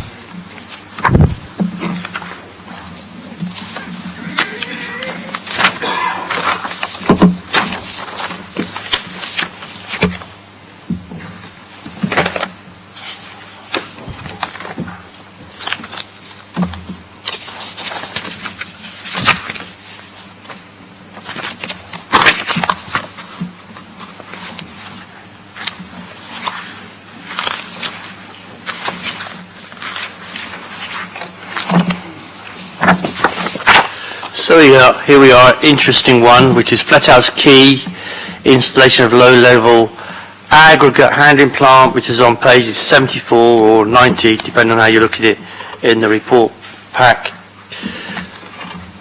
Mr. Maguire. Thank you, Chairman. I'll draw members' attention first of all to the supplementary matters agenda where additional comments have been provided on highway matters and heritage. The applicant was going to make a deputation, but they're satisfied those additional comments properly cover it. I'll come to them as I briefly present this item. Karen, are you okay to go on? This application is the proposal to install some purpose-built aggregate handling equipment on Flathouse Quay within Portsmouth Port, in this part of the port in particular, as members can see, and is included in the application report for reference. It consists of handling processing equipment and a large water tank as well. The fundamental purpose of the this is an example exactly where it is. Some fundamental purpose of this equipment, as you can imagine, just it's aggregate equipment. It does what it says on the tin. Is to let me just find an image I can leave that on. Is to sort and process C1 marine dredged aggregate, sand and gravel, and port it onto the quayside for then transshipment onwards by road. Clearly, therefore, the implications of the scheme are relatively narrow. Those road implications for coming out of the port, and indeed the noise disturbance and other environmental and amenity implications within the report. The road implications we've looked at carefully. It is obviously the case, as we, I think, cover in the SMAT quite well, that this quayside has been used for the importation of things, fruit in the past, aggregate now, and consequently loaded into trucks and taken away. Overall, therefore, there is a anticipation through the modelling produced that there's a reduction in the total number of vehicle movements because of other breadths. Ship come up with aggregate, it'll be sorted and loaded into lorries rather than other ships with containers of other things. While there is 10 full-time employment on site with associated small-scale parking and cycle storage to facilitate them, which obviously will be movements in the day, in the grand scheme of Portsmouth Port, 10 employees moving on and off the site are not particularly significant, so the highway implications are at their worst a neutral implication. Obviously, it's a loud and noisy activity, but again, within a commercial port. So it's not an industrial port undertaking these sorts of things at the moment, but it does have plenty of noise and commercial activity. And again, due to the separation of neighbours, residential neighbours, we have no concerns about that as detailed in the report. It's about 500,000 tonnes of material a year coming through here, so 20,000 loads going out of the port accordingly. But as I say, that obviously replaces the activity that otherwise would have occurred at this quayside, and on that reason we feel there is no reason to withhold planning permission. No adverse representations have been received in respect to the application, and the recommendation is therefore to grant planning permission. Thank you, Mr. Maguire. Members, any questions? Councillor Wood. Sorry, Ian, it may be somewhere in there. Can I just check on the operation hours and including weekends? The basic point is, having listened to them doing the renovations to the seafront, where they've worked out of hours, sound travels quite a long way across open stretches. So I'm just trying to check whether there'll be any constraints on that, or you perceive any problems. So the applicant pretty much sought 24/7 working because it is a fairly remote site. We do have some concerns, so consequently we have proposed condition 6 on page 86 to limit the operating hours to between 7 a.m. and 11 p.m. Daily. So that is every day, including bank holidays and Sundays. But we feel that's a reasonable compromise. So there's only 8 hours in the day where that wouldn't be undertaken. Though, of course, it's obviously unlikely to be running perpetually in that period as well by the operator. But we feel there's a compromise to be struck there in advice with our environmental health colleagues, and condition 6 is imposed accordingly. The Chair, that addresses that. Okay. Councillor Smith.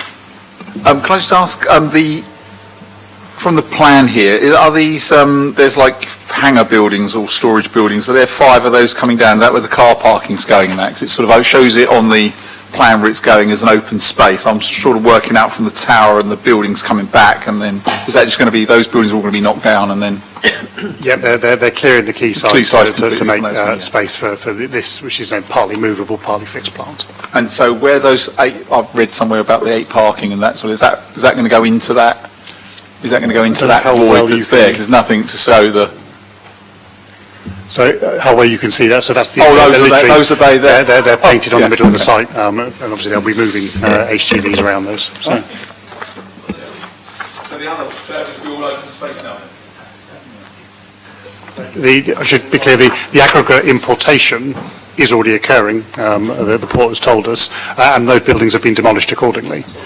So it's open space now. It's this fixed plant on that open space they're seeking now. Yeah.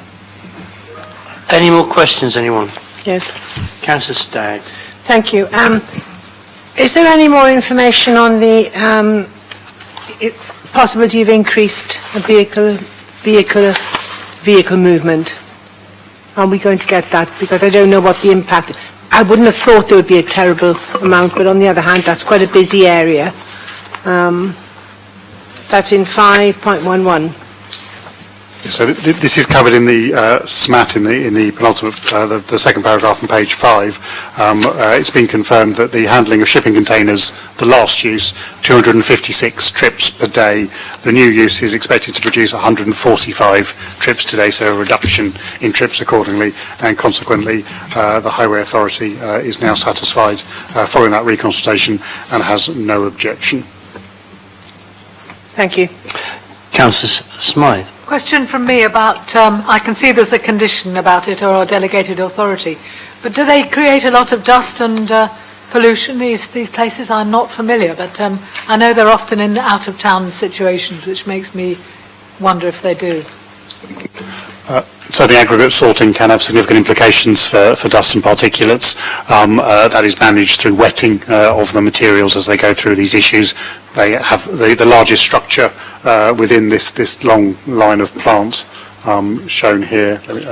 You can bottom image there, that one on the right. I think that's the one is the water storage tank. That's the water they use, clean mains water to dampen the material, and then that goes into recycling processes within the site itself, so it doesn't wash out into the waters.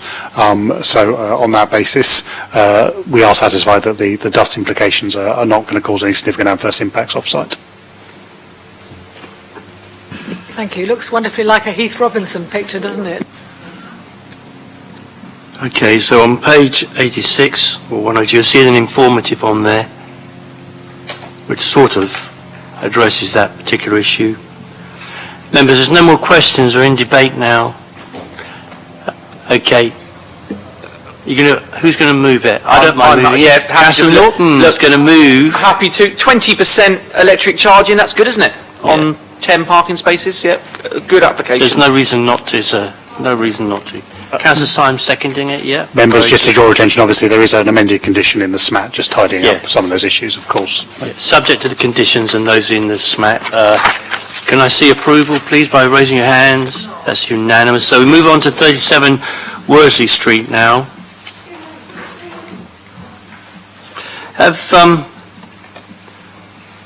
This here because it's an employee of the council, that's all. So, Mr Maguire.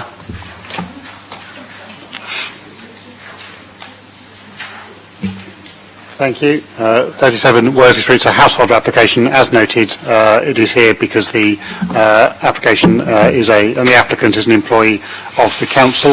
It is a relatively small first floor rear addition on top of the existing single-storey projection. It's not come through particularly clearly on that. There you go, that's probably better. You can see the colour part is that rear addition sticking out the back of the building on top of that ground floor piece. There is one letter of objection received from two doors down, number 41. We've looked at the impacts on them, but because of the degree of separation, we're satisfied that they do not have any adverse impacts. The recommendation is to grant planning permission. So any Just questions, let's clarify, Are there any questions on this, members? I mean, I did hear that there might be a representation, but that's not happened by the sound of it. We have a written representation, but we have no deputations. No deputations. Yes, the applicant was going to come, but I think a conflict of diary. Very good. Okay. So there's no questions. Councillor Symes has moved the report with moved the report, seconded by Councillor Smith there. All members show their hands for approval. That's unanimous. Thank you.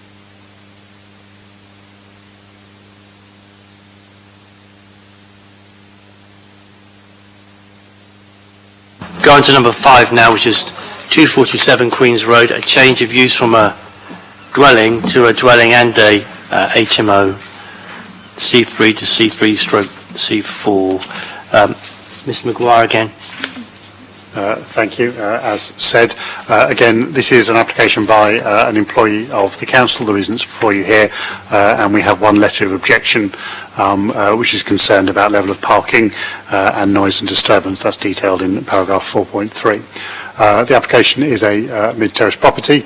That is the existing and indeed proposed alterations. There are no changes to the building proposed as part of this scheme.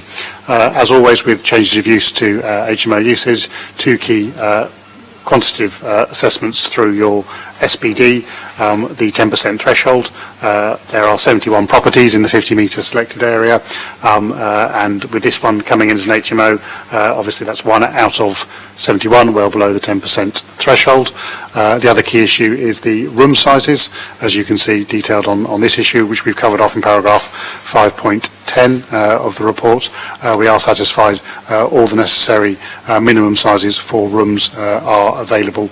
In this case, they are all pretty generous rooms across the board, with only bedroom 2 and bedroom 3 incapable of taking double occupancy.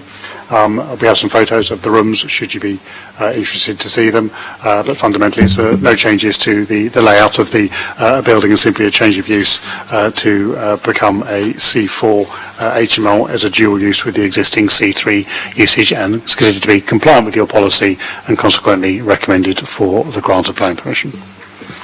Indeed, so it's more than 3 in a house living separately, so that's why. Members, any questions? Any debate, members? Anybody got comments? Okay. So this is a non-controversial HMO for once. Linda and I used to walk down Osborne Road with banners saying no more HMOs. It's about 20 years ago, and still we're at it. Yes, so have I. Councillor Smythe. Ask a technical question, Chair. It's not certain that they're going to use it as an HMO, from what I read here. Would the existence of a permission to be an HMO affect the rule that we have about the number of HMOs, 10%, the 10% rule? 71. Ian. Yes, as mentioned, this is the only HMO within the 71 properties in the 50-metre issue, so that contributes to being an HMO, and if someone applies next door, that would be added into to those processes. I fully understand that, but it's uncertain whether they're going to use it like that, and I wondered if therefore, if we got up to 10%, would this count or would it not count? Yeah, so if I may, this is one of the common concerns we see often in areas where HMOs are more controversial. People question the council's evidence on what is an HMO and what is not, because you have a number of these dual-use C3, C4 sites that can flip between those usage, and indeed a number of schemes that were in that sort of category when you introduced your Article 4 10 years ago. So that's going to be coming up to be a more significant issue as they have to look at renewing or settling their dual-use consent. That is accounted for. We take the worst case scenario in each case. If they are able to be an HMO, as this one would be, we count it in the HMO issue. So you don't have 15% of schemes able to, but only one there, and then all of a sudden tomorrow that could change. So yes, we fully account for that on the basis of a precautionary approach. Thank you, that's what I needed to know. Thank you. Chairman, I also have to give an apology here. We have a written deputation for this, which I skipped through. So it's in Appendix A of the SMAT. Obviously, we can read it out, should members wish to hear it on that basis, a service we've been providing during these COVID times. Members, you've got it on the SMACT. And I missed mentioning to you, it's on Appendix A. So we've all got it, haven't we? Can we Yes. does it have to be read out, or can we just read it and vote? I have read it, as long as you've all read it. Yeah, okay. I've read it, Appendix A and Appendix B. I missed it because I'm getting a bit tired now. Okay, so on the grounds that we have all read it, you're proposing it, Councillor Wood. Can I have a seconder, please? Councillor Symes, thank you very much indeed. So members, you've got the proposition there to move the officer's report. All those in favour, please show. That is mostly unanimous, Councillor Smythe. I'm sure you'll join in. Yes, that's all right. Chair, can we say that there are no reasons? I don't know if we need to do this, but very often neighbours or residents will say, oh, they just let it go past and they're not concerned. Do we say, or can we say that there are no planning reasons for refusing? Members tease that out all the time. There's no reasons in this report to basis. Fine. Yeah, I'm indeed. just checking to make sure. You're completely correct, Kieran. Yeah. Okay, thank you. You've just voted on it, haven't you? Kieran wants to speak. Well, just to say that should probably have come forward in debate before we went to the vote on it, but do please feel free to ask. You'll have your chance now, Councillor Stagg, with 98 Beresford Road. Okay? So we're moving on to page 113, or 97, however you prefer it, which is 98 Beresford Road, which is a change from a dwelling house, Class C3, to purposes falling within Class C for a house in multiple occupation, or Class C3 dwelling house. So, similar to before. Mr. Maguire. Thank you, Chairman. I'll just wait for the presentation to appear.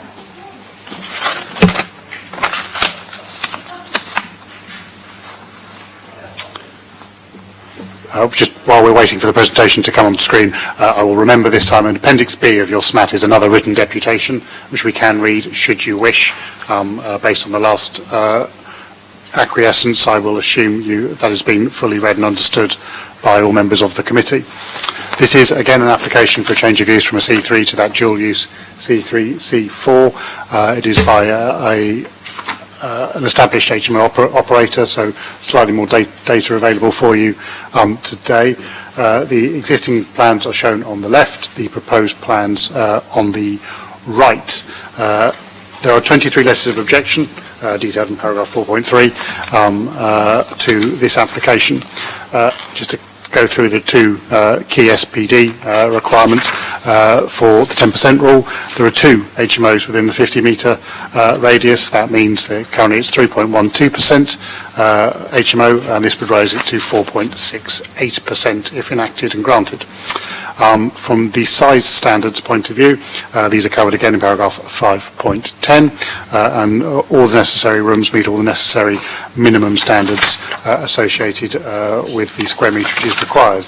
We're also satisfied that the layout and design of the building provides for an appropriate standard of living for all future occupiers as amended. Probably worthwhile just mentioning a slight complexity to members, which doesn't in any way change our recommendation. You will have noted at paragraph 1.11, this applicant has made in the past a prior notification of their intention to put on a rear extension to this property. We are also aware they are considering a upward extension, a dormer addition, which obviously would allow an additional room. Clearly, both of those things permitted development. They can do the operational works without having to revert back to this local planning authority. But if that does change the occupancy of the building, they would obviously have to ensure that their licence, which they would have to secure for this new HMO, deals with those matters. Currently, there is only enough bedroom space for 5 occupants, and all the sizes of the ground floor communal spaces are more than enough for those. If they put in additional bedrooms, increasing those occupancies, they still pretty much got enough good quality amenity communal space as is, but they also have that PD opportunity to put another rear extension on to enhance that communal space on the ground floor. That would obviously be reviewed by your private sector housing team as and when they do decide to do that work, and as and when they apply for their licence. You are looking at the application as it comes before you today, which is just for the change of use without any of those operational changes which have not yet occurred on the site. They've just been laid out as the current building is with the rear conservatory. That rear conservatory would get largely replaced with the rear extension, and as I say, we're satisfied, and there's detailed in paragraph 5.10 that spaces are adequate and appropriate for the HMO of the scale proposed within this change of use, being a C4 HMO. As it fully complies with your policy, the recommendation is to grant planning permission. Any questions made of the room site, Councillor Weems? Just a quick one. So, if this gets approved today, and then they obviously go for the next stage of their planning where they increase the size for more occupants, what level would that be? So you say is it 5 people now? So when they get the extension and obviously increase for another bedroom, what would be the max occupancy then? So it really depends on what extensions and alterations they do. As I say, they're all permitted development. They're not controlled by this council. Yeah. What alterations, if they put a couple of rooms in the roof space and do some ground floor work, they could get to an occupancy that would be a material change of use compared to either their current C3 permission or indeed this consent. So if they were trying to put 10 people in the space with extensions upwards, sideways, left, right and centre, then they would have to come back for a change of use application to this council, maybe to this committee, for that change of use from C4 to a 10 occupancy sui generis HMO. But until they haven't got plans for those dormer extensions, they've advised us that's their intent. It may be their intent tomorrow, that may be their intent in 3 years' time. Obviously, it's entirely up to them as and when they choose to bring those things forward. The reassurance I wish to give members, however, is whenever they do that, and whether or not they need planning permission for what they do, from this council at least, they will need to obviously have that all reflected by the private sector housing licensing requirements, which reflect and mirror your SPD requirements for room sizes, so that same quality of environment will be retained through the licensing regime, which would immediately come into effect, even for development that doesn't require planning permission. Okay, and with a quick one, with regards to the lounge on page 98, are they able to change that into a bedroom as well? So yes, if they were to choose to utilise the lounge, that central room, as a bedroom, the lounge is 9.58 metres, so it's large enough to be a single occupancy bedroom, should they wish to do so. That would obviously increase the occupancy from 5 persons to 6 persons within the current scheme. The current layout, so that wouldn't require any external alterations, of course, but the current communal spaces are fit for that purpose as well, in accordance with the SPD and licensing requirements. But again, they'd obviously have to cover that off in their licence.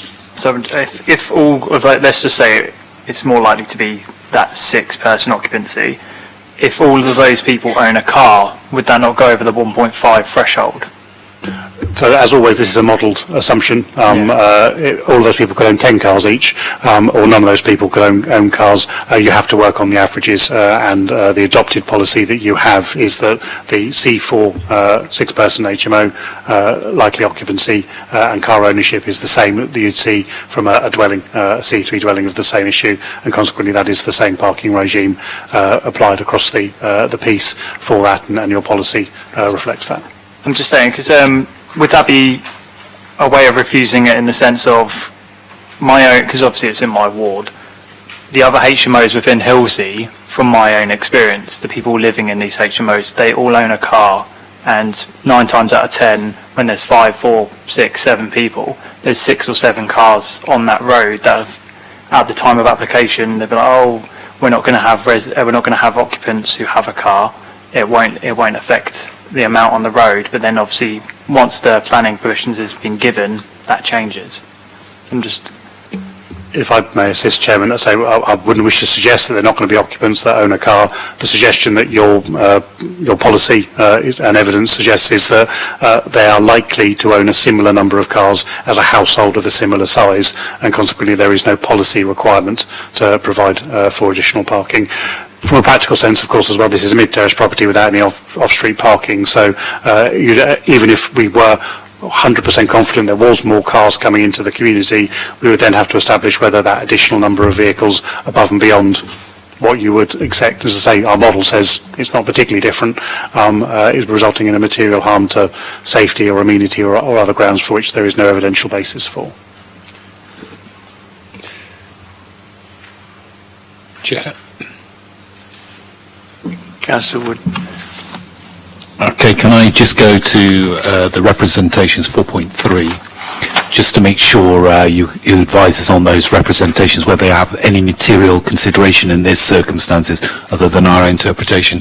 So there are 3 points there. It will change the character of the street. It is rumoured that this is for ex-offenders, which will affect value. Parking is at its breaking point, which you partially covered. I just want to make sure, are there any planning considerations from those points raised? As always, everything is a planning consideration. It's a matter of weight and judgment. So to look at them individually, it'll change the character of the street. Members have a policy to seek mixed and balanced communities, up to 10% being HMOs. So that is the, if you will, tolerated change to the character of the street, as mentioned earlier. Is there any conservation consideration in this particular type of housing? You mean heritage conservation, or so? Again, there's no particular reason why HMOs can't be built into heritage assets. Indeed, many HMOs are well suited to heritage layouts, and heritage buildings are well suited to HMO occupancy because of the number of units. So the change to the character of this area is not considered to be detrimental, or if it is considered to be detrimental, not to such a degree to withhold planning permission.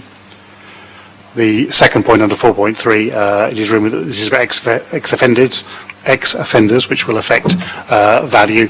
We have no data on that basis. It's clearly for any landlord to let to any group of people they feel is appropriate. The impacts on property value are not material planning considerations, they are private interests, but say in any case that isn't forming part of this planning application.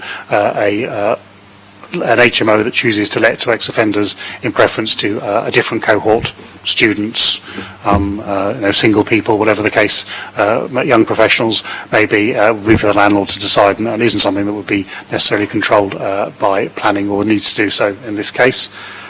And then the parking point mentioned before, clearly parking is a material consideration, but because our guidance suggests that the parking impacts are the same with a household of similar size, we are satisfied that isn't a reason to withhold plan permission. Okay, on that parking, just for my sake, because I couldn't remember, maybe Councillor Lindstad could answer. I used to think that there was a constraint on HMOs used as student accommodation, about how many parking permits or what have you they've got, so there is some sort of constraint. Is that, so there is, when you say there's no policy, I thought there might be some sort of implied policy there.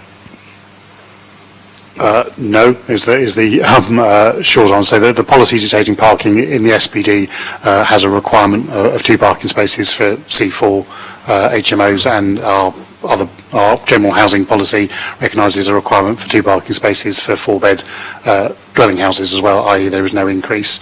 There is very clear guidance in case law that it is not for the planning process to dictate who gets parking permits, because that's land outside of the applicant's control. That's obviously the public highway. Clearly, if through our permitting scheme we have other policies and guidance, that's for the highway authority as the parking authority to manage on that basis, but falls out with our interest as a planning committee. Okay, I guess you knowing our parking policy, just so I'm clear, this would, under our current parking policy, I know it's not a planning consideration, would fall into potentially the restriction on any parking permit. I'm unable to advise you. I don't know our permit policies, as I say, because it is excluded from planning consideration. I therefore don't know it. Yeah. Councillor Ashmore. Hi, thanks. Just 2 things really. Just to be fair to the person who's written the deputation in, Henry Thorpe there. It talks about retrospectively talking about 73 Ophir Road there, as it was used to get this specific application past the committee. I've got no idea what that means, and I was just wondering if anyone could elaborate on that, because I don't know what it's referring to. Yeah, that's what I mean. I don't know why that's relevant. I don't know either. 73 Ophir Road come up a couple of rotations ago, at least, and I can't remember the detail of it back then. No. I don't know. It doesn't.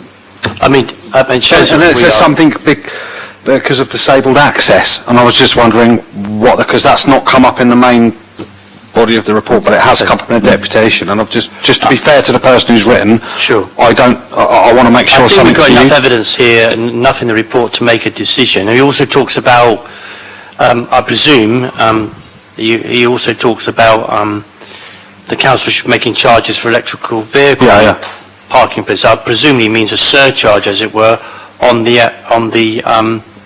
applicants. But I don't think that that's possible. No. Is it, Ian?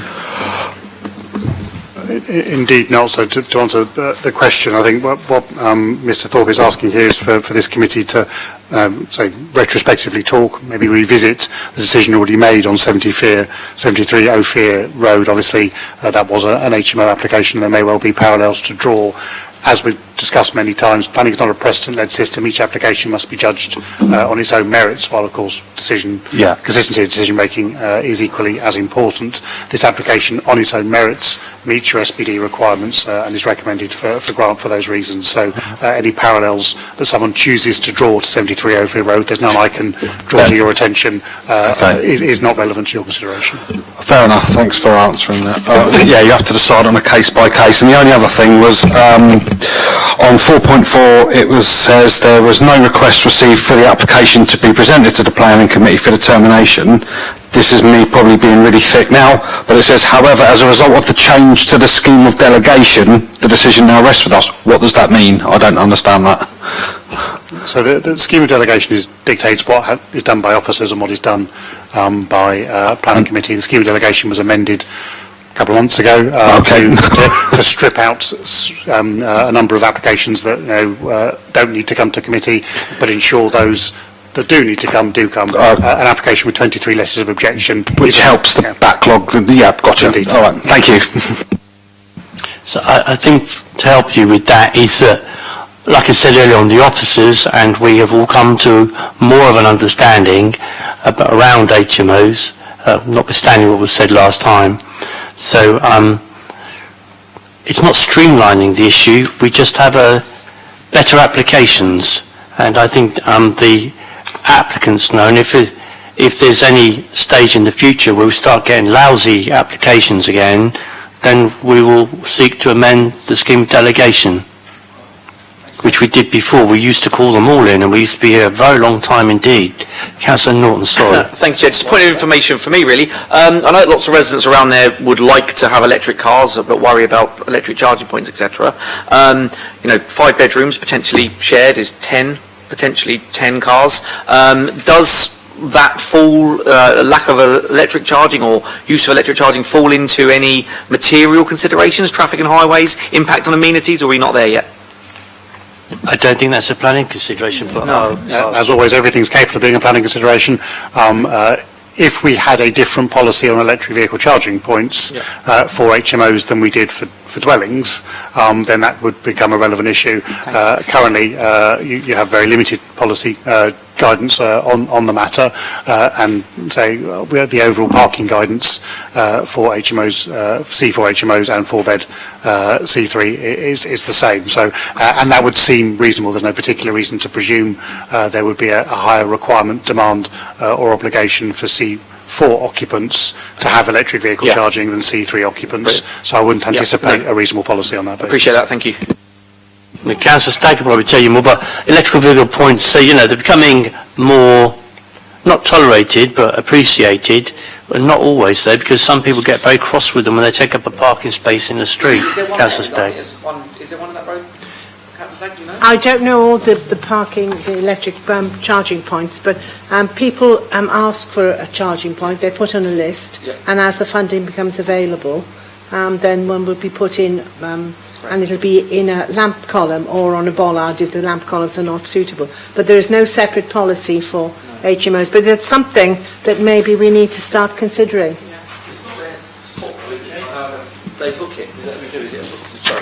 Very good, members. I mean, there's a good bit of cross-pollination there. Okay then, so there we have it. Councillor Smythe. I was just going to note that this is another of those with the back access to a bicycle store in the back, but this isn't the impossible access situation that we had last time, so I'm content with it. So you're moving the officer's report, I presume? Okay, is there a seconder? Councillor Stagg, thank you. So all those in favour of that application, please show.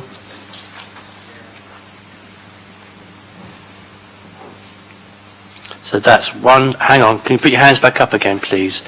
1, 2, 1, 1, 2, 3, 4, 5, 6. Is that correct, Kieran? And those against, please show. 1, 2. And those abstaining, 1. Okay. Thank you all very much indeed.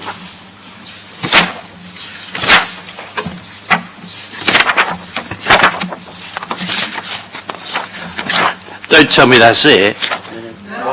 Oh, where is it? I was up till 3 o'clock last night. I'm very sorry. Chairman, the Plotty Lakeside Business Park. Ah, there we are. Can't miss that. Thank you if you're happy. Yeah, go ahead, Ian. So this is a site that has already received consent in the past for the redevelopment for a car dealership and associated workshops in the Lakeside Business Park. The site plan is on the screen behind me. It's currently a vacant space on the edge of the site and within the Lakeside Business Park policy area. It is covered in part by some nature conservation designations, which is a key planning consideration discussed in the report. The plans, I won't take you through in great detail. Fundamentally, the applicant has chosen not to progress their existing extant planning permission for a car dealership, but have an altered design, reorientating it, breaking it from one building into two buildings, changing the layouts, etc., to an equally acceptable building. I must stress the same use, similar transport and other external implications, but created a degree of significant complexity by the fact that the PCC is now the owner of the site and indeed the owner of the land that is required for mitigation for the off-site management associated with constructing on an area that currently has some nature conservation importance. Officers have worked closely with the applicant and the owner, the other part of Portsmouth City Council, to ensure that the necessary mitigation will be provided elsewhere in the Lakeside estate and maintained in perpetuity. And appropriate documentation has been exchanged to give officers that reassurance from your property team. I don't intend to take you through the application in any detail, to be honest.